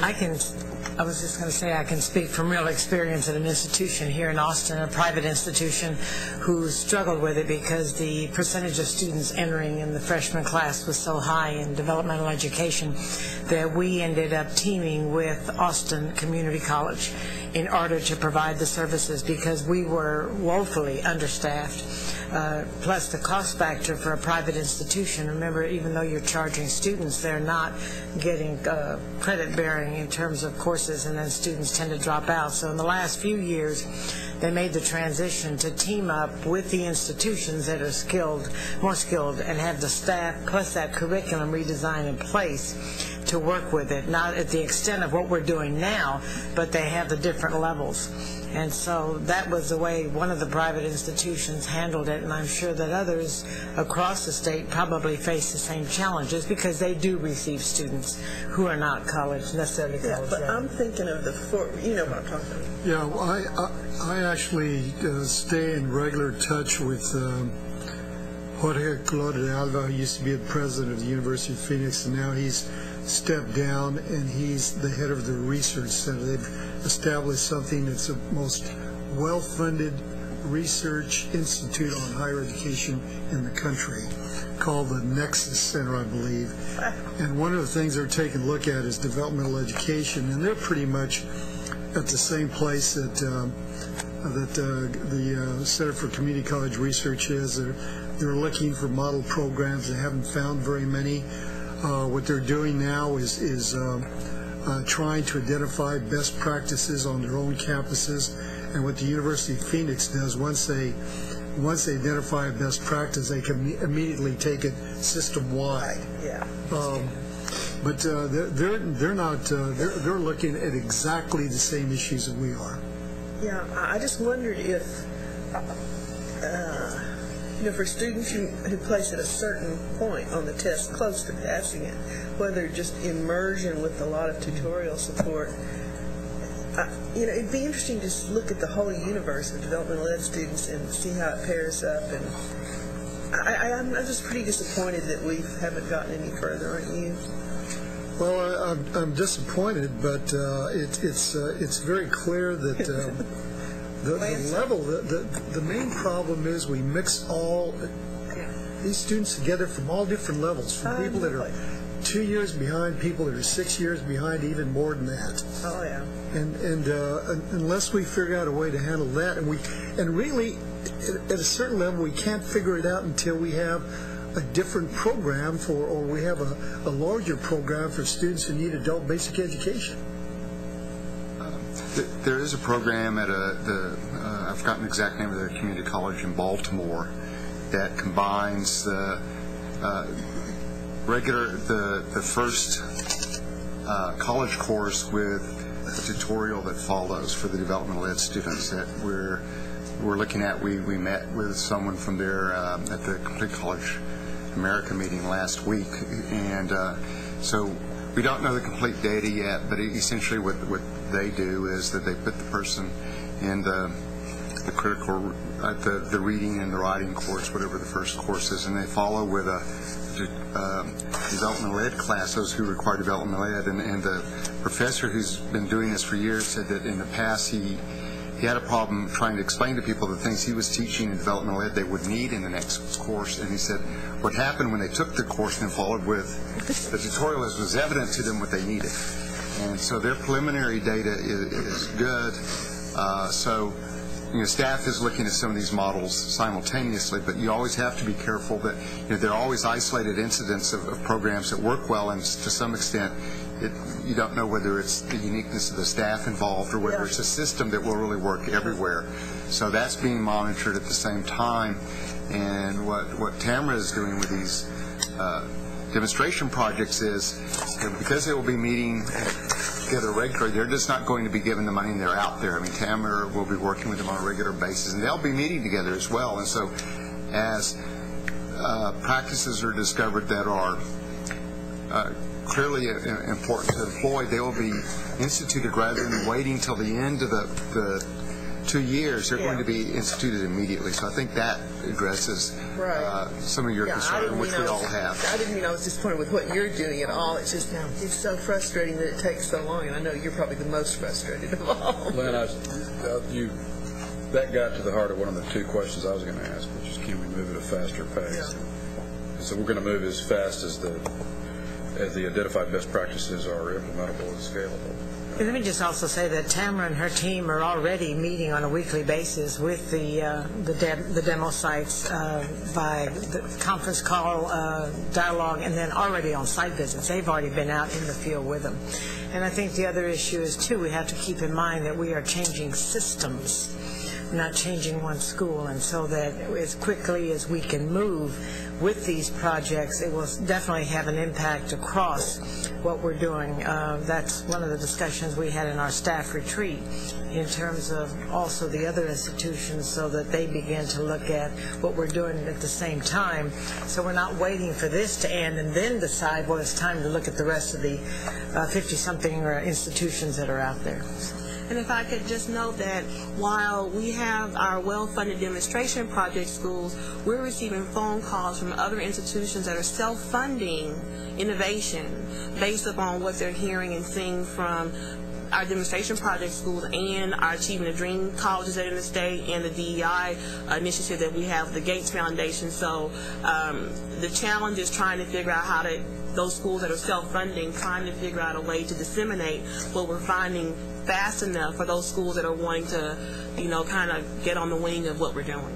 I would encourage Judy that you bring back reports to this board from Tamara where she's able to identify measurable, quantifiable improvements, even if they're at a single campus, so that we can hear and relate success stories, particularly those that we see the path to bring them to scale. Absolutely. The other question I was going to ask, and this may be for you, Judy, or perhaps for Linda, but is our legislative agenda, the report we just received, is it aligned with Tamara's recommendations here? And it's in there. Okay. The other thing I wanted to add, remember that a year ago, January, you approved the funding of $1 million through El Paso Community College in terms of funding small projects out there that were already showing promise, and the results from that effort you will get in the spring. So, and Tamara has been monitoring that project very closely. They were the funding agent. They awarded the grants that were out there, and so that's another phase of work that's in tandem with this that supports that scaling of the best practices that we see. Great. I look forward to that. I just have one other comment, Madam Chairman, if I might. I think it's pretty hard to set goals with such a difficult population. And so I'm thinking, if you had a course where you got a 20% improvement rate, a 20% pass rate where there was a 2% pass rate, that might just be, like shouting hallelujah. So I think it's important to think a little bit about how much can be done with this particular population. And I mean, we shouldn't wait till we get like 75% pass rate to implement a best practice, is what I'm thinking. We have institutions that are using modular curriculum following the course redesign model that have seen improvements from 45% pass rate to 65 and 75%. So 20 and 30% gains just by changing the way to deliver the math course. So, I definitely will go through and put those pieces together and bring back a presentation to the board on those specific actions. Just one last final note, and that is that, a single assessment is going to be, challenging. So I think the board, when we finally decide, because I imagine we will vote ultimately on the single assessment. We just need to be well in tune to what that is going to mean. Okay. Any other questions? All right. Well, but just before you sneak away with having made such a comment, does one exist? I think their staff is going to do the research and perhaps suggest one.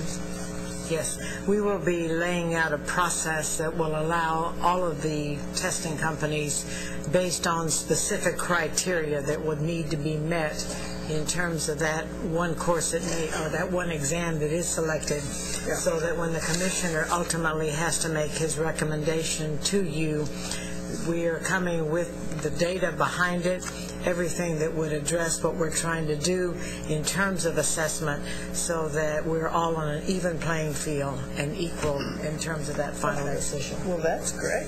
Yes, you always. Okay. Stay tuned. Yeah, exactly. I just didn't want y'all to, surprise you. Okay. Any further comments or questions? This is one of those, again, that is due January, so may I have a motion to adopt the staff recommendation to the board to authorize the board chair and vice chair to approve the best practices in developmental education report, Rider 50, General Appropriations Act, 81st Texas Legislature, pages 3 to 62, and forward as required by January 1st, 2011. So moved. All right. First and a second, Harold and then Joe. Thank you. All in favor? Aye. Aye. Opposed, same sign. Motion carries. Thank you. All right, Tamara, we're ready for Rider 59. Agenda item 8F is consideration of adopting the staff recommendation to the board relating to the implementation of effective non-semester length developmental interventions report. Rider 59, General Appropriations Act, 81st Texas Legislature, pages 3 through 63. Yes, Rider 59 required a study of non-semester length interventions for developmental education. When you look at the charge, it talks about course-based interventions and non-course-based. When coordinating board staff came together, we found that institutions already have numerous mechanisms and ways to provide the course-based. All of our accountability measures look at the course-based activity. So we focus this report on the non-course-based interventions. Institutions are providing remediation options. Not all, but some are providing it, and they're absorbing the costs. Well, Rider 59 now provides institutions with a mechanism to receive funding for non-course-based interventions. The report that we put forward provides a measurable definition. The rider did not provide that, and it's very important that we can measure the effectiveness of these particular interventions. So the bulk of this study is about the results of the survey of the institutions, and we found that less than half are actually providing non-course-based interventions. The reason why the report is still in a draft form is because we're trying to put in a little bit more about what the current interventions that they are providing, going back into our developmental education program survey data. And then again, the most important piece is putting a measurable definition in place so the institutions have a guidepost, which is you definitely want to have an instructive record, and that we want to target these interventions for short-term interventions for when you were referring to students that are just below the cut score, they can move forward quickly into credit-bearing courses. And I can answer any questions you may have about that, Ryder. Any comments or questions, much in the same vein? Okay, moving forward on developmental ed. Hot topic, and we're doing some really innovative things, so that changed the landscape. Hearing no further questions, may I have a motion to adopt the staff recommendation to the board to authorize the board chair and vice chair to approve the relating to the implementation, that's what it says, of effective non-semester length developmental interventions report. Yeah, Rider 59, General Appropriations Act, 81st Texas Legislature, pages 3 through 63, and forward as required by January 1st. Dennis, thank you. For second, Durga, thank you. Any more questions for Dr. Kunis? All in favor? Aye. Aye. Opposed, same sign. Motion carries. Thank you very much. Thanks for your great work. All right. Agenda item 8G is consideration of adopting the staff recommendation of the board relating to issuance of a request for proposal and contract for the evaluation of the College Access Challenge grant. And I think there's going to be the next, 3? Are much in the same vein. Please go ahead. This is the, if you recall, you approved our College Access Challenge Grant a few months back, and this is for the approval to seek a contractor to do the evaluation of that work that has been funded by you this year, has been approved for you by funding. And so this would be the award that would be the contract amount that would be given to whoever is selected based on an RFP, our selection process. And so that's what this is for. There are some components within the College Access Grant that have their own evaluation design that we will not need to contract for, which AVID is one of them. And of course the other one component would be the National College Advising Corps, which has its own built-in national design through Stanford University. Any questions for Dr. Laredo? As I mentioned this before, money is in the grant. It is already designated. Right.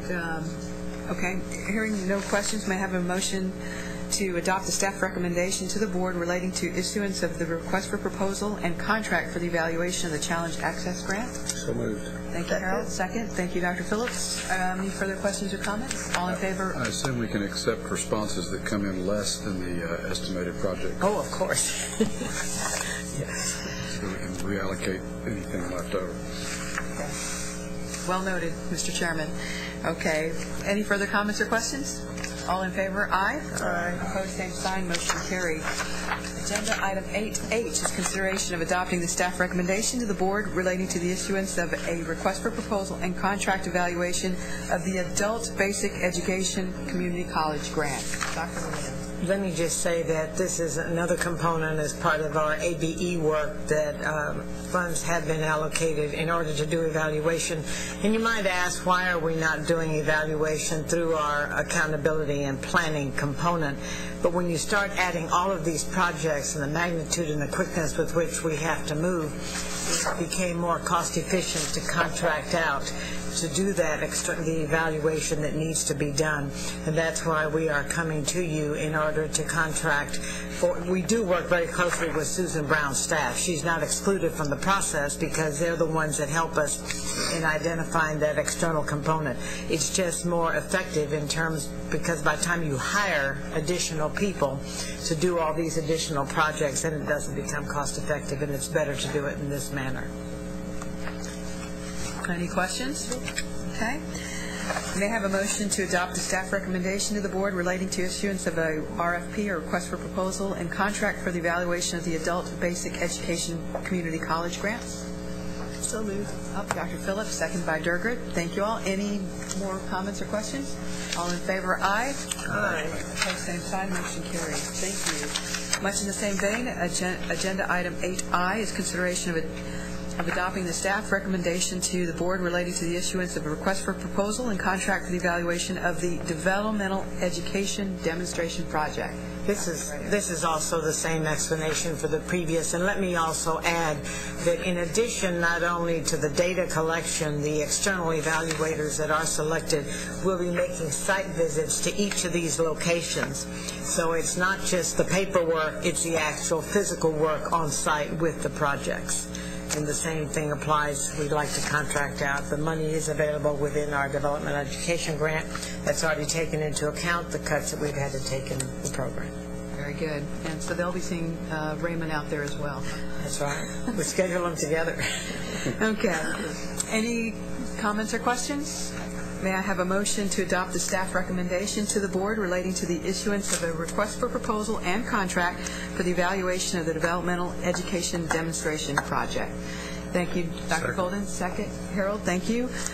Any further questions or comments? None. All in favor, aye.